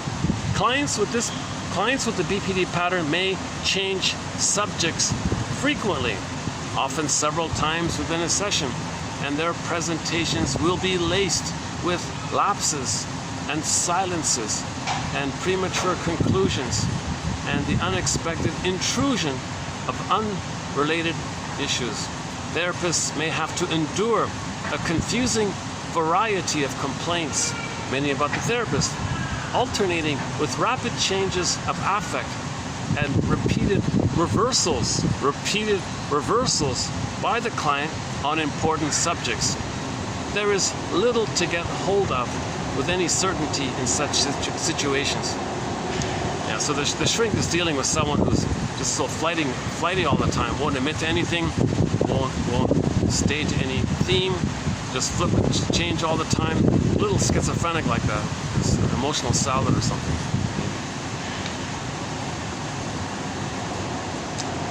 So one term that's related to this is projective identification.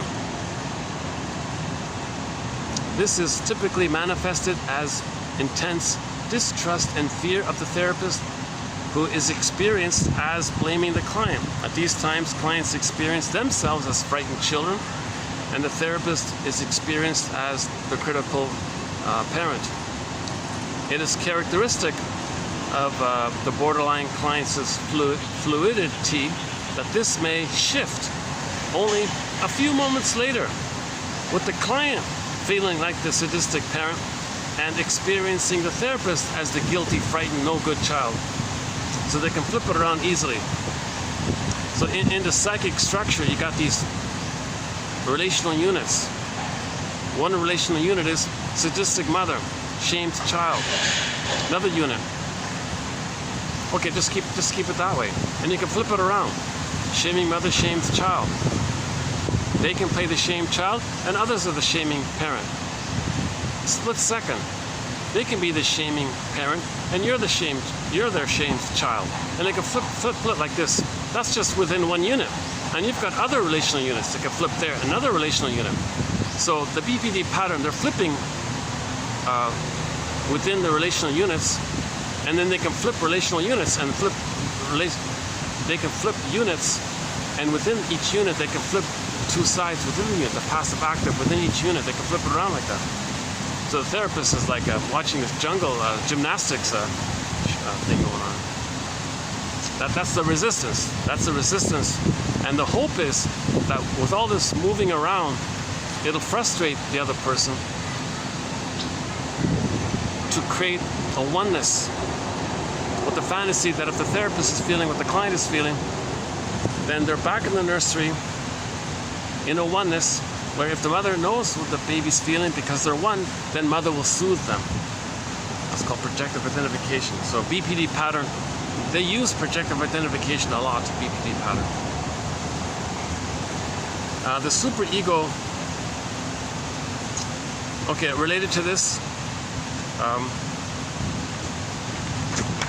the inner critic of these characters appears. Okay, clingers and stingers. Okay, the inner critic in the clinger. Remember the clinger? I'm not okay, you're okay. Stinger, I'm okay, you're not okay. The perverse one. So the clinger has trauma post 18 months. They're childlike. They're looking for the good parent. Their inner critic is harsh, but not that harsh. But the stingers have a much harsher inner critic. That's the point here. So the clinger is more emotionally childlike and dramatic and all this. That's what it means.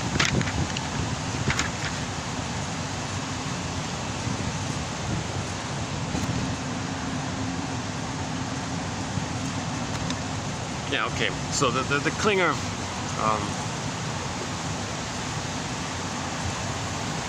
they're not shaming others. They're just experiencing others shaming them. So their inner critic is not that cruel. It's painful, but not as cruel. But the stingers say, no, I'm all inner critic. You're all shamed me. I'm going to shame you because I'm the shaming mother. So it's more disturbed that way.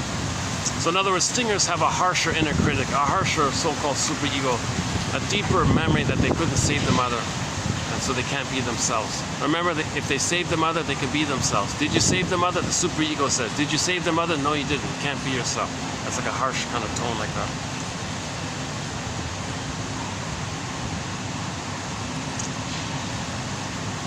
Okay, yeah, change the topic here about psychosomatic symptoms. So we do have a thread on psychosomatic symptoms, the body bears the burden one, right? So here's a good one I thought. There is good reason.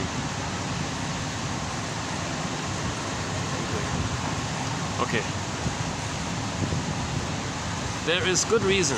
So this is TQ2784, the second last one here, by Capex. There is good reason to consider that what have become to be called psychosomatic disorders are the outcome, okay, of a disturbance in object relationships. Okay, makes sense? There's a disturbance between the mother and the baby. The body is going to go into the body. The emotional energy which was favorably invested in the relationship, okay, originally it was meant to be a positive relationship there. I trust you, mother. I love you, mother. You're going to be there with me. So originally it was there. No, it's now going to be diverted toward the person somewhere in the body now. The body bears the burden. Organ systems are assumed to develop physiological dysfunctions as a result of the pathological emotional investment. The body bears the burden. The somatic dysfunction may also be considered a regressive attempt to restore object relationships. And here's an interesting one. For example, a weeping, exuding skin, for example, are appeals to the environment for love which cannot be sought more directly. So the weeping organs, the organs in pain, the weeping organs, and the skin is an organ, and you get the person with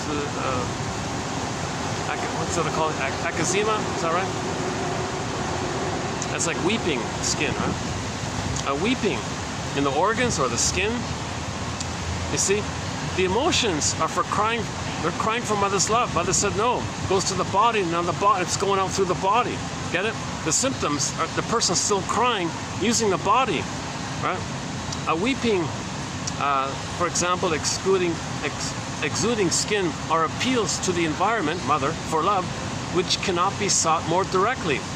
Such physiological communication originates during the early mother-child relationship, in which physiological responses are an essential part of the intercommunication.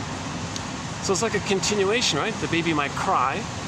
That's a physiological response. Mother, I need your love here. I'm in pain here. I feel I'm in peril here. I'm not going to make it. I need your love. He's crying or screaming and all this.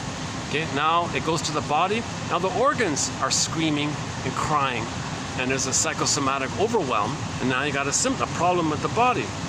Now that symptom is crying. It's screaming and crying. You see? And that leads to pain and tension. And so people numb it over. But it's still there. That's a good one. I think that's a good one. Okay, the last one. Okay, I'll just leave the last one for tomorrow then. So this is just sort of a preview for tomorrow, this one.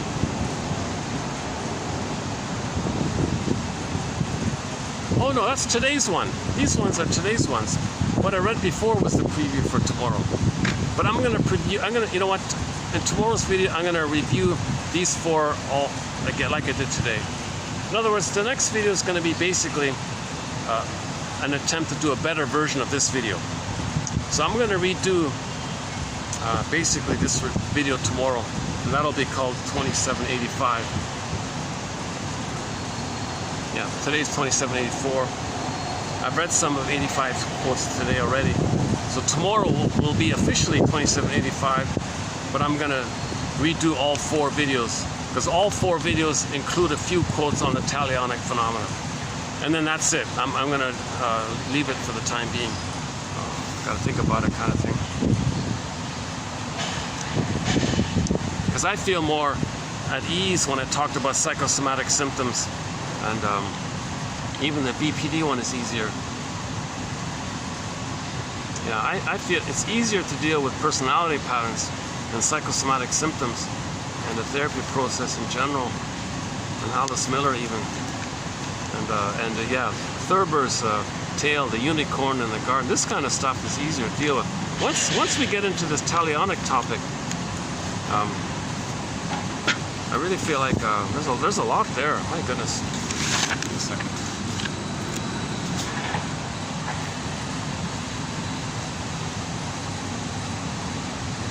Let me just take another.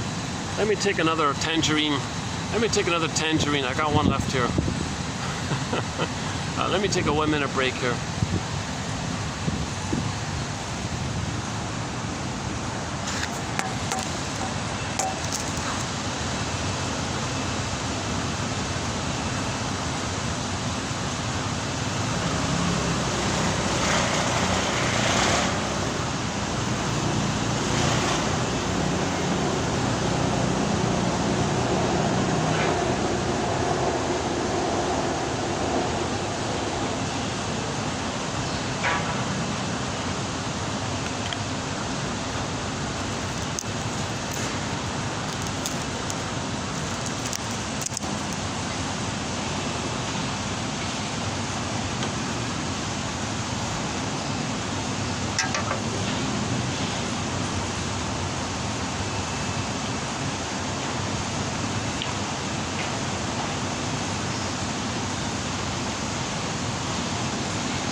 Our celebrity bird is sleeping. No, you have to leave him alone.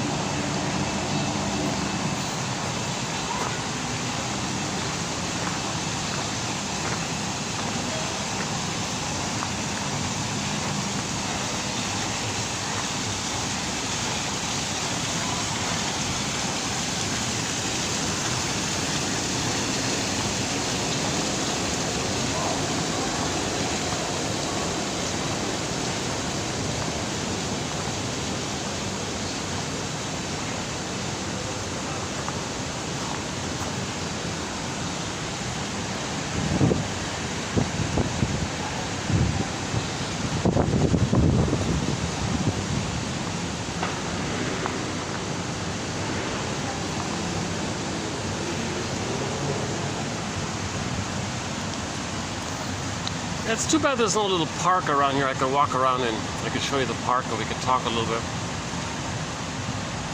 There's not too much. Oh, there is one kind of quiet street I could walk on a bit. You want to do that? Should we do that for a bit? How are we doing here? What is it? It's 5:15. Yeah, so we've got about an hour of daylight still.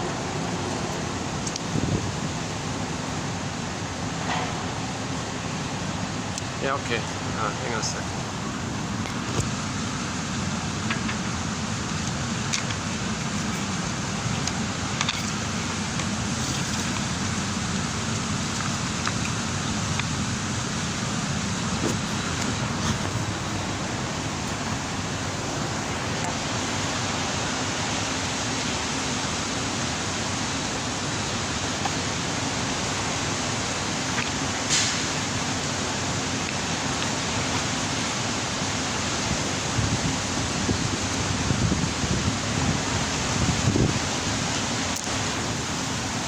Oh, let me turn off the fan. Hold on a second.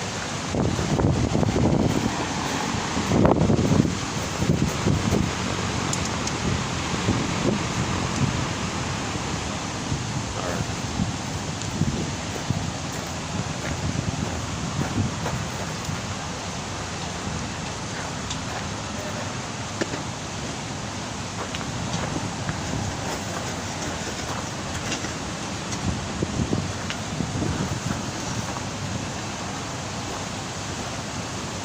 Let me just return the cup as well. Hold on a second.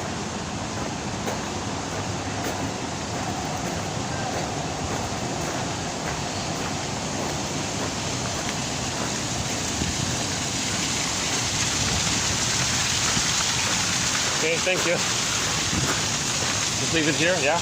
Okay, thanks a lot. Thank you.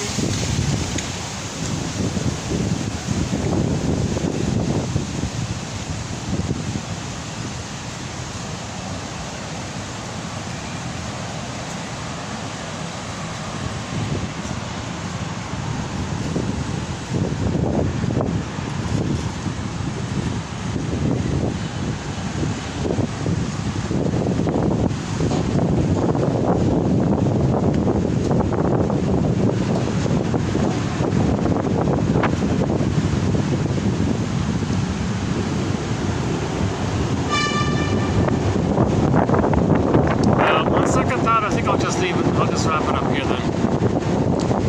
Okay, so thanks very much. This has been part 3 of a 4-video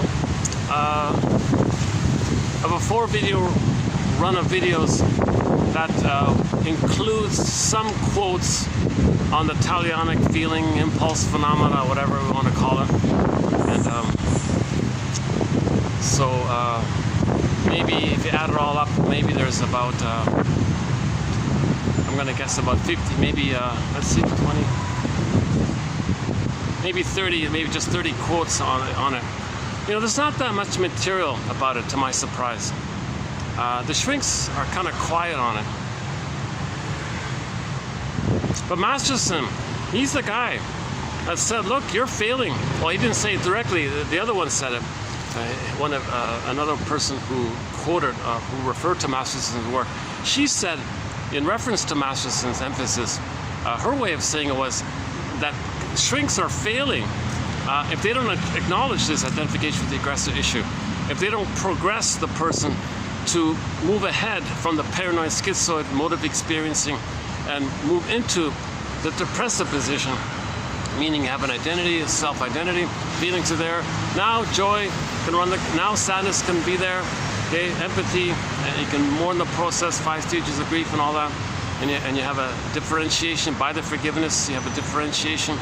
Okay, part of that process is to heal the splits, to resolve the splits, like move beyond either or thinking, binary thinking, and look for the third side of the coin that acknowledges a situation having 2 sides and hold the ambivalence and hold the broad.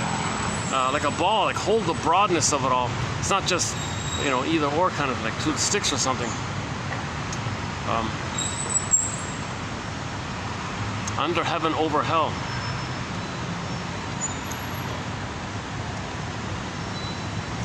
World, keep on turning under your heaven and over your hell.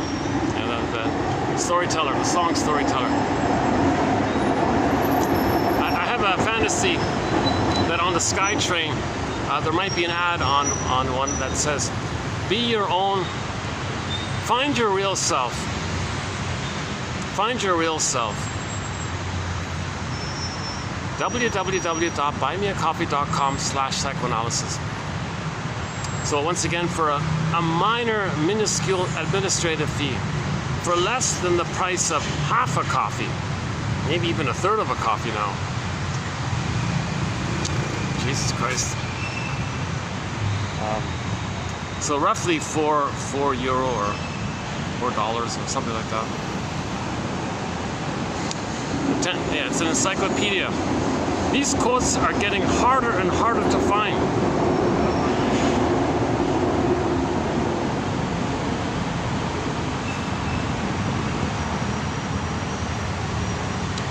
Yeah, let's walk down that street after all. Okay, let's.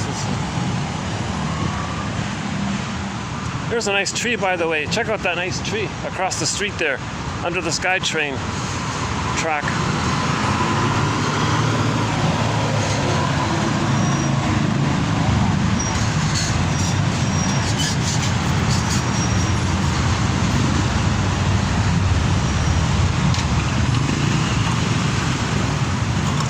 Not showing up, is it? Oh well, all right.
The most expensive coffees, right, this one right here. These guys right here. It's good enough. It's good, of course, but for the price of 1/3 of their coffees, you can get this encyclopedia.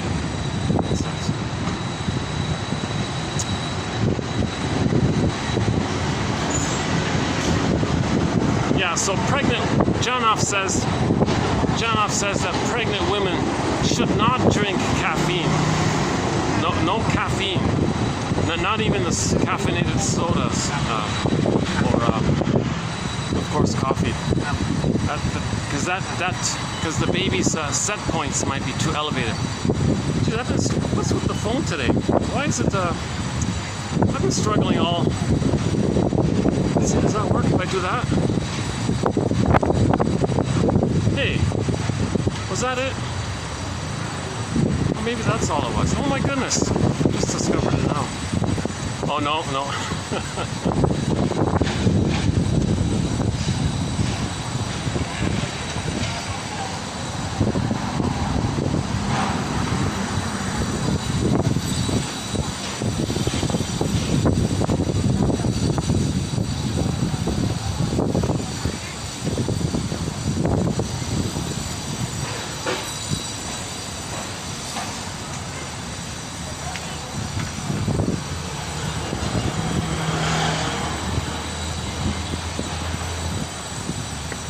See, if the baby's brain is stressed, it's going to rev up, and the set point of the stress level is going to be too elevated. It's too high. Oh, here's something. Oh, there's a new. Oh, there's a new condo coming. Is that what it is? The sales gallery. Well, if you have $1 million, you can buy a condo here. I'm in a sort of a nice, I'm considered in one of the nicer neighborhoods.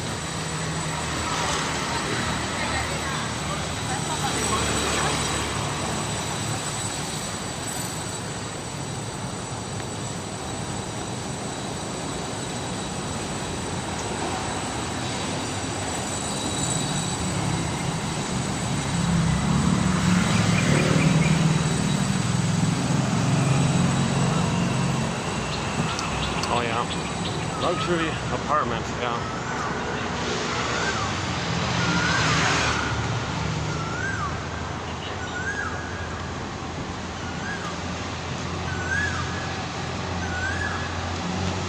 Yeah, so Janoff was saying if the mother smokes, the baby's going to be deprived of oxygen because the nicotine and the tar and all this constrict the vein in the cord which sends the baby oxygen. And with a constricted vein like that, there's not enough space, so the child is being deprived.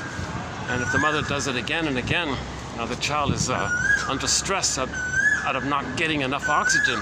And then his brain will elevate high to sending up stress hormones. Flee, run, all right, but the child can't flee, he can't run. But he's in that mode and he'll be born with PTSD.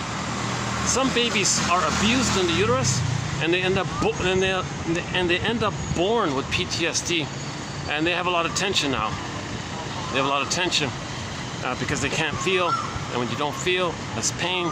Pain leads to the steam and the energy and the tension of not feeling. So they go through life always wanting to blow off steam, basically. They're not feeling, kind of thing. Yeah, I was here once before.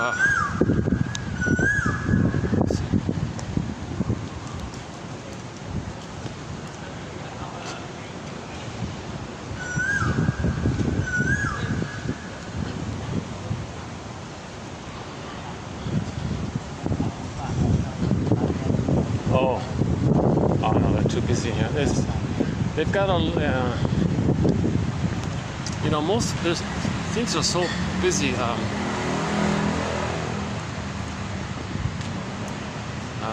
Most of the lobbies in these hotels are too small. Like every seat here is taken, right?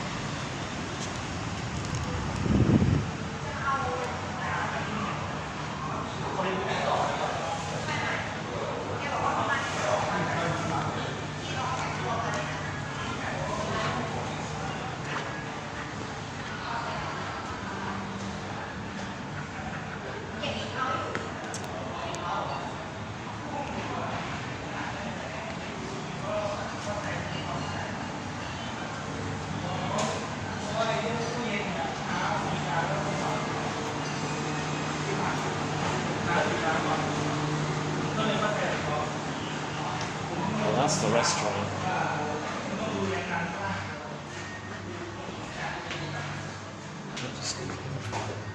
Oh. They're closed, eh?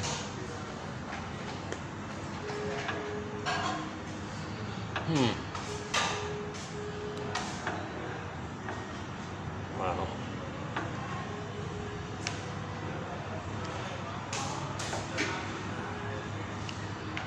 Hi, excuse me. Would it be okay just to sit there for about 10 minutes? Is it okay if I just sit there for maybe 10, 15 minutes? Oh, really? Yeah. Okay, great. Thank you. Oh, okay, good.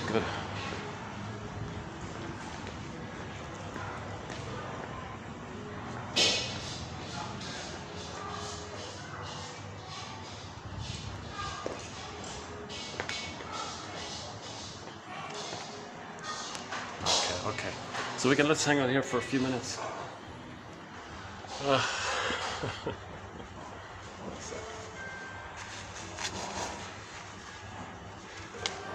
Sorry, folks. Yeah, you're seeing me drenched in sweat, aren't you? Yeah. Jeez, that's embarrassing. It's not. Yeah, it might take me like half an hour to cool off. Well, your mission, should you choose to accept it, is recognize that everybody's traumatized. Most people are traumatized. and unknowingly, we're all trying to heal. That's the thing, right? We're all trying to heal, and so the idea is to be aware that we're trying to heal by making inferences from our current behavior as clues to what happened in the past, so that we can know our story. Hence, the idea of story being medicinal. Stories as medicine. Clara Pincola Estes, I think that's her main line.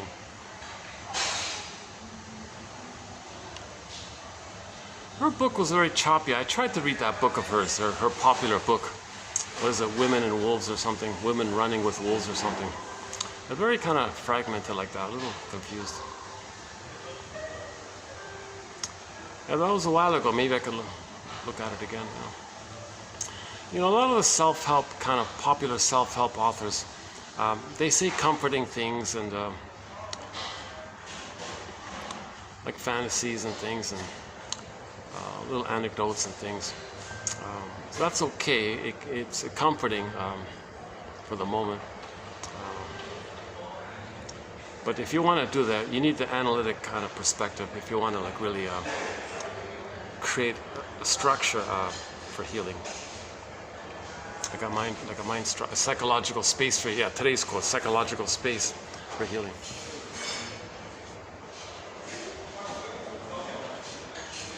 Okay, good to know. If I can use this, there's no AC. Yeah, there's no AC in here.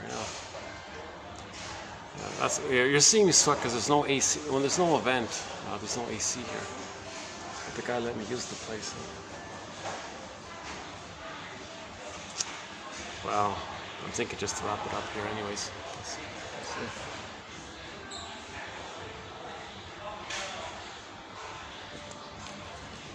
Okay, why don't we just wrap it up here, anyways? It doesn't look too good to see your poor, humble compiler drenched in sweat when he's speaking. Doesn't look. I can see it. I can see it in the camera here. It looks kind of. It's a little too sweaty. So your mission, should you choose to accept it. Somebody said sweat is not. One positive thing about sweat is that your body's trying to.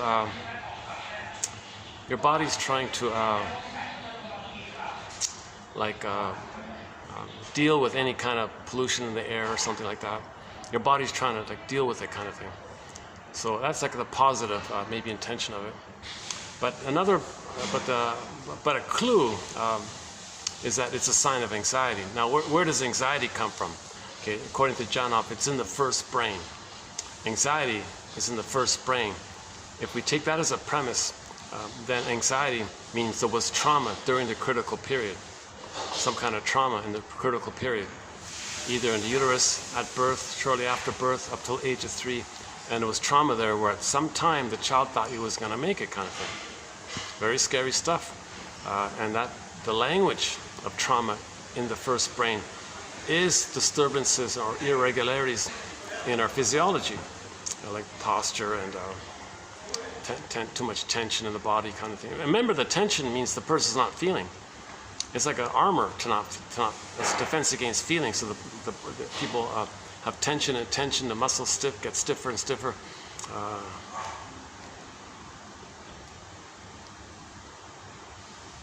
Maybe a person can then use that as the fantasy of infantile megalomania to feel some relief. You know. So there might be like a way to spin the tension. To fuel the infantile megalomania, right? The grandiosity kind of thing.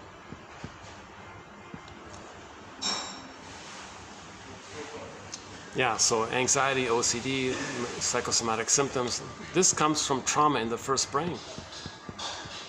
Meaning the first brain recorded, had an experience, or the baby had an experience where he thought he was going to make it.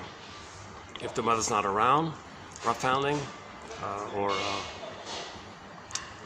forced feeding, these kinds of disturbing things, that'll do it. Many mothers are soul blind. Now, today's quote by Alice Miller, if a mother can reflect and consider that maybe she might be inflicting pain on the child, that'll bring up for her the pain she experienced from her mother. then she's good. She doesn't need to repeat it when she's aware of it. If she's not aware of it, she's going to repeat it. If you're aware of it, you don't repeat it. We repeat because we don't remember, right? If we can remember, we can stop repeating. Meaning, get your story, you stop repeating. So if you're repeating, well, that's you trying to get your story. You're trying to find your story. It's your puppet master trying to say to you, hey, you, I want you to know the story here. I don't have words. I'm going to get you like a puppet to relive the past in the present, symbolically of the past. And that's me trying to tell you what happened in the past. So we're trying to get our story that way. Like we're trying to get our story that way.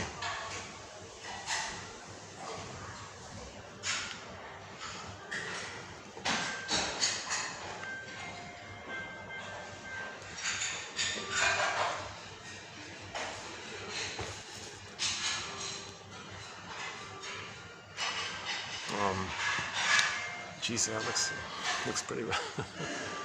So maybe I can button my collar here. Does that help if I just if it weren't so hot, I'd wear a tie, but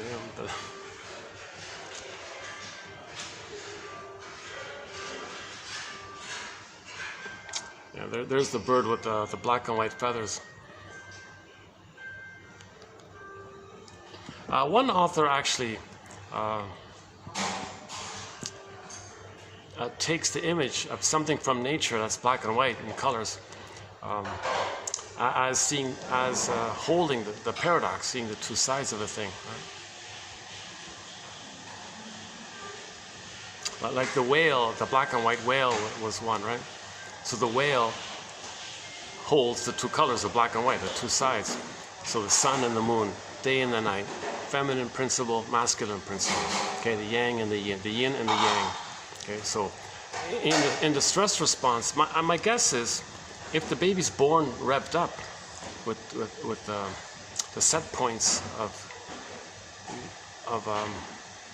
the level by which the brain is going to send the baby serotonin, that level, that set level, is supposed to be like flexible in the middle, but it's rigid in a higher elevated place.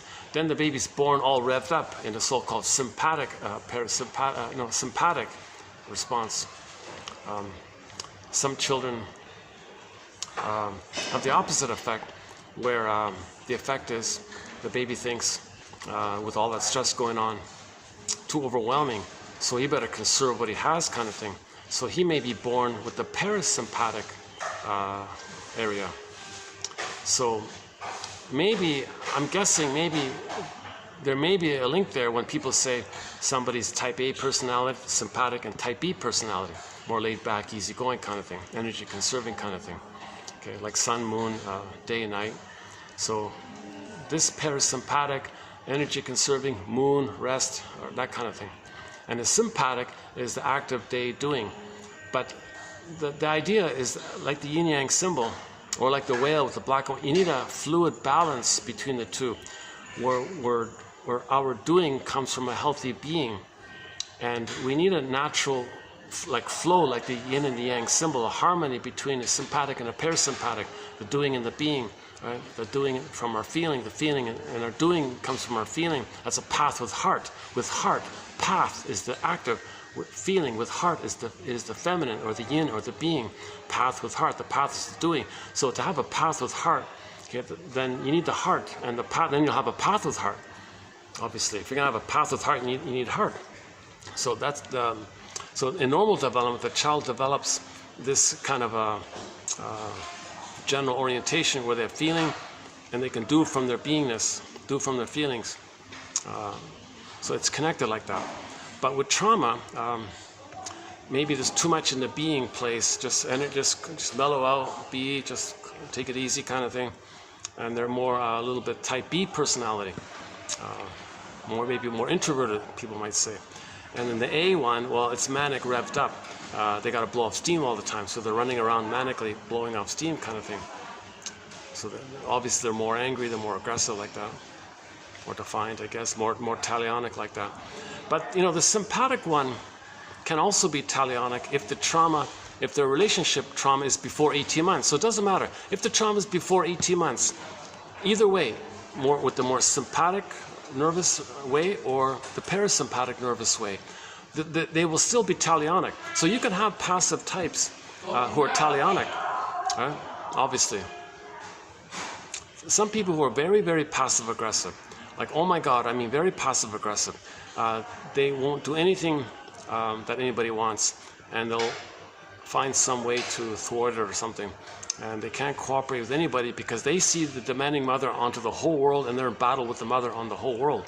They're in battle with the mother, seeing the demanding mother everywhere. So they're very passive aggressive. So that means they're angry at the mother, talionic with the mother, angry with the mother, but they do it in an energy conserving way, like in a very quiet way, subtle way, lateness, inefficiency, saying what you want to hear but not following through. So that's a little hostile like that, right? Those kinds of things. Versus the sympathetic version of that, it's just more direct and more hurtful, I guess. They're both hurtful, no doubt about it. Just one is more from the doing way. The other one is more from the energy conserving way, where they can only express their anger in a passive aggressive way. Whereas the sympathetic expresses their anger in a more active way, the parasympathetic expresses their anger in a more passive aggressive way. That's assuming there's trauma, they're both in the trauma before 18 months. So both versions still have the stinger personality pattern. You can have for example, the turtle narcissistic personality pattern, the turtle one. The turtle narcissistic pattern. Actually, Lawson, I don't have it here. I'm still in the middle of her book. I think I saw a glimpse of it. She talks about the turtle BPD. The turtle BPD, it sounds like Fritz's Kunkel's turtle narcissistic pattern. So they're detached like that. They have this aloofness, so I don't need anybody, so they're aloof, they're self-sufficient superiority. Their emotions are detached from people, like a turtle like that. But they still have narcissistic ideas and things, right? So they'll still subtly find ways, well, you're no good, I'm good, you're no good. So once again, I'm good, I'm okay, you're not okay. That's the perverse one of trauma before 18 months. Because remember, when they say you're not okay, they're talking about themselves. The general pattern is when people say you're not okay, they're talking about themselves. It's called projection.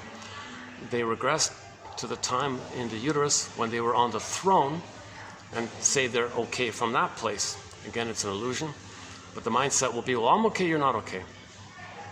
And they have to say you're not okay to get the illusion of the fake I'm okay one. And it's addictive like that because it keeps you in a blissful union with the mother who shamed you. The clingers maintain the original I'm not okay. Again with the lighting, eh? The clingers maintain the original setup of I'm not okay, you're okay. So remember the moral defense, Fairbairn's theory about the moral defense. All babies like a little judge. They're going to make this like little moral decision. Okay, mother, you must be seen as okay, kaplunk, with the gavel, and then I'm not okay with the gavel. He makes this kind of decision like this. Now the clingers hold on to it. They can hold on to it. Because the ultimate goal is I'm okay, you're okay. So post 18 months, they're still holding on to it. That's why they're kind of childlike in their behavior and all this. The stingers say they reject the quote-unquote, they reject human development because they reject the more human side of being human. They reject all that. They're just addicted to playing infantile God, and they want to shame others to that end. So the stinger personality patterns are more about brain chemistry as a defense against the pain of mother shaming the baby again and again and again. It's called a strain trauma.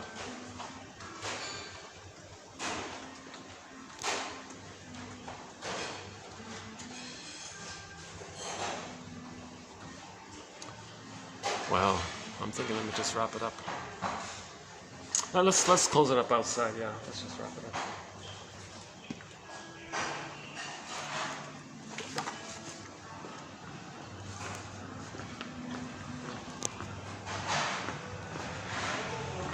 Oh, here's the AC. Oh, jeez.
Okay, I think I'll just wrap it up here for today. So thanks very much. I'll see you in part 4. And your mission, should you choose to accept it,